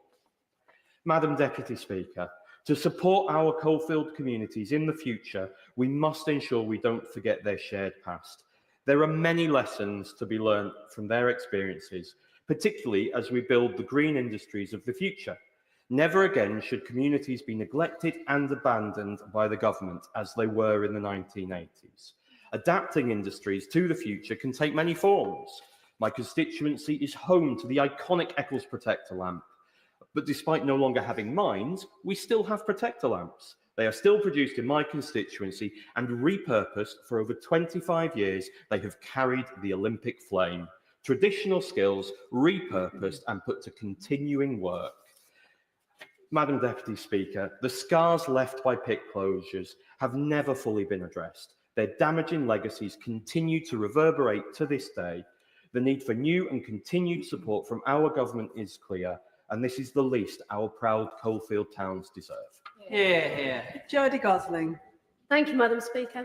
May I declare my interest in that I am still a voluntary director of a nursery, which runs out of a venue supported by the Coalfields Generation, which is also a good example of the wider impact that investment in our coalfields can have. Can I thank the honourable member from Newcastle-under-Lyme for securing this important debate and all his hard work driving this issue forward. Nuneaton's first shafts were sunk in the 1850s and the last pit closed, Door Mill, in 2016. 160 years of service of men going into the darkness to keep the lights of the nation on. And all of those, the army of people that worked around them to support them and the industry. I know they are delighted by the rapid progress this new government has made resolving the disputes over the miners' pension scheme, and very much look forward to similar progress and updates from the Minister around the BCSS. I'm proud to live in a coal village. It's a strong and vibrant community, and my constituents' understanding of the sacrifice that was made by so many is embedded into our town's collective history and consciousness. The pit closures left a vacuum and a legacy of social, economic and health challenges which to this day have an incredible, indelible impact on my constituency. People of Nuneaton earn around £100 less a week than our neighbours and the national average. People in Nuneaton die younger and live less healthy lives, and children in Nuneaton leave school less qualified. The ONS data shows similar trends to other colleagues have referred to, in that children and our young people choose to leave Nuneaton, and the devastating impacts of poverty are still felt by far too many families and children. These challenges are compounded by complex historical infrastructure decline. It's taken years to fight to ensure that the restoration order in Door Mill will be restored, and issues such as shared sewers, drains, land contamination, unadopted roads mar our beautiful villages and estates, eroding the pride and leaving us feeling as if we've been forgotten and unloved. Pat from New Arley has been almost housebound for years, or has to be carried onto the pavements because the unadopted service roads, the Arley backs, by her door are in such a poor state it's dangerous for her wheelchair and scooter to use. She has difficulty attending hospital appointments and seeing friends. These issues have been present for years, and sticking plaster investment and quick wins will not solve them.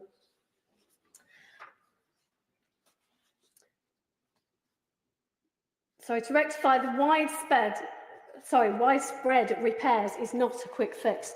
They invite antisocial behaviour, drugs, theft, and a relic of forgotten times when we used to have weekly coal deliveries. These abandoned service roles cause many issues and lengthy delays to our utilities too. Fixing water leaks, overhead cables and supplies takes much longer, as the complexity of spending days just trying to identify who's actually responsible for the land and to gain access. More support is needed to rebuild complex capital programmes and to work with highways and authorities and adopt and maintain these areas from being forgotten wastelands. They continue to build new estates with similar issues and unadopted roads. We appreciate the investment that we've seen in Nuneaton from the Coalfields Regenerous, who work with projects like Camp Hill to install community cardiac facilities, helping with those long-term issues. And the power of our community and the ability to thrive in the coalfields is dependent on support nationally. Thank you. And I'll call for the front bench spokesperson for the Liberal Democrats, David Chadwick. Thank you, Madam Deputy Speaker. I am proud to represent several former coal mining communities. Abercraf, Cwmtwch, Gwancagyrwyn, Ystrad-Gynllais, Pontardawe and Rws are just a few of the proud former mining communities that I represent. So I thank the Honourable Member for Newcastle-under-Lyme for putting this topic on the order paper today. Across Wales, nearly 800,000 people, about a third of the population, still live in former coal mining towns and villages. And I am very proud to come from a Welsh mining family. I will never forget my grandfather taking me to see his father's grave in my stake cemetery, who died aged 34 after working up to his waist in ice-cold water for several hours.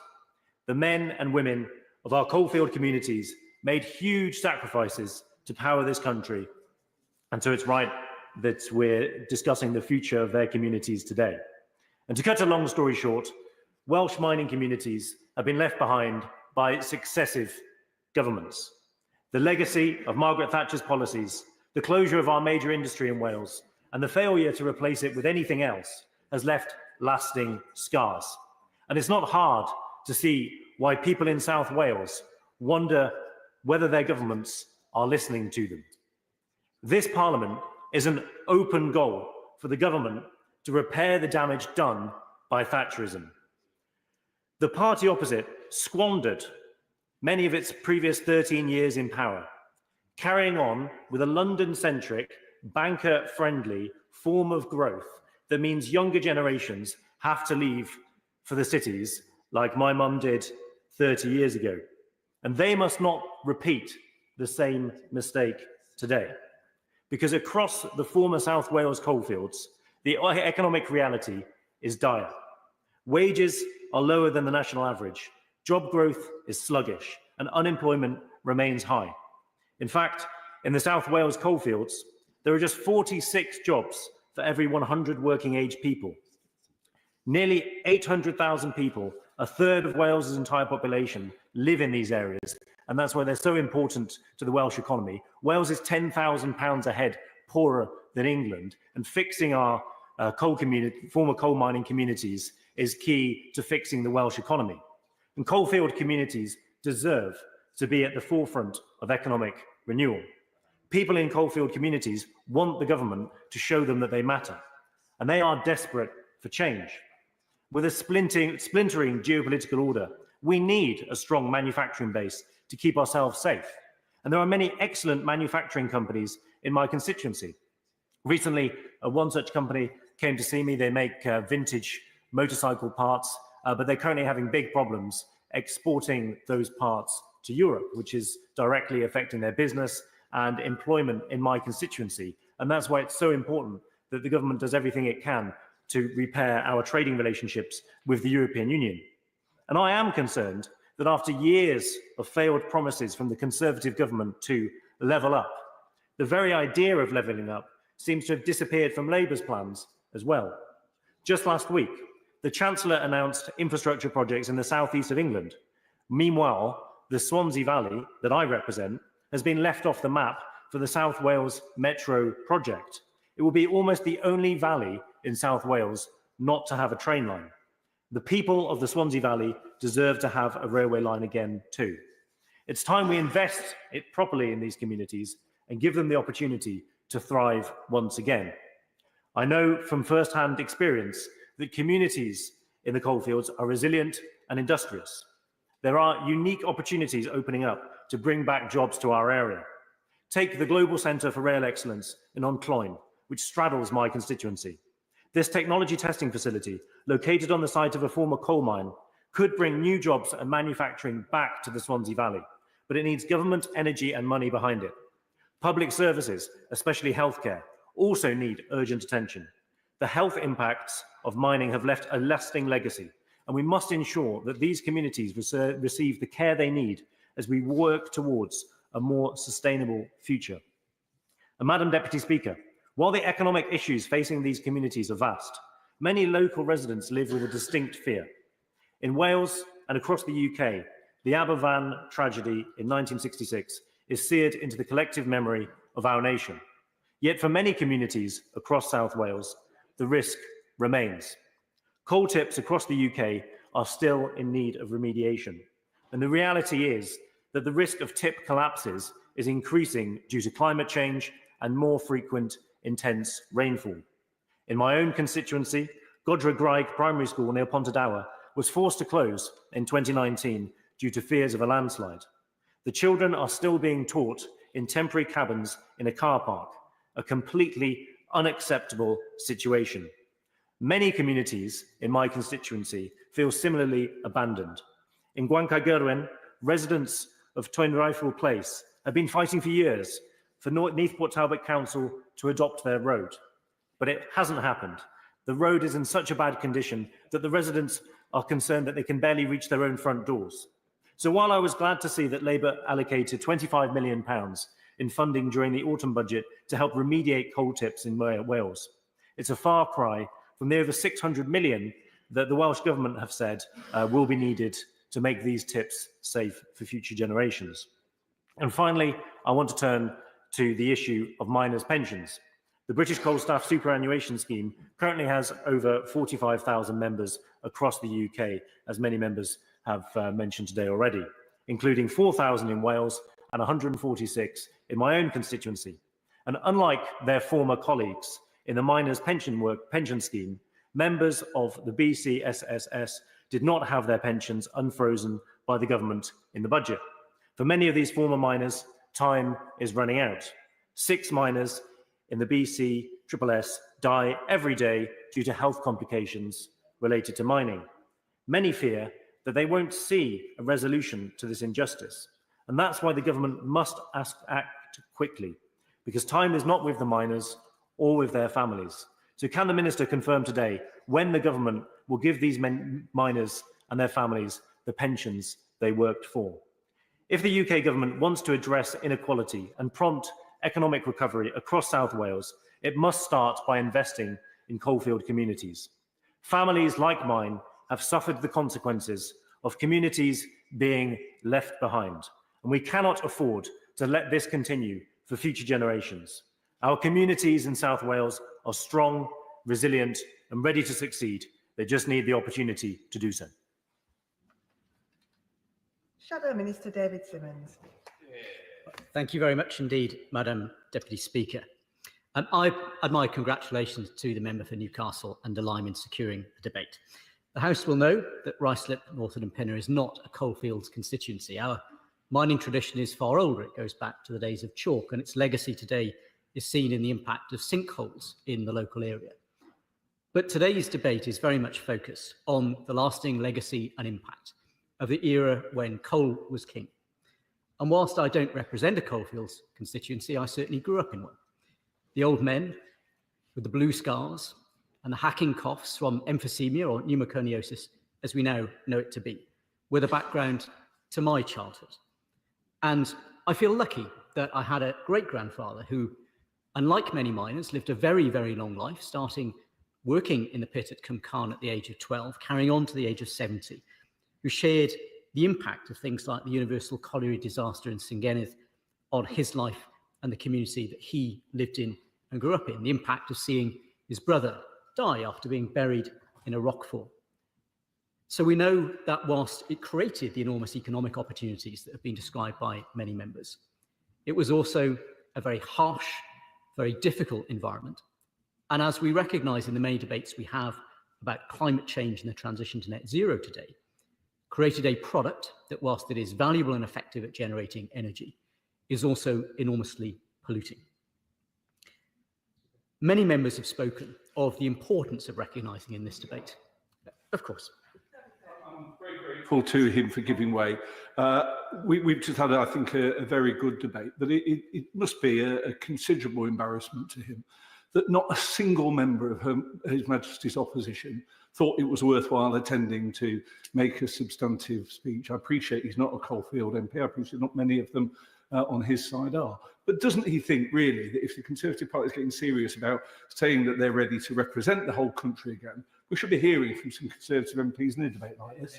Minister. Well, thank you very much, Madam Deputy Speaker. I think, as we see in all the debates that we have in this House, that members will attend to represent the interests of the communities and the constituencies that they sit in this House for. And I know the same point, I think, has been made in the past about the lack of members of Parliament from certain parties attending debates on farming, things like that. I think we need to recognise that the central focus of this debate, is on the historical impact and the way that we deal with that legacy. And as the member for Chesterfield has highlighted, there are, to my regret, but it is a political fact, not many Conservative members of Parliament who are dealing with those issues in their constituencies. But I think we'll see them here very active on those issues that do directly impact on their constituencies day to day. I'm grateful to the Minister for giving way. Can I just gently say to him that any party that seeks to lead our United Kingdom should be interested in and committed to issues that affect people across the United Kingdom. Irrespective of whether people have particular challenges in their constituencies, there should have been more of your colleagues here.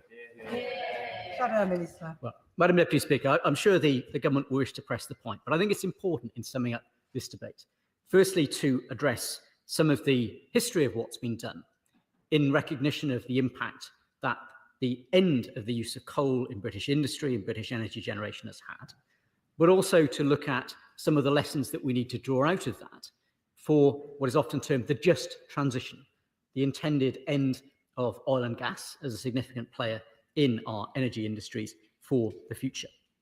Now, certainly when I was growing up, it was very noticeable that the then Thatcher government's engagement on investment was largely with the EEC. I saw the roads being built and the blue flags appearing all over as the government sought to bring in infrastructure investment to open up those places, including communities like where the coal board house is, where my sister and her husband still live to this day, so that people who had lost the access to the local pit, and I know places like Cwmcarn, that's a valley off a valley, are a challenge to access. In just a moment, if I may, that the government at the time recognised that in order to ensure people could access the growing industries of the future, where employment opportunities may be created, that infrastructure to create that access was going to be vital. I give way.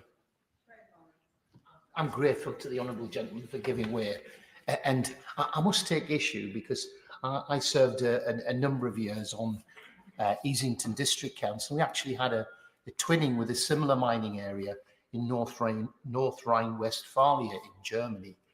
And it was interesting to compare what happened when the Karl Alexander mine near Bassweiler closed and the local authority and the miners were given 2 years' notice. Grants were made available through the federal, local and national government in order to retrain the miners, and new industrial estates were built. What happened when our pits closed in Easington, in Merton, in South Hetton, in Horden, in Blackhall? We found out on the Friday that the pit was closing on the Monday and thousands of men lost their jobs. Shadow Minister.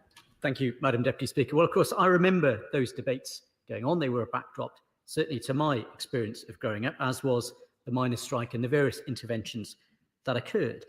And it seems to me that there is an opportunity, I think I'll just put it this way, to learn lessons from that and to make sure that in this new government's approach and other governments of the future's approach, that we ensure that we take those into account and we handle these situations better. So I give way.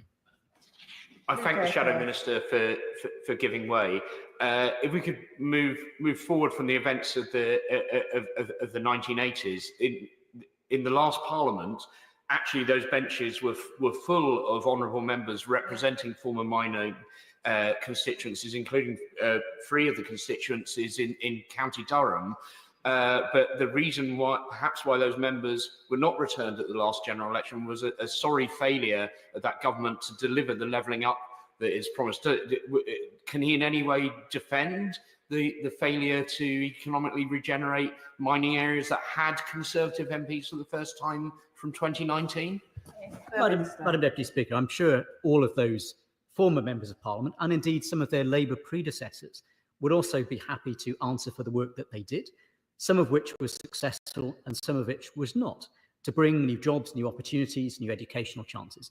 There are many things that we could debate about that have brought benefits to those communities. And it's very striking when we look at the library briefing that was prepared for this debate, and we examine the statistics for the impact and the legacy in the different coalfields around the UK, that we do see quite a different picture. There are some of those places where those interventions, based on the statistics, appear to have been effective because there are few, if any, super output areas listed that remain affected by those issues of poverty and ill health today. And there are other areas that have struggled to move on. And I think we all know and understand why that is in some places, that if you are in an area where the economy has long been based on mining a natural resource and there is no other direct employment opportunity there, then something different needs to be found. And many members have referred to the impact of that. I touched on infrastructure as one element. I will, with your indulgence, Madam Deputy Speaker. It's an observation, Madam Deputy Speaker, that I've made as I've listened to the honourable gentleman, that not one single member of his party stood up for the thousands of pensioners that were not given the justice they deserved in the Mine Workers Pension Scheme or the BCSSS scheme. His party claims to stand up for pensioners, and yet they did nothing and said nothing for those mining pensioners that deserved a better deal. Shadow Minister. Well, thank you, Madam Deputy Speaker. I think the honourable lady refers to Hansard of debates about these matters in the previous Parliament. She will find those points being raised by members from across the House, and rightly so, with a view to moving the debate on to the point where the decisions have been made that have been made today. Now, the Clapham review that took place into the effectiveness of the Coalfields Regeneration Trust was one of the key opportunities, really, to look at the role that local government in particular plays in the regeneration of our coalfields. And clearly, that is a challenge that exists at a number of levels. The member for Brecon, Radnor and Cumtawi referenced the large numbers of spoil heaps. And I know I could see those from the garden of my parents' house. It is one of those things where a number of governments and a number of local authorities and governments through local authorities have sought to address that. For example, through planting, through remediation in order to stabilise those spoil tips. But there is clearly still a job to do. And as the years go by and the industries that produce those spoil tips become more historic, the risks that they continue to pose are ones that we know we must ensure are effectively addressed. And so I'll turn, in concluding, Madam Deputy Speaker, to the importance of learning from the work that the Coalfields Regeneration Trust undertook and the points that many members from all parties across this House have made in debates about these issues over many, many years. We know we are about to embark on a process whereby the progress that's been made by the UK as a leading nation for decarbonising our economy since the early 1990s, when we began that really major shift away from coal, which in the 1950s produced most of our energy, and today is contributing to none, as the last coal-fired power station in the UK has just recently closed. We know that the Trades Union Congress passed a motion recently highlighting that they felt there were 30,000 jobs at risk in the oil and gas industry. So when we talk about the just transition, our members opposite, in my view, are justified in raising many of the issues that they raise about the problems that this process has created. We need to ensure that we lay the groundwork. I remember interventions like the EEC button mounting being distributed during the miners' strike at my primary school. That is not an example of an effective economic intervention to address the needs of people in difficulty. We need to ensure that what is in place, if we are to have a just transition away from fossil fuels in the future, learns lessons from mistakes of the past in respect of coalfields by all governments and incorporates those into effective policy for a better future for all the affected communities. Minister Jim McMahon. Thank you, Madam Deputy Speaker. Can I thank all members for what I think has been a really thoughtful debate. You really get a sense of the pride of place when members speak about their constituency in the way that they have today. And can I congratulate the Honourable Member for Newcastle-under-Lyme for securing this debate and for the Backbench Committee for agreeing to it. I think the level of interest that's been shown speaks volumes. The fact that we've had 2 time limits introduced evidence of that. And I know from my own experience, growing up and representing a constituency with a fierce and proud industrial past built on the back of coal firing that industry, just how much pride and sense of belonging comes with this. There were jobs, of course they were, but they were more than jobs actually. They were about people and place. And that identity has stayed with generations that have gone since. Now, between 1985 and 1997, the closure of 150 collieries resulted in approximately 250,000 job losses. This wasn't just about employment. These closures meant the loss of vital social facilities that the National Coal Board and the trade unions have provided to those communities. And that's why this government is taking concrete action to support coalfield communities to secure the future prosperity of former mining communities while honouring their remarkable heritage.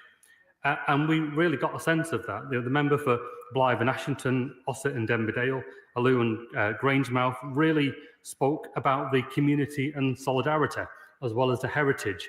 And it's that, I suppose, sense of belonging that we need to respect. And I think quite often, and I hear this strongly going around the country, people don't just feel as though Parliament is a million miles away. People sometimes think the next town is a million miles away. The isolation that people often feel, economically, socially, politically, is actually quite profound. And we need to do far more to meet that challenge. This government's defining mission is growth, and we are determined that our coalfield communities are centre to it. That's why we're working in partnership to invest in and empower the nation's coalfields so that they can kickstart growth in their area and increase living standards for working people. We've already announced planning reforms, devolution, our plans to make work pay, and settlements to fix the foundations of local government. And this will all support coalfields to build their future and realise their full potential. I thank the Minister for giving way. Does he agree with me that economic growth is only meaningful if it takes everyone in every community with it, if they feel the benefits in every town, including those that we are talking about here today? Minister. I think he makes a very good point. I can see the member and the member sat next to him, Greater Manchester MPs. We're all very proud of Greater Manchester, and we all see the red dots in the skyline of Manhattan, which we call it very proudly, and the booming city centre that is Manchester. But the truth is, unless you have those social opportunities where people have the confidence and the skills to be able to compete in that new market that is emerging, it can feel a million miles away. And that's really, really important, and we do see that. A lot has been mentioned about the mine workers pension scheme, and we recognise that for too long our coalfield communities have been an afterthought, which is why this government has reversed the historic injustices by transferring £1.5 billion to mine workers' pensions. Our manifesto also promised that the truth of Augury would come to light. Now, the pension scheme was mentioned, including the BC SSS, and I can say that the Minister for Trade is taken up with the urgency that members have provided in this House. And it was covered in a lot of detail by members from Bassett Law, Easington, Amber Valley, from Stafford and Nuneaton, who all spoke very seriously and rightly about the urgency that is required in resolving that. And this government has heard that message loud and clear, and I know that ministers in other places are on with that. Now, the Pride history, very briefly, please. I'm grateful, and I'm grateful for his reassurance on BC SSS. Can I just ask him, before he moves off the issue of funding for growth, a number of honourable members, my honourable friend from Alloa and Grangemouth and from Ayr, Carrick and Cumnock, raised the issue of fair funding and the Coalfield Regeneration Trust and their model for community wealth building. They are seeking a relatively modest 500 million in capital investment spread over 5 years, which they believe could create 500,000 square feet of new industrial space. Is the Minister minded to look at that favourably? Minister. We are absolutely committed to making sure that every part of the country both realises their full potential, because let's be clear, everybody in every part of the country has potential, but it is not met far too often by opportunity.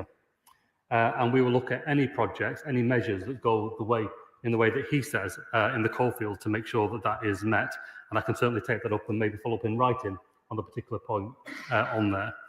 Now, the proud history of our coalfield communities must be matched with a proud future. Later last year, we published the English devolution white paper, and the bill will follow.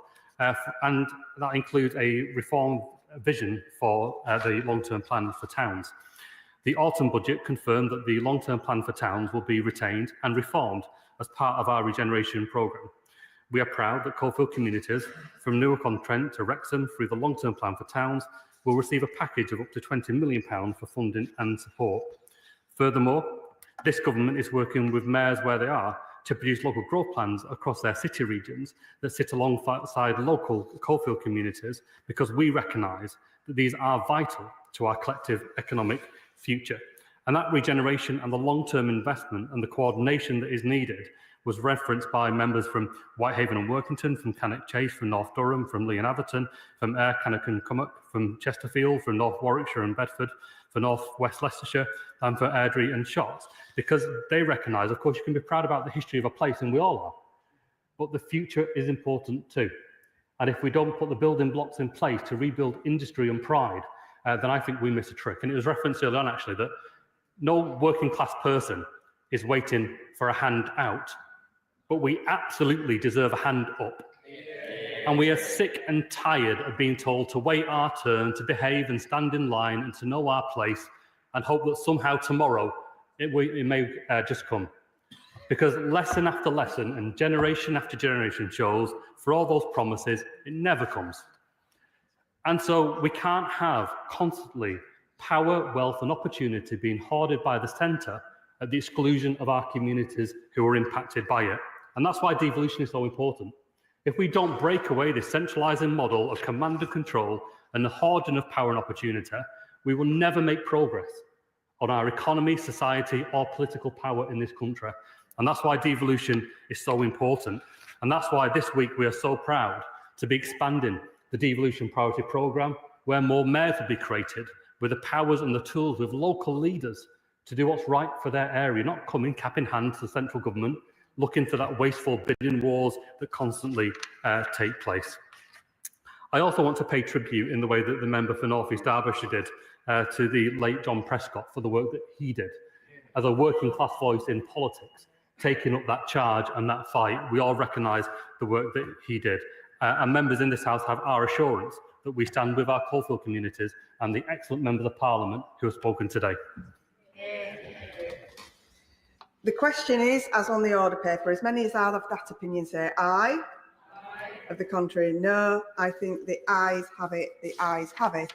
I'll now give a few moments for the front benches to swap over. Thanks, Jim.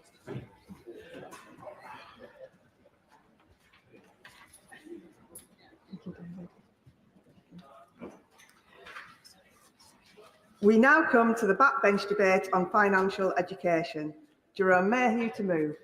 I beg to move, Madam Deputy Speaker, that we consider financial education. And before we start, I should make reference to my register of interest that I am, in fact, the chair of the all-party parliamentary group on financial education for young people. And many of the members of that august body are represented on the benches today.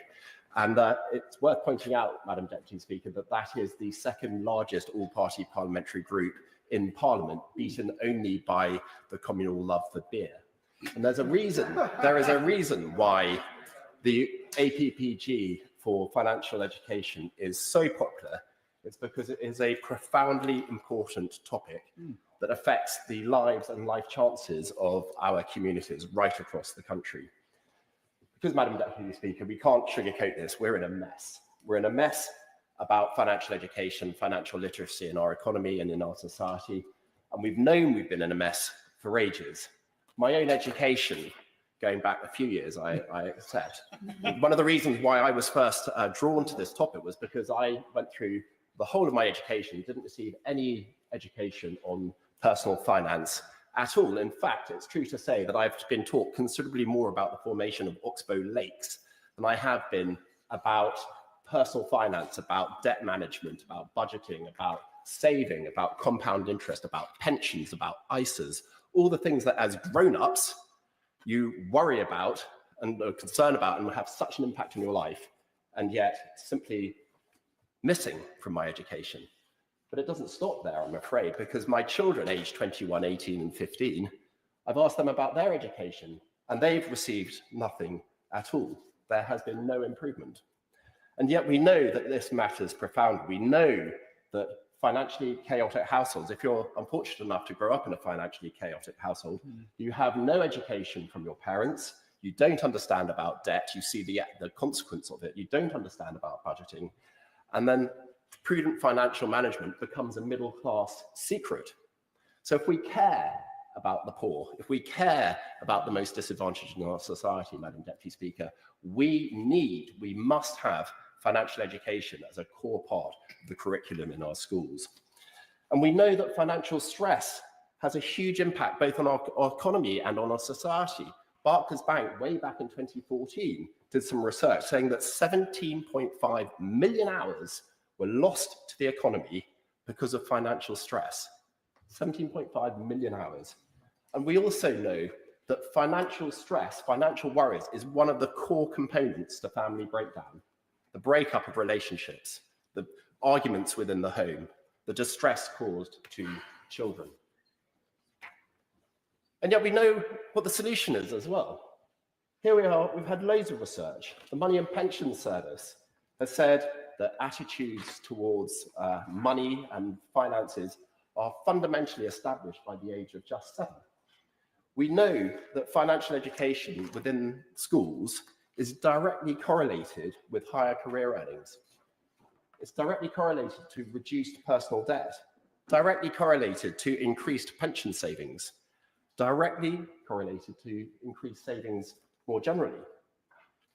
So here we are, we've all been elected to this place. We've all come here, I assume, to seek to improve the life and life chances of our constituents. If there is one thing that we can do, each of us, in our time in this place, getting effective financial education into the core curriculum and having it taught would be the single biggest thing we can do, I think, for our constituents. And I say that to the Minister as well, because she needs to reflect what her ambitions are for her time in this place. So we've had a crack at it. Back in 2014, we all thought we'd done a jolly good job, or our predecessors did, because they put financial education as part of the national curriculum in secondary schools in England, in the devolved nation that's actually in primary schools as well. But 10 years later, on the 10th anniversary last year, the All-Party Group for Financial Education undertook some research to see what the impact of that inclusion in the national curriculum had been. And the awful truth was that the impact had been virtually negligible. And the reason for that was because it just simply wasn't, in fact, being taught. We made the mistake as policymakers saying, we've changed the policy, job done, that's the solution. We didn't go the next step and ensure that the policy was being implemented effectively. Because 55% of teachers, the teachers who are responsible for implementing this national curriculum, were either unaware or unsure themselves whether it was even a requirement to teach it. And 62% of children had no recollection at all of having received any financial education. Well, why is it? Why do we think we solved the problem with policy, and yet in practice, the change didn't take place? Well, part of the answer is that it was included within PSHE and that it wasn't measured. It wasn't measured by Ofsted. And we all know that you get what you measure. Another part of the answer is that teachers lack confidence because they too haven't received education. They too are unsure about their personal finances. And it depends far too often on having a personal convert amongst the teaching staff. So there are some schools which do a brilliant job on this, but it's wholly dependent too often on there being one member of staff who takes the bit between the teeth. Now, just today, Madam Deputy Speaker, Young Enterprise, who operate the secretariat of the All-Party Group, have published a report called Making the Classroom Count, where they've done research and assessment of the current state of provision and how we can improve it. If you look to the conclusions from that, the first one is curriculum, both in primary and secondary education. This is too important to be left to the peripheries of the educational process. It needs to be recognised as being a core element. And if it's a core part of the curriculum, it needs to be measured as such by Ofsted. And that's the second issue, accountability. We must inspect for financial education because you do get what you measure. The third issue is guidance. There needs to be access to trusted teaching materials for hesitant teachers. Too often we've heard in the group that teachers are not sure which of the resources which are out there, a plethora of resources, should be the ones they trust. They're naturally hesitant about having branded materials coming into schools. So we need the government to take a step in this and build on the work that's already being done to have trusted resources. Fourth, awareness. The government must be clear and must be express in this, that financial education is a core part of the curriculum. And finally, last, because it is least important, money, resources. They're necessary. We do need money to achieve the above, but if the government did 1 to 4, we would be 95% of the way there. And there is a solution to the money side of things. I understand that the Chancellor is never keen to write a cheque, but we do have the Dormant Assets Fund, where financial inclusion is a core element of the distribution of dormant assets. We also have the National Lottery Heritage Fund, who have offered to match fund that element for financial inclusion. Surely there is a way that the government can make best use of that money. So now is the time, Madam Deputy Speaker. We have the government's review of the national curriculum. Now is the time for the government to take a bold step, not just to have policy, to make sure that policy is acted upon. And so I ask the Minister, will she include financial education as part of the primary curriculum? Will she undertake to measure what she wants to see in our schools by requiring Ofsted to report on both primary and secondary education of financial matters? Will she embed it across the curriculum and not just in PCHE?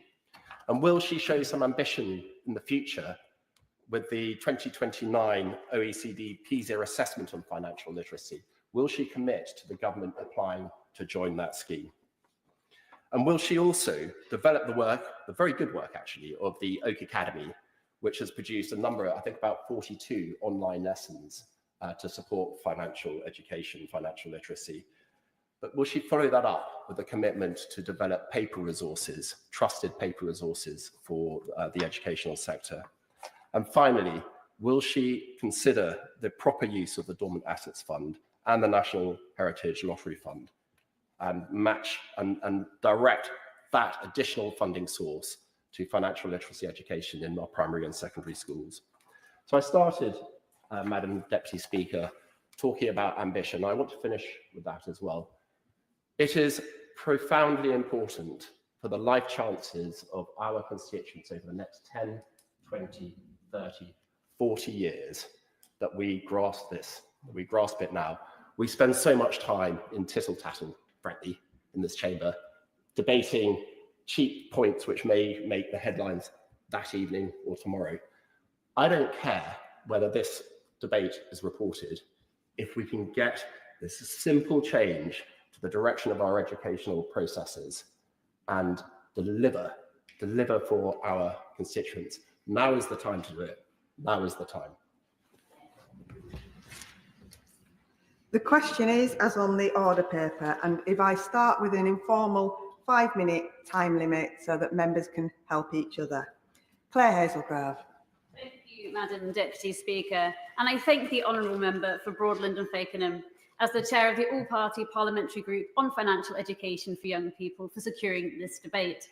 As the vice chair of this All-Party Parliamentary Group, and having been a trustee with Girl Guiding Bristol and South Gloss and a brilliant local youth works charity, FACE, I should first not only declare my interests, but my deep and long-standing interest in this debate. Improving financial education, both for children and adults, although I'll focus on the former this afternoon, was the policy area among thousands of possible ones that I chose to focus on in my public policy master's degree. Madam Deputy Speaker, this unfortunately wasn't because I thought that financial education was going well and that perhaps there could be lessons to apply to other policy areas, but because of how lacking financial education has felt. This includes my own personal experience of a real lack of financial education at school in an otherwise excellent state education.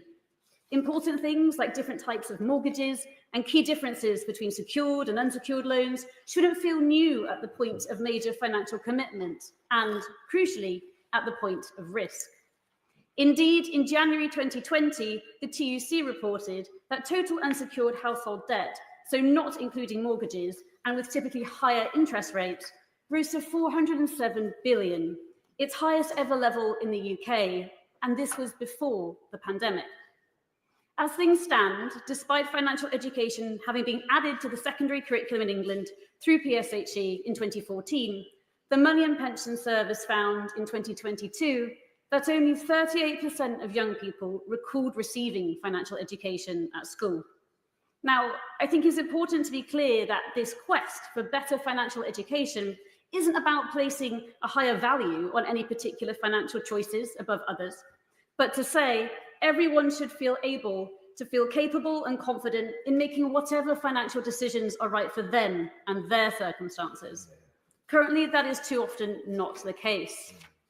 Madam Deputy Speaker, I believe that someone's background shouldn't determine their life chances and life choices. And this current lottery of financial education quality is a huge barrier in making this a reality. The next generation should always do better than the last, and acting to improve financial education would help make good on that great British promise for all young people across the Filton and Bradley Stoke constituency and beyond. Madam Deputy Speaker, I raised financial education in my maiden speech and was grateful to, in recent months, also have the chance to raise this issue in the House with our excellent Secretary of State for Education. I asked whether the independent and very welcome Curriculum and Assessment Review would consider foundational life skills like financial education at all key stages, along with the resources needed to teach them with confidence as part of its work. While, of course, none of us in this House can preempt the conclusions of this important review, I was glad to hear the Secretary of State's confidence that the review would carefully consider what young people need in this area and any support that teachers may need for any reformed curriculum.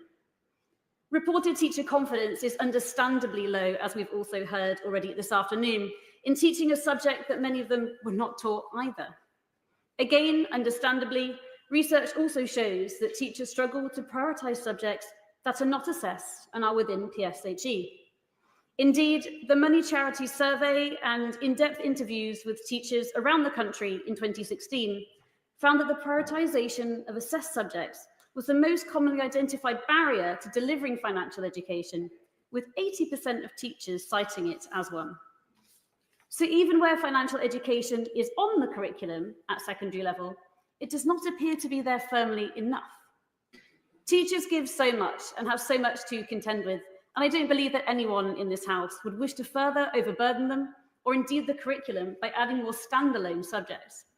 In my personal view, looking at how financial education can be woven through existing relevant subjects, such as maths, to ensure that all young people are receiving the most relevant education to support them to thrive throughout life, feels important to consider. Now, Madam Deputy Speaker, as the daughter of a retired head teacher, I know better than to delve any further into the day-to-day from these benches. But the evidence does suggest that the current approach isn't working for anyone. Yet there is a wider issue here too.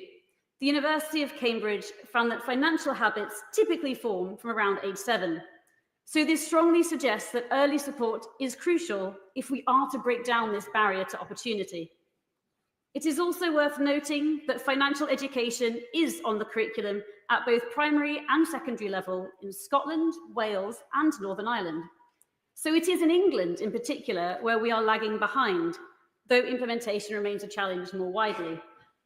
And while formal education is of course important, there is also a vital role for other organisations, from financial institutions to community organisations, and a number are already playing their part. From Go Henry, helping young people save, or taking part in money missions to build their long-term financial knowledge and well-being, to HSBC and Girl Guiding, working together to help girls and young women build those two things I touched on earlier, capability and confidence. I was thrilled to speak at the launch of their new I'm Money Confident badge, even if I have no longer my own sash to sew it onto. I won't be able to mention them all, but there are many more organisations working in this space, not least Young Enterprise, who are a diligent and creative secretariat for the All-Party Parliamentary Group. And I was also glad to hear from Aviva in Stoke Gifford in my constituency recently about the work they're doing with young people too. Madam Deputy Speaker, I hope you won't mind if I share my thanks to all the teachers and wider organisations using their time, resources and creativity on financial education, as part of our collective pursuit of supporting all young people to thrive. I look forward to hearing other contributions to this debate this afternoon and continuing to work for change in this important area and for a fairer future for all. Peter Bedford. Thank you, Madam Deputy Speaker. This is an immensely important debate. I'd like to thank my honourable friend for bringing it before the House today. I'm sure that members will have seen the Barclays Bank television advert explaining how money habits and behaviours are formed by young people by the age of 7. But governments of all colours have continuously failed in promoting teaching of sound financial management to young people. The education system is supposed to be teaching young people the game of life, yet we are not currently even teaching them the rules of the game before they play. Previous governments have tried. The coalition government introduced it into the national curriculum in 2014, but very little progress has been made since then.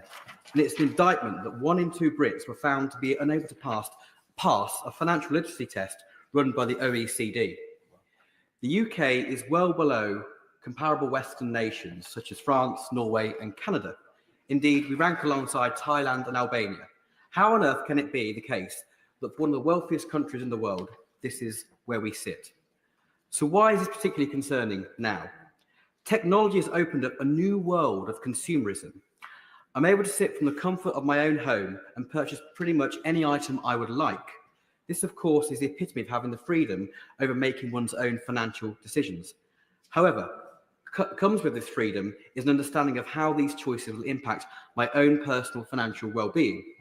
Whereas young people and generations to come can, at a click of a mouse or even a touch of a screen, make high-value purchases without the knowledge of how this may impact them, because they are not taught the importance of budgeting and saving. Young people are becoming addicted to buy now, pay later schemes, which allow them to enter into credit agreements without fully assessing whether they'll be able to afford them in a few months' time. There is also the additional threats with fraudsters targeting young people in the hope that they will not know how to deal with complex financial problems. Is it any wonder that 96% of young people worry about money daily? Clearly, we must do something about this. The ongoing national curriculum review should not remove any aspect of the financial education that already exists, since it remains an important part of school life for students. It is not just me saying this, but 95% of parents believe that schools should be at the heart of developing better understanding of financial education for young people. Alongside keeping it on the national curriculum, there does need to be better support for teachers and to bring long-lasting improvement. I hear of teachers having real concerns about their own ability to teach students about sound money. So I'd strongly urge the department and their partners to instigate better advice for teachers and how they should improve the quality of these lessons. Finally, being a strong supporter of apprenticeships and vocational training, I would also like to see government promoting financial teaching post-16 educational settings. Put simply, we see 1 in 3 students leaving school at 16 for apprenticeships or employment. At a time of increased spending, potentially they lose all chance of being taught financial education. Yeah. Is it therefore no wonder that nearly half of all apprentices struggle to keep up with their bills? Yeah. So to conclude, Madam Deputy Speaker, it would be negligence of the highest order if we do not protect and strengthen financial education provision for our young people. We simply mustn't stand idle and allow the next generation to walk into financial ruin through not understanding the thing, whether we like it or not, makes the world go round. Yeah. I call Wilson. And I thank the honourable gentleman for bringing forward this important debate. It's something we don't discuss enough, if I'm being honest, and it was something I wasn't hugely knowledgeable on until my partner became a financial advisor. We have lots of financial discussions now. More often than not, it's her telling me I spend too much money on Warhammer. I try and say it's an investment. It's definitely not an investment. But it opened my eyes massively, and there were some shocking things that came up. Like, for example, only 20% of self-employed people pay into a pension. And that is something which is a ticking time bomb, and it's something we have to address. And I really think that comes through education. And obviously, as the honourable gentleman from Mid-Leicestershire said, our habits towards money are formed at an early age. This is something we know there's overwhelming evidence around this. So it's something that as a government, we need to get a grip of and we need to start getting on top of. I did see my honourable friend over there squinting a little bit when they were talking about changing what teachers should be teaching, how they should be doing it. He's got a terrible poker face. But I do think we do have to look at how we can introduce this across the board So it's not just putting more pressures on teachers, because I think they're under enough pressure as it is. What I would say is there are some examples of some really good things going on in the private sector. We've got some great companies like Nationwide, whose headquarters are in Swindon, something I'm incredibly proud of, and Santander, who aren't in Swindon, but they are still doing some great work, so I'll give them the praise. I think the government needs to work a little bit with some of these private companies and see what they're doing and what services they can offer to help alongside our schools, so we can let our teachers teach and not overburden them. But this is definitely a debate I'm really proud to be part of, and I think our government, if we want to look after people and make sure that they don't suffer with mental health issues in the future due to financial stress, we have to get a grip of it. So thank you for bringing this forward, and I look forward to hearing what the Minister has to say and the rest of the members in this chamber. Thank you, Madam Deputy Speaker. Zoe Franklin. Speaker, and I'd like to start by thanking the Honourable Member for bringing this important debate. I find the stats that you can read and that members are raising in this House about children's remembering of what financial literacy education they have had really sad. And I get and completely understand that it's not because teachers don't want to provide the education. It's often, as others have raised, that stretch of time that we have in the current education system, that perhaps lack of confidence they themselves have. And I have a 17-year-old son, and I've asked him a number of times, has he had the opportunity to learn about budgeting at school? And perhaps it's the memory of a 17-year-old child, but I think it's also probably more likely to be that actually he, like many of his friends, don't remember having that important opportunity to learn about how they budget. And I sat down with the weekend with him to go through that, and I realised actually how much we as adults take for granted the things we have learned over the course of life, but we shouldn't be relying on the passage of time and the experience of life. We need to be teaching education, we need to be educating our young people about financial literacy from a really early age. And as a Liberal Democrat and as a mum, I think it's really important that we use the curriculum view to modernise the curriculum and look at a curriculum for life. This is the perfect opportunity, and as part of that, there needs to be financial literacy. And in particular, my personal view is, and I know might raise different eyebrows across the House, I think actually putting it into the maths curriculum might help young people to see maths as something that is relevant to their real lives. I'm sure we've all had conversations with teenagers that go, how is maths relevant to my own life? They say it's not. Well, it very much is when you get into adulthood and you're having to deal with mortgages, household budgeting, and the rest. And this idea that the reality of household budgeting clearly came to the forefront of my mind when I met with CAP in my constituency. They do fantastic work working with people who have got into debt, often through no fault of their own, through the cost of living crisis and personal circumstances. But actually, at the root of it is often a lack of financial literacy. And it is clear that we need to provide more opportunities for young people, but also for adults, because we've already said that young people tend to also get their financial education through their parents. So I'd just end by asking the government and the minister here today to ensure that on the curriculum review, there is a real deep commitment to putting financial education into the curriculum in a way that is going to help children to remember it and take it forward in their lives, but also to provide support for adults to get the financial education they need so they can complete the circle of empowering themselves to be better with their finances, but also empowering the next generation. Thank you. Amanda Hack. Thank you, Madam Deputy Speaker.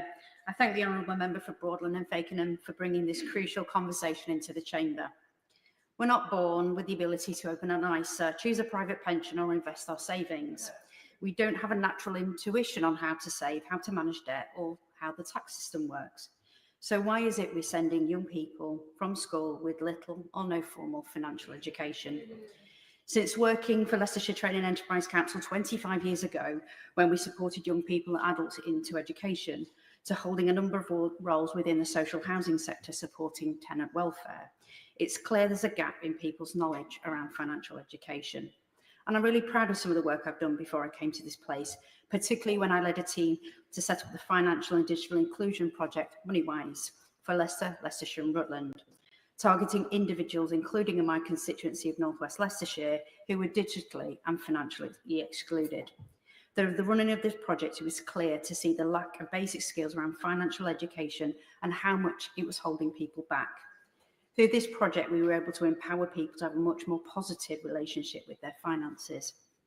As a member of the Work and Pensions Select Committee, it's already become apparent that the lack of conversation and knowledge, probably confidence about long-term financial planning, is having a detrimental impact on our relationship with our finances. By providing financial education for young people, we have an opportunity to reset our relationship with money and skills. A study by the Compare the Market and the financial education charity My Bank found that almost 2/3 of adults surveyed say they didn't recall receiving financial education at school. The same study found that only 2 in 5 respondents considered themselves financially literate. There is hope though. My son is currently studying core maths for A-level at AS, and we've had many conversations about financial management, from insurance to rent, from mortgages to savings, just because of this course. There is an issue that can unite us across party lines. Our young people deserve that, and at the very least, they deserve a basic understanding on how to manage their finances in the future. And it's not just current and future generations that could benefit from this. The Investing and Savings Alliance projected that if the government were to prioritise financial education, we could inject an extra £7 billion into the economy each year. This would make a real, measurable and tangible difference for so many young people. And I look forward and welcome the Minister's response. Rachel Taylor. Thank you, Madam Deputy Speaker, and I'd like to thank the Honourable Member for Broadland and Fakenham for securing this debate and for his valuable work on the APPG. Madam Deputy Speaker, one of my first jobs was working in advice services. Time and time again, people came to us for help after they'd stacked up debt. Many people have the same story. It started out with not having a household budget and having to borrow on credit cards or through payday loans on astronomical rates of interest, and eventually being caught in a spiral of debt and bad decision making. I'd like to thank the wonderful staff and volunteers in the Citizens Advice Service in my constituency of North Warwickshire and Bedworth, who do fantastic work trying to help people to get back on their feet after problems with debt. Work by Bramcab and North Warwickshire Citizens Advice demonstrates that debt has changed for people in my constituency. Instead of loans and credit cards, the components of debt have moved worryingly to basic housing and utility costs. Before COVID, financial capability was at the heart of what they did, and they won a national award for their work until lack of funding put an end to this. My area has the 5th highest rate of insolvencies per 10,000 adults in the country, and 18 to 24-year-olds account for 12% of all insolvencies. This is why financial education is so crucial. Becoming insolvent before the age of 24 will have untold effects on your financial stability for years to come, and we need to stop more young people falling into this hole. I support the recommendations of the Education Committee to review the contents of the maths curriculum to expand the provision and relevance of financial education. This is a sentiment shared by teachers at Polesworth School in my constituency of North Warwickshire and Bedworth. I support the work done by people like Bob Boland in my constituency. Sorry, that's Rob Boland. He runs Cotswold Independent Financial Services and works with the Personal Finance Society, who carry out important educational work around budgeting and tax, but also staying safe from scams. It's staggering that I have people coming to my surgery now who have well-paid jobs, but when they went to university, they had no idea about the impact of the debt they were signing up to with their student loan or what the interest rate even meant. We must also recognise that our young people face new challenges. Social media has fueled a get-rich-quick mindset, with influencers encouraging young people to try and make money quickly through risky schemes. This is exacerbated by the cost of living crisis. Perhaps if Liz Truss had spent a bit more time in financial education classes when she was at her grammar school in Leeds, she wouldn't have plunged this country into economic disaster. Too often, we forget that our young people were hit hard by the crisis and are still suffering from financial insecurity. I met with sixth form students at Nicholas Chamberlain School in Bedworth recently, and they were talking to me about how much more difficult it was to find work at the weekends or in the evenings, and they'd never received any kind of education or help around personal finances. I'm pleased that the government's commissioned an expert-led curriculum and assessment review to ensure young people leave school ready for work and ready for life. This, I know, is welcomed by local businesses in my constituency. It's time that we demystify everyday finances so that everyone can be equipped with the skills they need for everyday life without having to turn to an advice service for help. David Burton-Sampson. Thank you, Madam Deputy Speaker, and I too thank the honourable gentleman from Broadland and Fakenham for bringing this forward and the work he does on the APPG for financial education. I'd love to see a world where everybody is financially literate, where people understand their finances, manage them properly, invest, save, manage debt, protect themselves appropriately. In other words, where people are financially savvy. It's good for people and it's good for our economy. Financial education develops tools for life and creates good habits. It can help people deal with cost of living challenges and help break down barriers to opportunity too. Because making the most of your resources when you have less of them is paramount. Many people lack the basic skills of financial acumen, and this disadvantages them through life. But if you have a strong grasp of financial concepts, you're less likely to get into debt. You can make better decisions and prosper. That's why financial education is a must for adults and children alike. And I've got a number of ideas on how we can help educate adults too in this area. According to the government-sponsored Money and Pension Service, 39% of adults, that's more than 20 million people, don't feel confident managing their own money. 11.5 million have less than £100 in savings, and 9 million of us are in serious debt. In a 2022 Legal and General report, Deadline to Breadline, it suggests that the average UK consumer was just 19 days from the breadline if they lost their income. In my previous life in the banking sector, I knew only too well how a lack of financial management blights lives. I sadly saw several people through my career where they didn't plan and manage their finances appropriately, or they didn't plan and protect their futures appropriately. When life took an unexpected turn and circumstances changed, I witnessed some incredibly sad situations where people lost everything.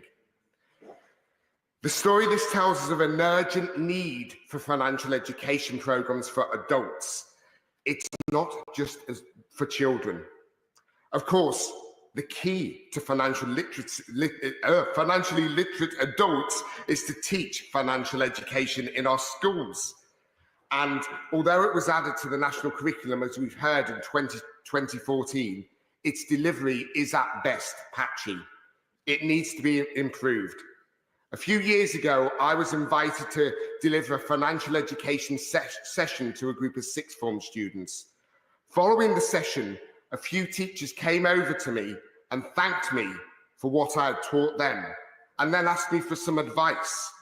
And these were the teachers responsible for delivering that financial education to those pupils. Financial education is included in the curriculum, as we've heard, for secondary schools, but I too implore it to be included in primary education. And there's ways to do it within the maths syllabus, or, just embracing it within that syllabus. As a member of the All-Party Parliamentary Group for Financial Education, I support the recommendations that financial education is a mandatory part of English primary curriculum. Training has to be given to teachers, and the subject should be promoted by the government in both primary and secondary education. I just want to finish with a story of a person who I admire for their brilliant financial management. A single parent who juggled finance to bring up 2 boys alone. She had literally different pots for different funds, from summer holidays to Christmas to birthdays, to her contingency fund for a rainy day. Each week, she would use her perfectly crafted budget book to separate out her funds. So much for food, so much for bills and the remainder would be spread across her pots. She never relied on credit cards or borrowing. Her sons never wanted for anything, saw themselves as equals to their friends, and would only really appreciate how stretched the family finances were when they got older. She had the skill embedded in her from a young age by her parents, and that person was my mum. Being financially educated early can have a profound effect on future generations. We need that change. It's an essential life skill, and I implore the Minister to consider this as part of the curriculum review. Thank you. Louise Jones. Madam Deputy Speaker, I'd like to thank the Honourable Member for Broadland and Fakenham for his obvious passion for this subject. In October 2023, the National Trading Standards released research showing that 73% of UK adults have been targeted by scams, with just over a third of those losing money as a result. Whilst this government is cracking down on online crime and fraud, clearly one of the long-term solutions to help prevent against this is to make sure that everybody is financially educated and financially literate. If we educate children and our young people to be more confident with how and why they manage their money, over time, they will be less susceptible to these frauds and scams, which sadly can only grow with the development of AI. Now, as we've already heard, many young people form their money habits at a very young age, as young as 7 or 8. And indeed, I can remember my own parents teaching me the importance of saving with my little savings book, and from my little job delivering newspapers, making sure that I put at least some of my £3.50 away every week. But we've also heard, Madam Deputy Speaker, we've also heard that, unfortunately, for those parents who have not managed to have financial literacy, it means that they do sometimes pass on to their children some bad habits as well. And indeed, we've also heard that up to a third of British workers living from paycheck to paycheck. I'm concerned that we are not doing enough to support parents and young people to break this cycle.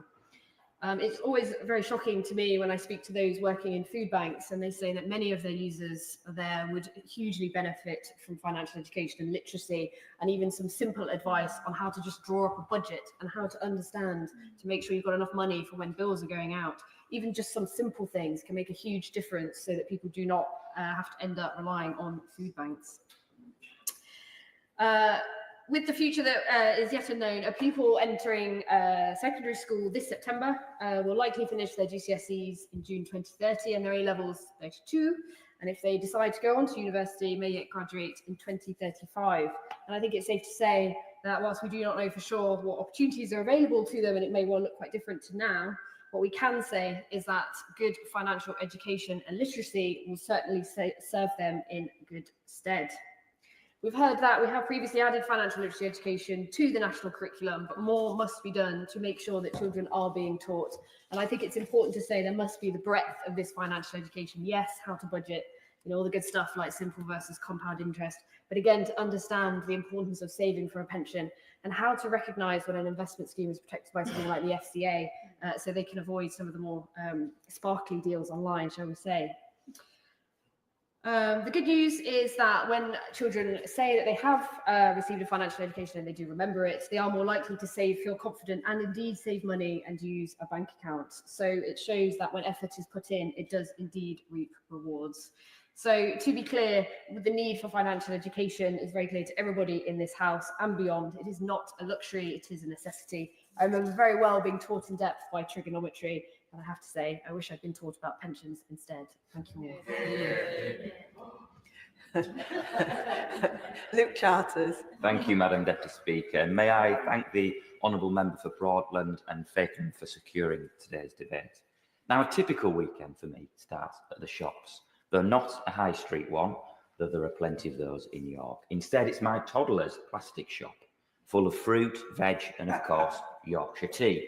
But when I go to pay with cash, I'm told, no, Daddy, use card. A world away from growing up, even in the 1990s, right? But, Madam Deputy Speaker, we face a great paradox in this country. We have a world-leading financial services sector here in the UK, yet a recent UK finance report said that the UK ranks 15th out of 29 countries for financial literacy among adults. So it's our imperative that we must do better here at home. For too long, we've struggled to bolster financial education in schools, and my wife is a dedicated teacher. Her current battle is teaching her children about the value and shape of a 20p coin. But on a more serious note, I worry about the impact that social media has on children when it comes to financial advice. And I call this the TikTokification of financial education. Often we see influencers giving out unregulated advice, driving harmful products plugged as get-rich-quick schemes. As a former regulator at the FCA myself, I say with some degree of certainty that regulators are not up to speed on this. Moving on, if I may, to the insurance sector. Again, we saw at the FCA that consumers had poor understanding of things like shrinkflation, where their policies didn't keep up to date with their needs. Too rarely did they understand concepts such as auto-renewal. And far too many households, we find in Britain, are either undercovered or overcovered when it comes to insurance. I will. Thank you, Honourable Member, for giving away. Some people have brought up the issue around scams, and you're touching upon that in your speech, which made me laugh, as your speeches normally do, so thanks for that. But what I'm experiencing from my family and the community that I've grown up in is a lot of the people who are falling victims to things are people that were once extremely savvy when it came to financial management, people that once ran their own businesses, people that have what I would consider to be quite a mature understanding of these things, who are falling into these traps. Isn't the limit of this financial education that we're talking about here that actually we still need very, very strong protections? And actually, when it comes to people having more than one insurance policy for the same thing, aren't we failing a lot of people who don't need education? They just need people they can go to protect them and give them advice on issues that they may never fully understand. I thank the honourable gentleman for his intervention, and I'll come on to scams, but on the question of advice, I welcome the FCA's advice guidance boundary review, because so often financial advice is too difficult for consumers to access. So when it comes to insurance, Madam Deputy Speaker, we also need greater financial education. May I turn to pensions? And I recently did a bit of research, and I looked at Google Analytics search trends. Since 2004, there's been a rapid increase in those searching opt out of my pension. How can we expect people to want to save in their pensions, though, when their benefits are so poorly communicated?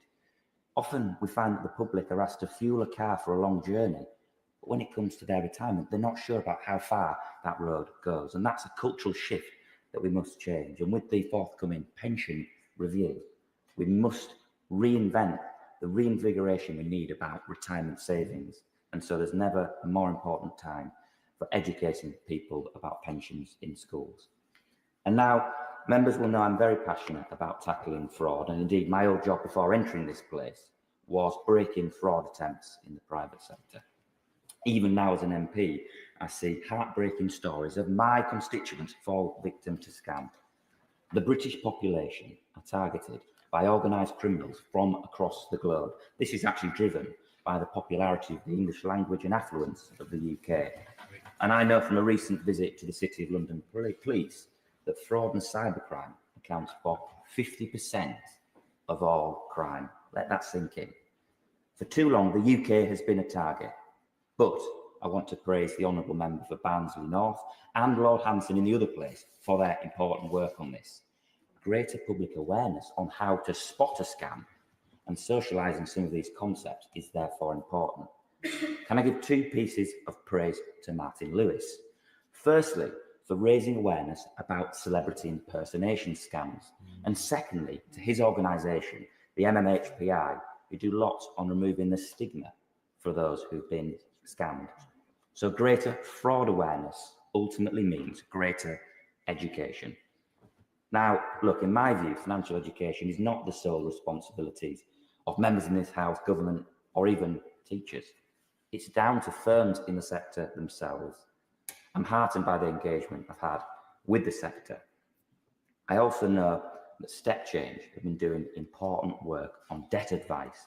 And I also want to give a special shout out to the Financial Inclusion Commission too, which I recently joined. So when it comes to financial education, we must ensure that the financial sector plays their part. And may I just close by returning to my son's plastic greengrocers. I'm aiming to do my bit for the next generation, but I'm just one household. We've got to think about new ways of engaging the generation tomorrow on things like pensions, scams, and insurance. This requires financial education in schools, and I hope to play my part in that debate. Thank you. I call Chris Burns. Thank you very much, Madam Deputy Speaker. And can I genuinely thank the member for Filton, for Broadland and Fakenham, and Filton and Bradley Stoke for bringing this debate to the House today. And I say to my humble friend from York, it's a heptagon, isn't it? It's 20p coin. Okay. First of all, I do want to say very clearly that I absolutely support the need for further financial education in schools. But I am going to come on to a few caveats that you may have sensed by my poker face earlier. But please take these as constructive caveats rather than any sort of destructive caveat. Firstly, I would say, having worked for a homeless charity, I know that you can't budget out of poverty.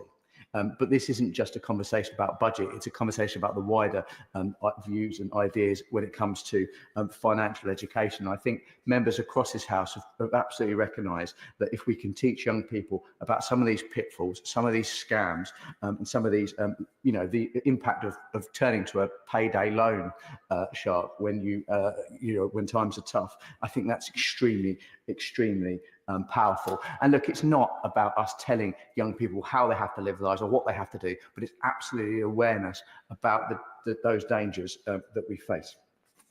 Secondly, as many members across this House will know, because I mention it almost every speech that I give, I did used to be a teacher. In fact, I used to be a secondary school maths teacher for 15 years, teaching young people from year 7 up to year 13. That included teaching A-level maths and A-level further maths. So I did teach maths up until degree level, and I absolutely loved trigonometry. Wait till you get to further maths trigonometry and sine and cosine rules, mate, I'll tell you, brilliant. And I also actually specialise in statistics, strangely enough, despite my engineering degree. There is a misapprehension that ability to teach maths equates, if you'll excuse the pun, to an ability to teach finance. Now, if this was the ordinary to and fro that we normally see in this chamber, I would defend myself by pointing out that I can read a book, but I can't teach English literature. And I would also point out to members that although finance includes numbers and maths includes numbers, it's true to say that history and English both include words, but they are different subjects. When I chat to my friend, he is a Conservative, we have very animated discussions. He's the reason I'm actually in this place about education. I once said to him, I said, what do you think is the most important skill of a teacher? And he said to me, well, discipline. He said to me, the ability to make sure you get your marking done on time. And he came up with a whole list of things. And I said to him, the one thing you haven't mentioned is the ability to explain things clearly. Surely that's the most important skill of a teacher. Now, I say to the honourable member opposite, I could teach him how to do compound interest. That does come up on the maths curriculum, it's true to say. But if I was asked to teach him about how pensions work, I would struggle. Now, that doesn't mean I don't know how pensions work, but it does mean that I haven't been taught the skills to be able to teach it to somebody else. And that skill is something that you don't just come with naturally. You have to be trained to do it.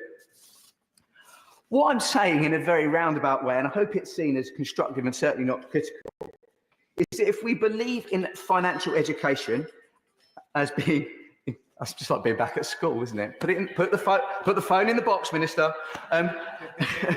If we you don't have to really. If we believe in financial education as being important in schools, it does need to be taught properly. The honourable member opposite correctly raised the issue that this was brought through in this place, over 10 years ago, but it wasn't truly being taught to the way we would like to see it in schools.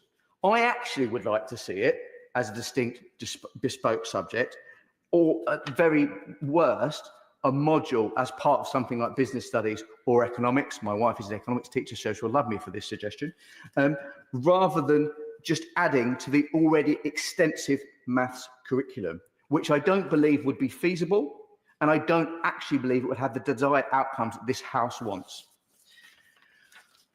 The member opposite also spoke about the importance of it being measurable, and I couldn't agree more. One of my biggest frustrations as a maths teacher, I've got time, Madam Deputy Speaker, haven't I?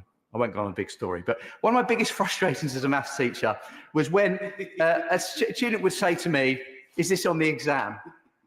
And it's always frustrating because I generally love maths. I wanted to teach people that a squared plus b squared equals c squared, not because it was going to come on the exam, because it's truly interesting.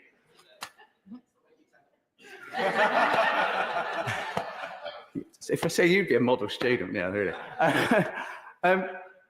However, we have to recognise where we are currently in our school system. If young people don't think there's going to be an exam on it, they don't think that it's going to be measurable, and equally, if teachers don't see that it's going to be measurable in terms of an Ofsted inspection, then it is going to be moved down the list. We have to recognise that a lot of teachers have a lot on their plates. And actually, if we want financial education to be on the top of the plate, the cherry on the top perhaps, we need to ensure that it's measurable, that it's accountable, and it's taken seriously. I do not believe a bolt onto the maths curriculum will make that happen. I would actually much prefer to see as a bespoke subject. I've rambled on enough, but hopefully I've made my points. Thank you, Madam Deputy Speaker. Liberal Democrats, spokesperson Bobby Dean. Thank you, Madam Deputy Speaker. I'm not quite sure I'm supposed to follow the Honourable Member for Harlow. It was extremely entertaining and informative. I want to also share my thanks to the Member for Broadland and Fakenham for bringing this forward. I think you spoke with passion and empathy for those that are struggling with financial literacy as well, and made sure that this House knows how important that topic is. I think all members in this House have probably at some point come across someone on a doorstep, or maybe one of their family members or friends say that they just don't get taught what they need to know in life in school. And of course, that's overdone slightly. The fundamentals of maths, science and literacy do serve us well in life, but they do have a point. There is truth in that statement. And some of the hard, practical, daily challenges of adulthood are often not addressed properly, at least not in an applied way during our education. And perhaps nowhere this is more apparent than in financial literacy. This is, of course, distinct from numeracy. It's not about just adding and subtracting or even working out percentages. It's about budgeting, debt management, saving for the future, and investing. And these are things that could empower people to make better decisions for their lives and set them up to achieve their goals.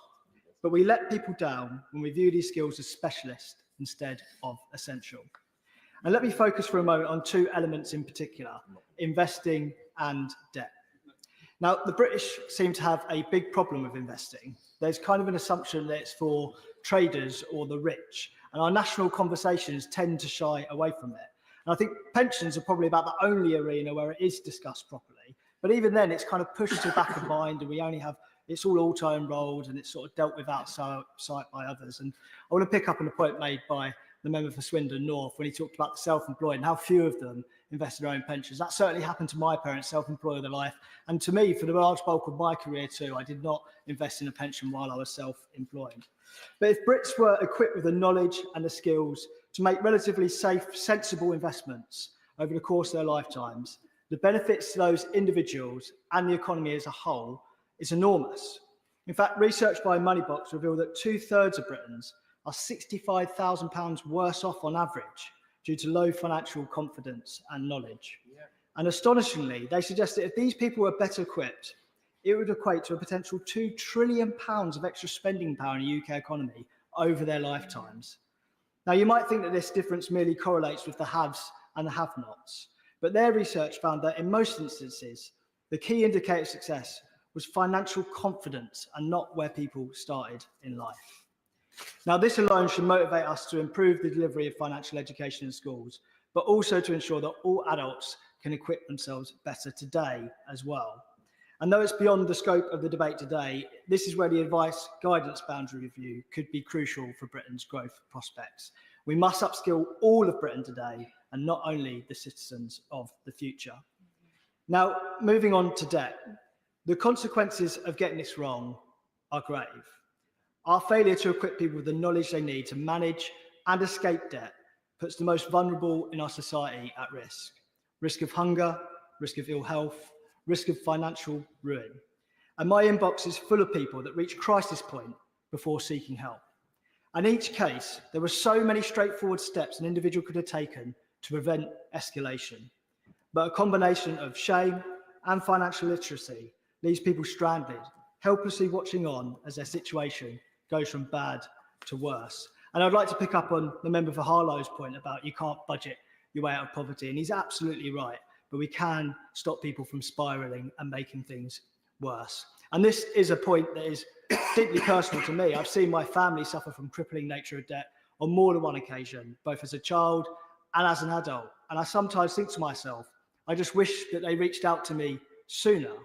But I do have a better wish than that. And that is that I wish our education system and society more broadly talked about debt and how to deal with it far more openly. When I visited my local Citizen Advice Bureau in Wallington recently, they told me about how predatory companies are offering individual voluntary arrangements, or IVAs, to people that are totally ill-suited to them. On the face of it, the attraction is clear. Instead of struggling with debt on multiple fronts, have a company deal with all that for you and make one simple regular payment to them instead. The trouble is that these companies don't always act in the individual's interest. They have incentive to sell IVAs as they make money from them, and they end up being sold to people who have better alternatives, such as debt management orders. This practice needs to be regulated better, but we should also empower citizens to know better too. The Liberal Democrats support a modernised curriculum, a curriculum for life, to ensure that children are prepared with the skills required for adulthood, with a focus on equipping students with a better understanding of personal finance and financial responsibility. Most clearly, financial education needs to start early and must become a key part of the primary curriculum. Research shows that money habits are set at age of 7, yet there is currently no statutory requirement to teach personal finance in primary schools in England. Furthermore, we must support teachers to deliver this education effectively. This means providing centralised guidance, teacher training and signposting quality resources. The government should back the national campaign to raise awareness of financial education and its benefits, supporting initiatives like My Money Week, which already promote financial literacy in schools and communities. But this job does not end in school, and the urgency in addressing literacy at large cannot be overstated. As the member for York Outer outlined, today's young people are increasingly turning to social media for financial advice. Just last week, Your Money, a financial wellbeing charity, found that 6 in 10 people follow so-called financial influencers, or finfluencers, which is difficult to say, with 77% trusting their advice. And alarmingly, 1 in 10 said they would act on such advice without further research. If we don't fill the gaps, others will. The Liberal Democrats will continue to push for measures that address financial exclusion. This can be done by supporting banking hubs with the crucial offer of face-to-face advice, as well as by protecting funding for citizen advice bureaus, just like the one that I visited in Wellington. Madam Deputy Speaker, the evidence is overwhelming. Financial education is not a nice to have. It is essential for the well-being of our citizens and the future of our economy.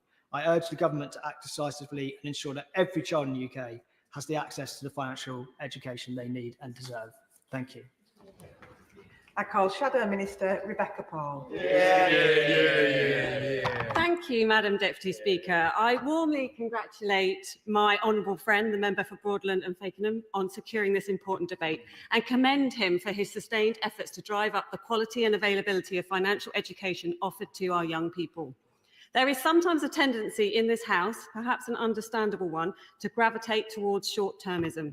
It is therefore a sincere pleasure to follow on from my honourable friend, who, along with his colleagues at the All-Party Parliamentary Group on Financial Education for Young People, has been doing such excellent work to promote reforms that take a longer view and are geared towards boosting the life chances of the generations to come.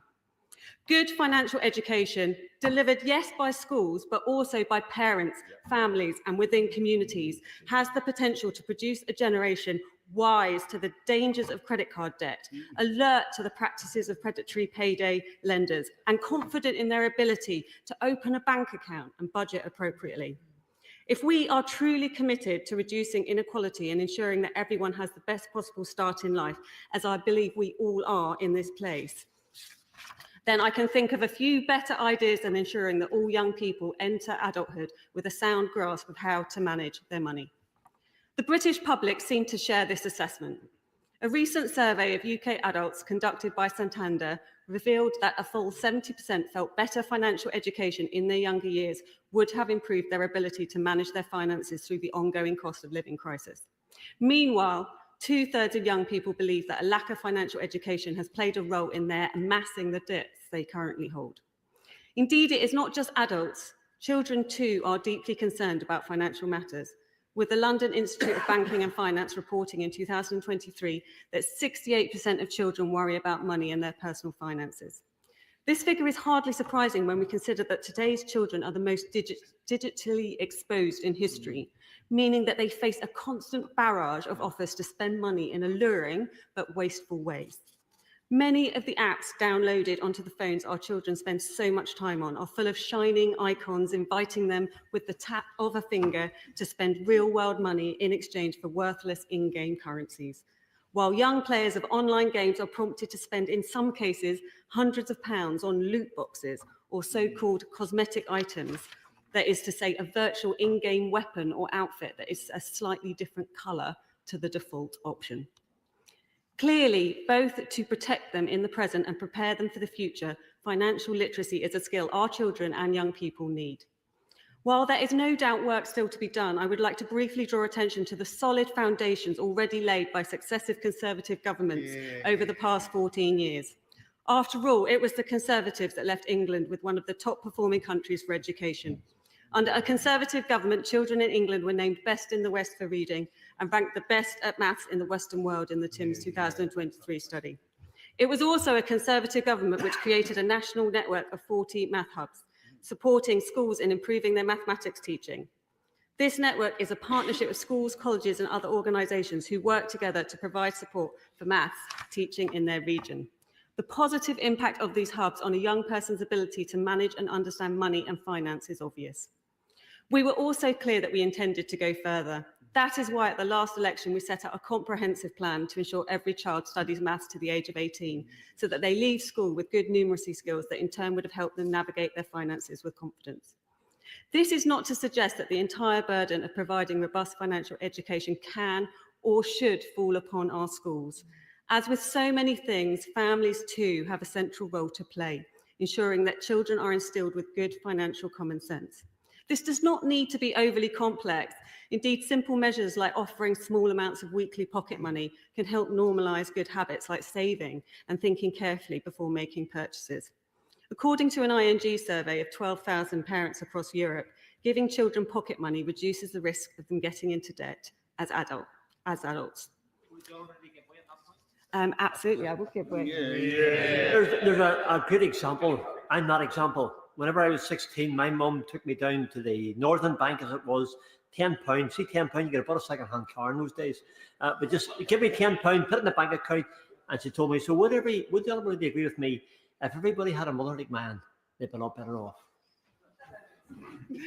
I thank the honourable member for that great contribution to this debate. And I agree that it's all these small things that add up and really make a difference to our financial literacy. I myself am a chartered accountant, but it's not that has made me financially literate. It is the lessons I was taught from my family. It is the jobs that I did when I was young. And I think some of the members here today have made great examples of how they have understood finance. Additionally, in an increasingly contactless world, it is important that children and young people physically see and feel cash. This is the way value is tangibly understood. Coming back to schools, though, as has been noted already, financial education is not a statutory part of the national curriculum in primary schools in England. This contrasts with Wales, Scotland and Northern Ireland, where it is very much embedded at primary level. Given the way our children are relentlessly pressured to spend money they may not even have, and in light of research done at Cambridge University, which suggests that the habits and attitudes towards money are formed by the age of 7, there is much logic to the argument that financial education, whether delivered by schools, parents, or even community hubs and other organisations, should not wait for the later years and should be something that is continuous. Good financial education that starts early is also something that teachers feel to be important for the future well-being of young people. According to a survey of primary school teachers in 2020, 82% considered teaching financial education to be very important.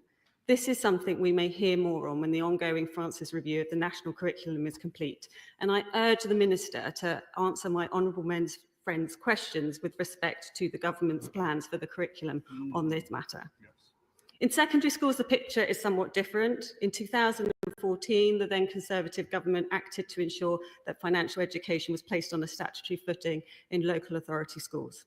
However, the all-party parliamentary group on financial education for young people, which I will once again praise as an outstanding example of everything an APPG should aspire to be, reported in their Building Beyond Barriers report in 2023 that over half of teachers did not know that financial education is part of the curriculum at all. That is a matter of some concern, and it is certainly important that these topics are addressed in the classroom in an appropriate way. I have no doubt that our hard-working teachers are keen to play their part in delivering this content. In the same report, 3 in 4 teachers were found to believe that teachers should play a leading role in imparting financial skills onto children. The obstacles were reported to be inadequate training, limited funding, and an understandable feeling that there simply was not sufficient time in the school year to deliver these lessons. In government, the Conservatives sought to mitigate the funding issue with an investment of over £1 million to embed and scale teacher training in financial education. The Money and Pension Service did excellent work developing and testing approaches to supporting teachers and practitioners working with children and young people in vulnerable circumstances to deliver financial education. Ultimately, though, Madam Deputy Speaker, we must acknowledge that the school timetable is already under intense pressure, with many other competing calls on limited time. That is why I would argue that the good financial education every child deserves will be best delivered, yes, in schools, but also in the family setting, in communities, and with the help of valuable resources. I will conclude, Madam Deputy Speaker, with a simple message, which I hope underscores some of the excellent contributions we have heard today. Financial education is invaluable and transforms life outcomes. Research undertaken by Compare the Market tells us that just 2/5 of young adults today rank as financially literate. We can and must do better. I know that we on this side of the House will be keeping these matters under careful review, and I hope the Minister will address the questions raised today. My thanks once again to all those who have spoken today, in particular my honourable friend, the Member for Broadland and Fakenham. Thank you. Minister Janet Davey. Thank you, Madam Deputy Speaker. I congratulate the Honourable Member for Broadland and Fakenham on securing this debate on this important subject. I also thank the All-Party Parliamentary Group on Financial Education for Young People for highlighting the importance of financial education through their focused inquiries, and I absolutely recognise this as an esteemed APPG.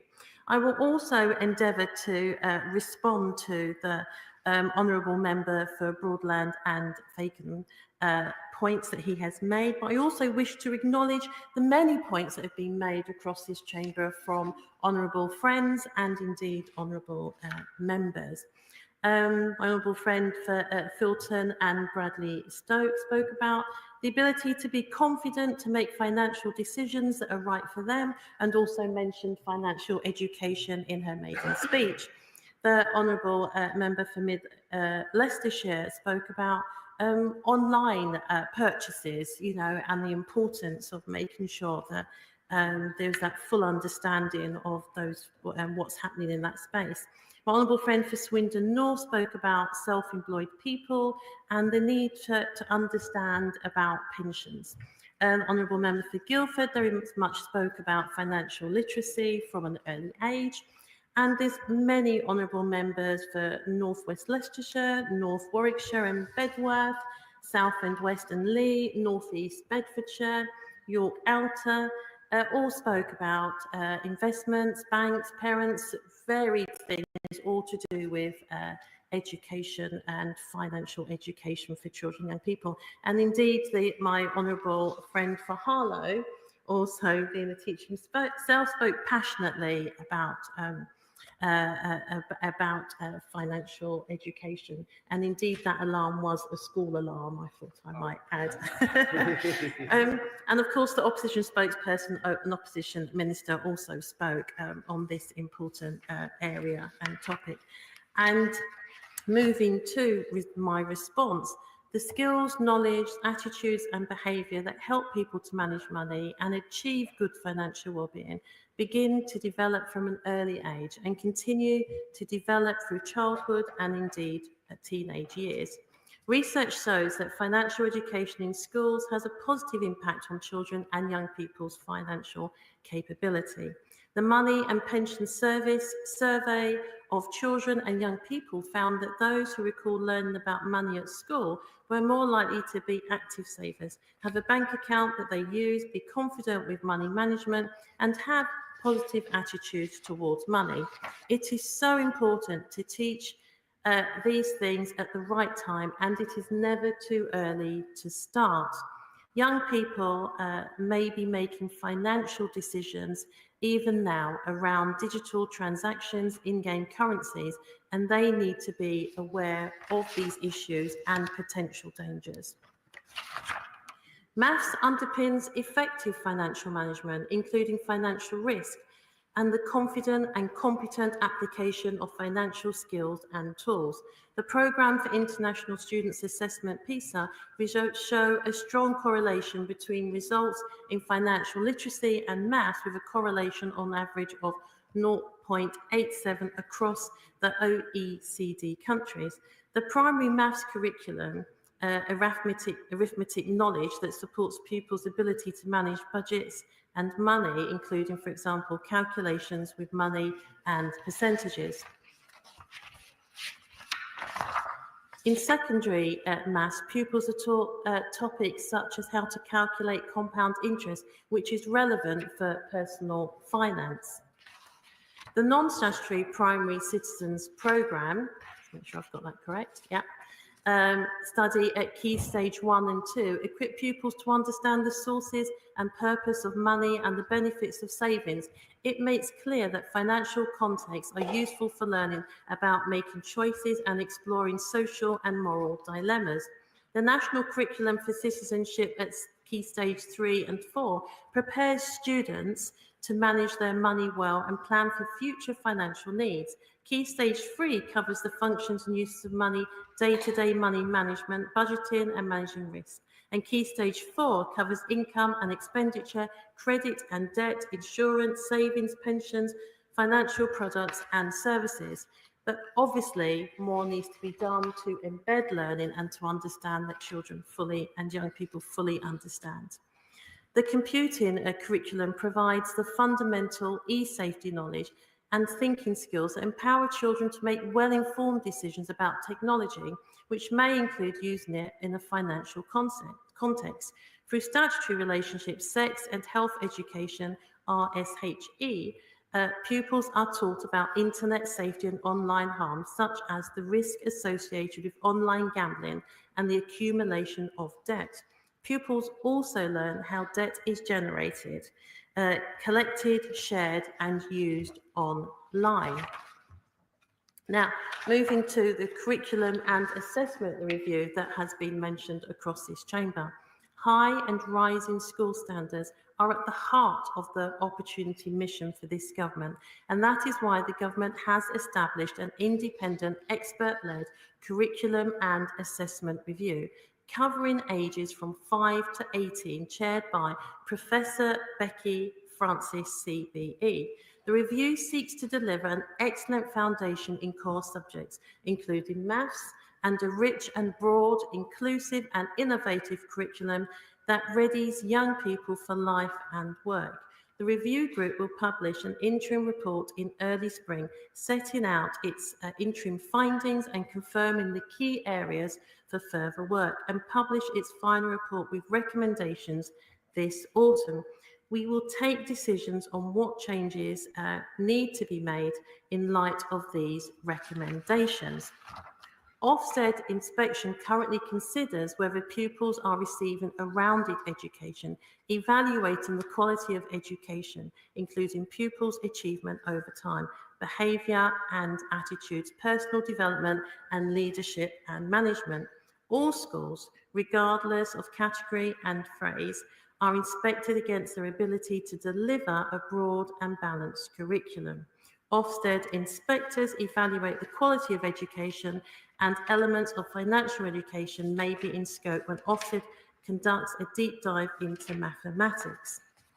Now, the Money and Pension Service is an arm's length body of the government for the Department for Works and Pensions, with a statutory duty to coordinate the UK strategy for financial wellbeing. They published the UK strategy for financial wellbeing in January 2020, a 10-year framework to help UK citizens to make the most of their money and pensions. And one of the key themes of the strategy is supporting the financial well-being of children and young people. It sets a national goal to ensure that 2 million more children and young people receive a meaningful financial education by 2030. Now, as a government, we will consider further the suitability of support available to schools in light of the curriculum review outcomes. However, it might be more helpful to the House if I set out what is already available by way of support. The Money and Pension Service has published guidance setting out how schools can improve the financial education they deliver and signposting to services and resources. The Financial Education Quality Mark, funded by the Money and Pension Service and delivered by Young Enterprise, quality assures resources for teachers and others to support the provision of financial education. Resources with the Financial Education Quality Mark are freely available on the Young Money Research Hub.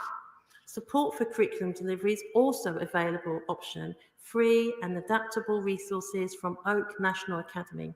Now that Oak has completed its initial curriculum resources for maths, and it will be producing additional lessons on financial education and applying maths in real life context across key stage 1 to 4. These are expected to be available from spring 2025. Lessons on finance and the economy also featured in Oak's new citizenship curriculum, launched earlier this academic year. Teaching resources for these lessons will be released by autumn again 2025. Now, Madam Deputy Speaker, HM Treasury works closely with the financial services sector to ensure that providers play a role in supporting people to manage their money. In 2021, financial services organisations were the largest funders and providers of financial education programmes, with 46 programmes reaching 4.7 million children and young people, with a total spend of 7.5 million. In 2023, UK finance members, including banks and other financial service providers, provided financial education lessons to over 4.1 million children and young people in schools and community settings. On 5th of December, it was announced that the government will develop a financial inclusion strategy alongside a supporting committee to tackle the problem of financial exclusion. The government will work with consumer groups and industry on the development of this strategy, which will aim to tackle barriers to individual and households' ability to access affordable and appropriate financial products and services. As part of this, the committee will consider the role played by the financial capability in consumers' use and understanding of products. Madam Deputy Speaker, as I come to close, I do wish to thank the honourable gentleman for bringing this matter forward, and those who have contributed so knowledgeably and so articulately in this debate today. Many schools already have high quality financial educational provision in place. However, every child and young person should have every opportunity to achieve and thrive. The reforms I've set out will ensure every child is set up for the best start in life, including through a curriculum that is rich and broad, inclusive and innovative, that readies young people for life and work. There is always much that needs to be done, and we must take full, and we do take responsibility. We will build on our early efforts and work at pace to ensure every child has the qualified expert teachers that they need. We recognise that training needs to evolve so that teachers remain competent and confident to teach and adapt their curriculum. And that is why the work of the Money and Pension Service through their data collection, national strategy and delivery plans is so important, and why we must continue to work closely across government and in partnership with others to ensure that we approach the challenges in a coordinated and evidence-driven way. We will consider what more we can do in the context of the curriculum and assessment review and workforce reforms to ensure that the financial education pupils get is relevant and taught by confident and committed teachers with much passion. Thank you, Madam Deputy Speaker. Jerome Mayhew to wind up. Well, I'm very grateful. Thank you very much, Madam Deputy Speaker. I've got a number of thanks to make. First of all, to Young Enterprise, the Secretariat of the All-Party Parliamentary Group, the Money and Pension Service, Go Henry, My Bank, HSBC, Santander, Your Money, Money Wellness, the Institute and Faculty of Actuaries, AQA, UK Finance, and the Bank of England, who have all briefed in advance of this debate. I also want to thank particularly the Honourable Member for Filton and Bradley Stoke, my co-conspirator in this debate, and to be one of the first to congratulate the Honourable Member for Reigate for her first outing at the dispatch box. I thought she did brilliantly. Now, when talking about financial education, I start with my own family, but I realised I may have gone a bit too far when one of my grown-up children confided to me recently that she feels physically sick every time she spends money. So I may have overdone it a little bit, but it's equally the case that 175 years ago, my forebear, one Henry Mayhew, was declared bankrupt for the third time. Now, his great friend was Charles Dickens, and it's said that the character of Mr. Micawber was based on Henry. But I want to end this debate by referring to one of the more famous quotes of Mr. Micawber, which was, annual income £20, annual expenditure 1996, result happiness. Annual income £20, annual expenditure £20.06, result misery. How right he was. The question is, as on the order paper, as many as of that opinion say aye. Aye. Of the contrary, no. I think the ayes have it. The ayes have it. I beg to move that this House do now adjourn. The question is that this House do now adjourn. Jim Shannon. Thank you, Madam Deputy Speaker. And I usually have the graveyard shift down in Westminster Hall on a Thursday afternoon. I think this it probably exceeds that from the point of view being of the time that we have. First of all, can I say it's a pleasure to have this debate. It's really important. Really pleased to see the Minister in place, and she's got me asks. Okay, so hopefully we can get those responses. And also, I'm pleased to see the Secretary of State for Northern Ireland here as well. I'm going to speak. I'll try to focus, if I can, upon the pluses that we have in some of the questions, and then I have a number of questions I want to ask, and the Minister has them in advance, and hopefully we can make it a positive half glass full debate, and if we can, then that would be positive. Madam Deputy Speaker, a pleasure to see you in your place. It's not often we get the chance for us to share time together, but you have me whether you like it or not for the next half an hour, but thereabouts. But thank you. I'm so appreciative of this time in the House to highlight the needs of this sector in Northern Ireland. That's the manufacturing and engineering industry in Northern Ireland. Northern Ireland has fast become a giant in aerospace. We have a skilled workforce, lower overheads, and the perfect connectivity for business investment. And this is what we have and what we do. Not only do we have the manufacturing giant of Spirit, but we also have Wrightbus, Harnden Wolff, Thales, the list goes on. All of these are supplied with specialist parts by a plethora of skilled smaller engineering firms that dot throughout the province, and particularly in Strangford. And I must make it clear from the outset that when I talk about manufacturing today, about the industry, I don't just mean the big firms. I think of all the smaller firms that rely on this business, and the impact on the local economy is massive. Indeed, Invest A&I has highlighted that manufacturing accounts for some 11% of employment, over 15% of GVA, making it a key sector in the Northern Ireland economy. So when I underline a key sector, the importance can't be underlined enough. It is vital for Northern Ireland. Northern Ireland is home to 5 companies with the SC21 Supply Chain Quality System Gold Award out of a total of 9 across the United Kingdom. Northern Ireland, again, and the Secretary of State will know us kicking above and working above the standards that many have for the United Kingdom. More than any other UK region, 5 out of the 9, we offer a reliable, successful and competitive supply chain with expertise in key technologies. For automobiles, we are the world's leading region for the supply of tyre pressure monitoring systems and leading capability in the manufacture of complex aluminium castings, as well as key strengths in the production of composite vehicle bodies for leading sports car brands. We do much in Northern Ireland. World-class solutions in design, manufacture of mobile bulk processing and wet processing equipment. When you buy from Northern Ireland, you buy 60 years of leading the world in mobile bulk materials processing equipment. And we manufacture over 40% of the world's mobile crushing and screening equipment. Again, I want to say these things because Northern Ireland very often does lead the way. And it's always a privilege to come and tell the world about that, but also tell this chamber. The low carbon sector employs more than 12,000 people and over 300 companies with an annual turnover in excess of £1.7 billion.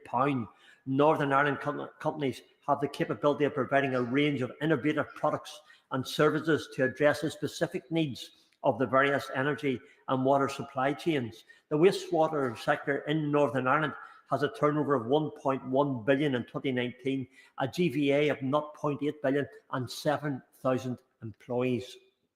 Northern Ireland is one of the most diverse consumer goods sectors in the UK, offering a wide range of design and manufacturing-based companies. Over 4,800 people are employed in the sector. Our companies have developed manufacturing capabilities, design or technology-led products, and continue to remain competitive in a global marketplace. Whilst this has been the foundation for the big picture of manufacturing in Northern Ireland, this is also to highlight that we are yet to meet our potential and this supply. This simply cannot be met without greater investment, knowing that for every penny spent, the local economy reaps the benefit in pounds.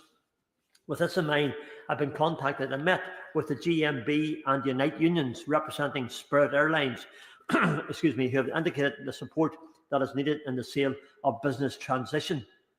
Spirit Air Systems facilities in Northern Ireland produce for a variety of aircraft manufacturers, with approximately 45% of production is on the wing and fuselage for Airbus, and this work employs, excuse me, approximately 33.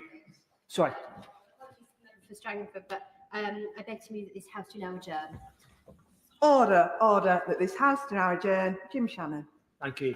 And I knew what was happening anyway. I just hadn't looked up, but there we are. Thank you very much, and a pleasure to continue this debate. I referred to the fuselage of Airbus, and the work employs 33% of the 3,700 labour force. I also said that the labour intensive equates to some 47% of the production. This is for Bombardier, small aircraft manufacturers such as Honda Jet, Rolls-Royce. The remaining work for engineering, for ITH or QA, etc., equates to approximately 20%.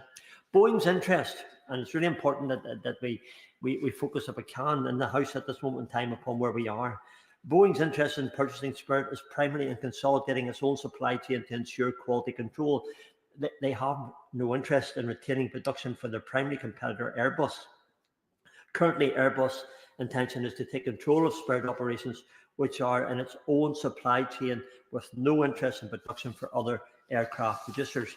The further challenge is posed, I believe, by the fact that the operations across Spirit sites are integrated, with workers employed across different projects for different clients.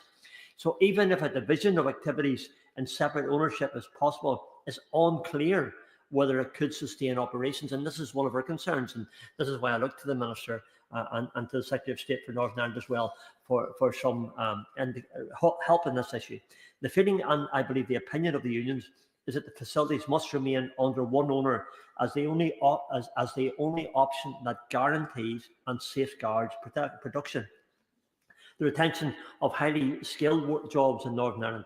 Airbus already operate a model that make this possible, i.e. integration into the Airbus Atlantic Group. This includes production sites across 5 different countries globally. That gives you that strength, that flexibility, but also that strength of across continents, which it does very clearly, and which already operates contracts with a variety of partners, including, again, Bombardier, Dassault Aviation, and ATR. The Northern Ireland facilities are critical to Airbus, and I have to say for their future growth. So Belfast is a vital supplier to the A220, and they cannot risk any disruption to production by taking control of the entire site. So a single owner could avoid the outsourcing problems that have plagued Boeing, and disruption could also make them liable for hefty financial penalties.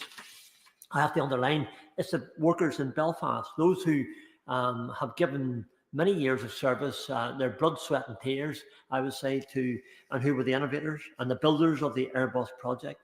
The unique expertise in Belfast cannot be easily replicated elsewhere. It's unique to us in Belfast, and I believe it is important that it's retained as such. According to reports, Spirit Belfast will be profitable if production increased to the plan for 14 per month in 2025. The non-Airbus work at the Spirit Belfast could be viewed as a bonus for Airbus, not a burden. Spirit Belfast has also recently signed 2 promising new contracts with successful aerospace companies that are likely to improve the plant's profitability.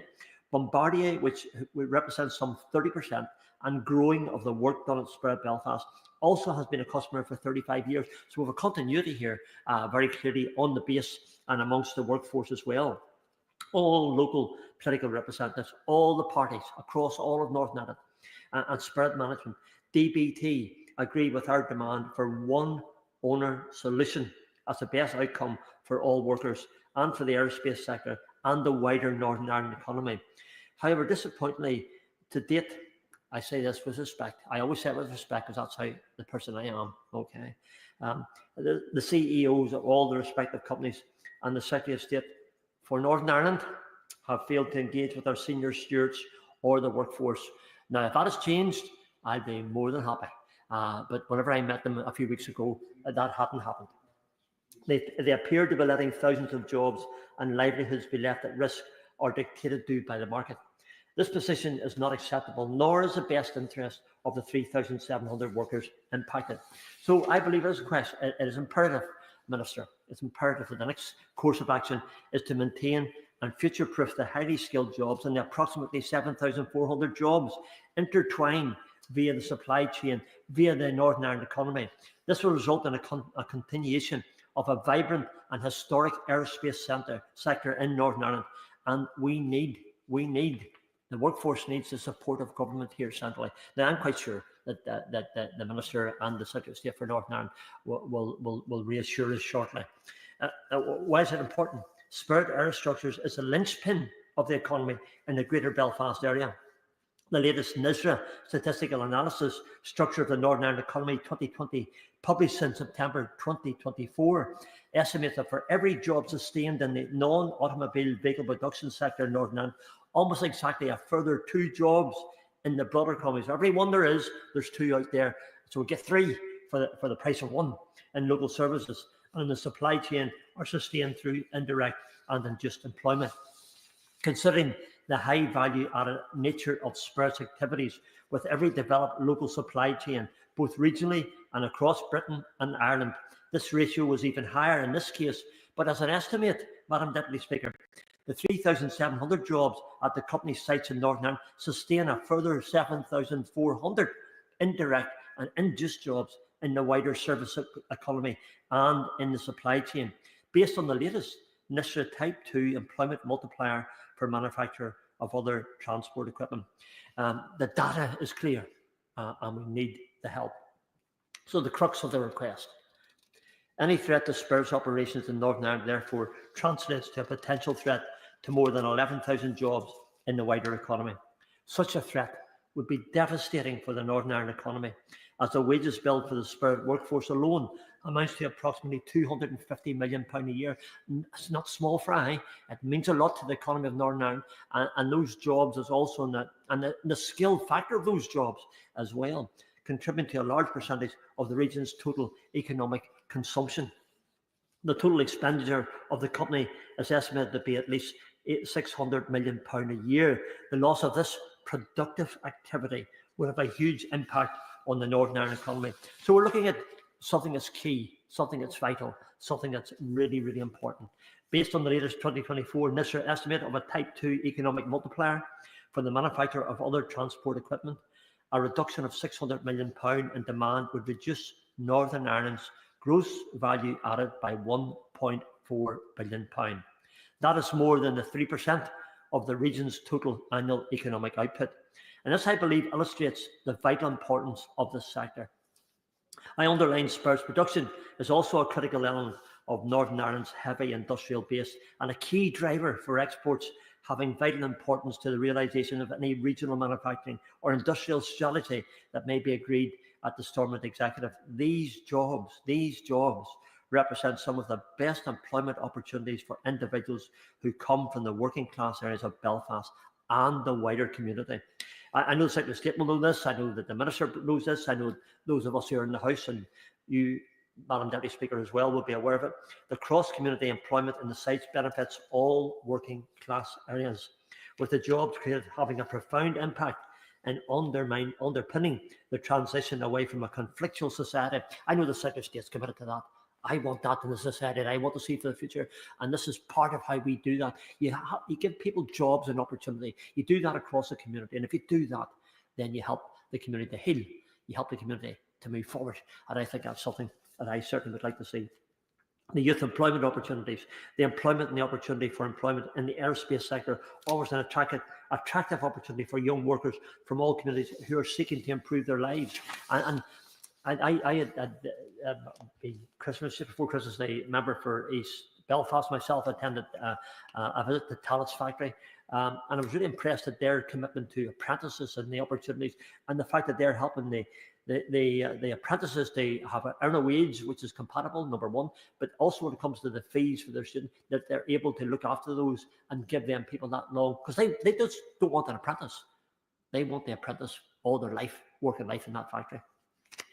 So I'm concerned that any loss of these skilled jobs would cast a very dark cloud over those communities in Northern Ireland, which are still emerging and transitioning from the legacy of conflict at a critical juncture in the history of Northern Ireland. The Secretary of State is committed to finding that way forward. I don't doubt that ever. So this is part of the healing process, a part of the moving forward of bringing this together. I would ask, again, the Minister, with all gentleness, ask the Minister to get involved. If I can use those terminologies, please. It's not meant in any aggressive firm or notion whatsoever. And I seek the Secretary of State as well in the Northern Ireland office to expend every effort to advance a one-owner entity, and then to ensure that whoever buys Spirit Aerosystems operations in Northern Ireland, that the vital social and economic importance of the jobs it provides is fully recognised and safeguarded. That, I believe, is in the interest of all stakeholders, this place here, this great mother of parliaments of this great United Kingdom of Great Britain and Northern Ireland, and must be an overriding priority in coming weeks and months. So I just want, Madam Speaker, to thank yourself and the Minister and the Secretary of State and all those who have attended tonight, and the Shadow Minister as well, who's a deep interest in Northern Ireland. I speak as the MP for Strangford, but also I speak on behalf of the businesses and the homes involved, because it's not just about the jobs there, it's about every person who works, those 11,000 people who have a home, a mortgage, a family, who contribute to Northern Ireland and want to contribute positively in the way forward. And they're supported by the manufacturing industry, who need the involvement of government to secure a good deal. It's really important. Now's the time to do so, with a new US administration and a desire to enhance relations between our nations. I believe now is a time for action. And I look with the greatest respect and also with anticipation to what the Minister will tell us. Thank you so much. Minister Sarah Jones. Thank you, Madam Deputy Speaker, and can I thank the Honourable Member for Strangford for bringing this debate today in his usual style of being persistent, but gently persistent in his style. And can I thank him for his birthday message that he sent to me back in December. I think he is probably the only member of Parliament who sends birthday messages to every MP, and the care with which he treats all of us is an example to us all. I have a list here of all of the good things about Northern Ireland manufacturing. The honourable member has listed most of them already, and for the benefit of the House, I won't repeat what the honourable member has already made and the case that he's made. I just wanted to set out a few things about the government's approach here. The first thing I would say is that the Secretary of State and I and others were in Northern Ireland when we were able to announce a successful outcome on the Harland and Wolff deal. And what I would say is that when we first came to power last July, it was one of the early industries in distress that came across our desks, and we were faced with the possible collapse of Harland and Wolff. And there was absolutely no way we could allow that to happen. And we all worked very hard to make sure there was a deal that worked both for the MOD in terms of the FSS contract, for Navantia in terms of their commercial interest and what they could do, and for the workers in Harland and Wolff. But we didn't do that because we're good people and we didn't want to see job losses, although those things are true. We did that because Harland and Wolff is an incredibly important strategic site for us, the 4 sites, I should say, and I was in Methil, as it happens yesterday, the Harland and Wolff site in Fife, where there's a huge future there for offshore wind. And for building part of that future. And I think we look sometimes through misty eyes at what's happened in the past in Belfast and what Harland and Wolff used to be. The way we see it is, let's look at what it can be in the future and how important it is. So of course it's important for people to have good, well-paid jobs, but it's actually the talent that they bring, the expertise that they bring, that you see in spades in Northern Ireland every time I go. The kind of enthusiasm, the talent, the training, the apprenticeship programs that mean we can build the future that we want to see. And of course they're going to be very important when it comes to our defence. But the whole ecosystem that the honourable gentleman talks about is very important for our future. So what's the support that government can bring to make sure people can continue to flourish and thrive? I'd say a few things. One is we want to work collaboratively across the nations in a way that is productive and useful. I chair the Business and Industry Interministerial Group, which is the Department of Business and Trade sort of group that we meet, and we've had our first meeting, and his colleagues in Northern Ireland and Wales and Scotland were there too. And I think that is really important. What can we do collectively that helps all of our nations? The second thing is setting the structure that government, I think, should do through the industrial strategy, and setting that direction of travel that industry can understand. And the honourable gentleman will know we're developing the industrial strategy. We have 8 growth sectors where we think there's the biggest capacity for growth. And we're working on sort of honing down what the subsectors are within that. But advanced manufacturing, defence, green energy, these are all key areas that we have identified as opportunities for growth. And I think Northern Ireland has such a role to play in that space. So that architecture that will provide the long-term stability over the next 5-10 years, I think will be really important and helpful.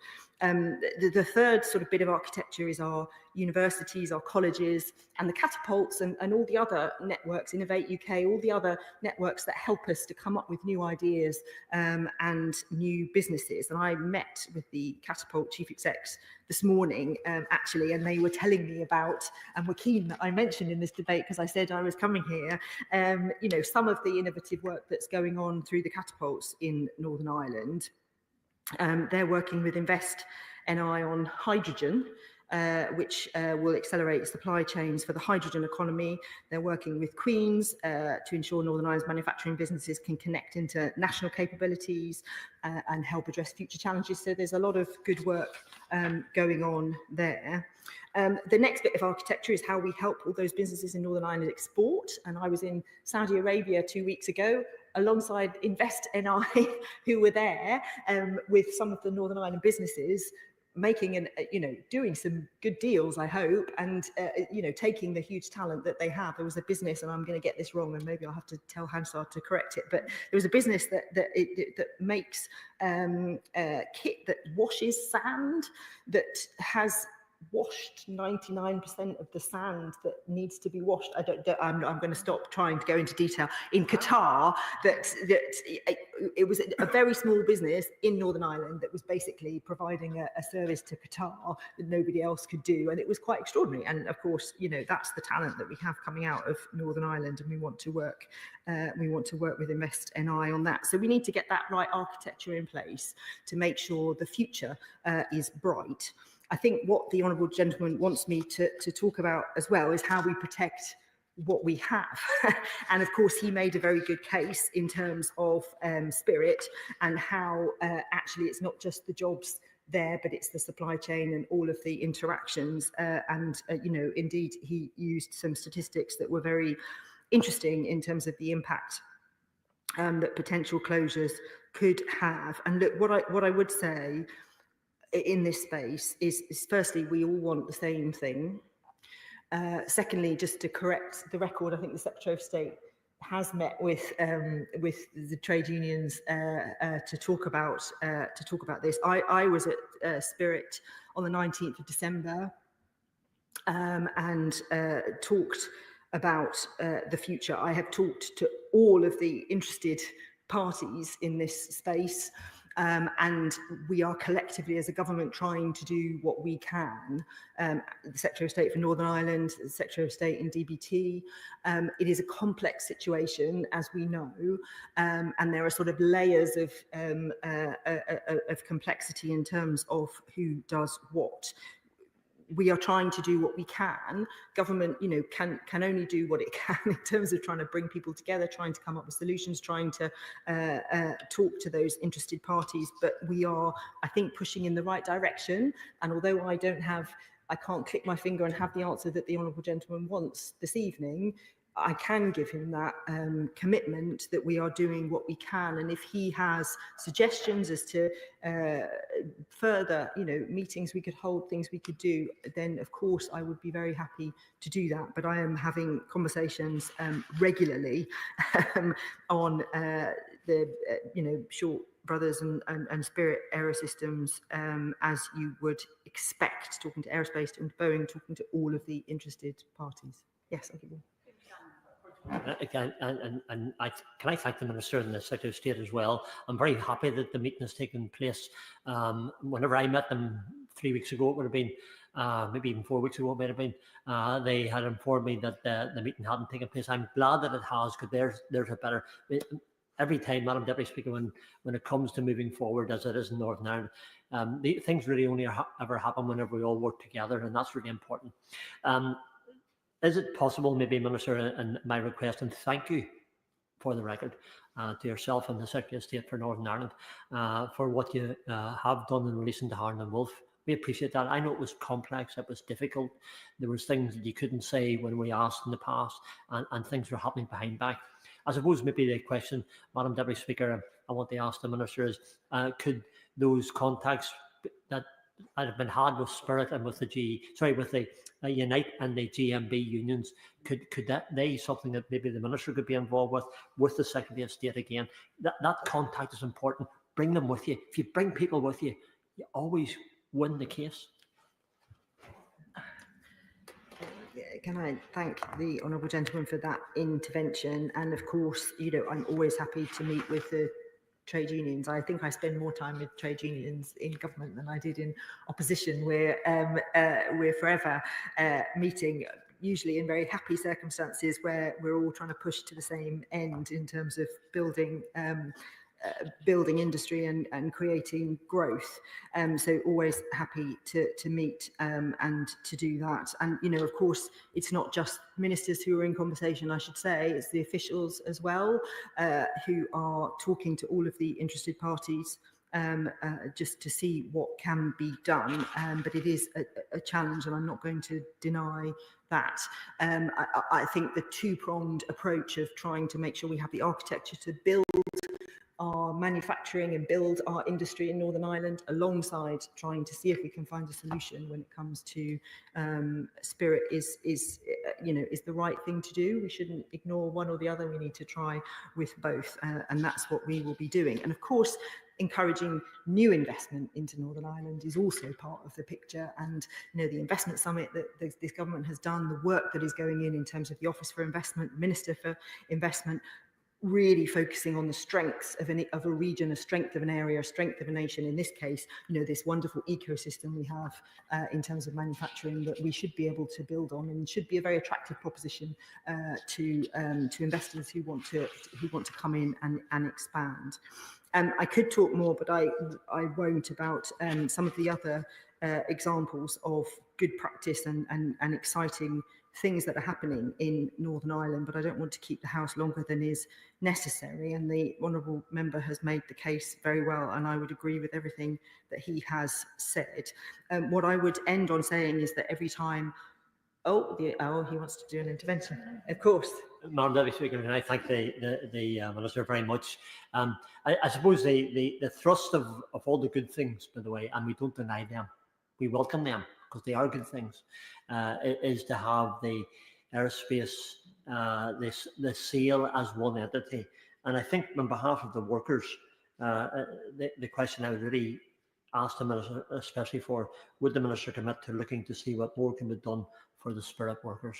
They're skilled, they're experienced, they're critical to Northern Ireland's manufacturing base. And that request I have to the Minister is that one. Sell it as an entity and one, and keep the workers. Thank you so much. Minister. Thank you for that intervention. He's looking on his phone. I don't know if the unions are kind of messaging him while we're having a debate. It's very effective. Of course, I will do whatever is useful in this space. There are commercial decisions that are being made here that we can't influence all of them, but we can do what we can, and we are trying. And of course, the very skilled workforce that we have is something that we don't want to lose. And I'm very happy to work with and meet with and walk alongside our colleagues who are working there, of course. So I would just conclude this, my contribution, Madam Deputy Speaker, by thanking the member for bringing this debate. It is always a joy to talk about what's happening in Northern Ireland. It's even more of a joy to be there and see it, and I look forward to doing that again soon. Thank you very much. The question is that this House do now adjourn. As many as are of that opinion say aye. Aye. The ayes have it. The ayes have it. Order, order.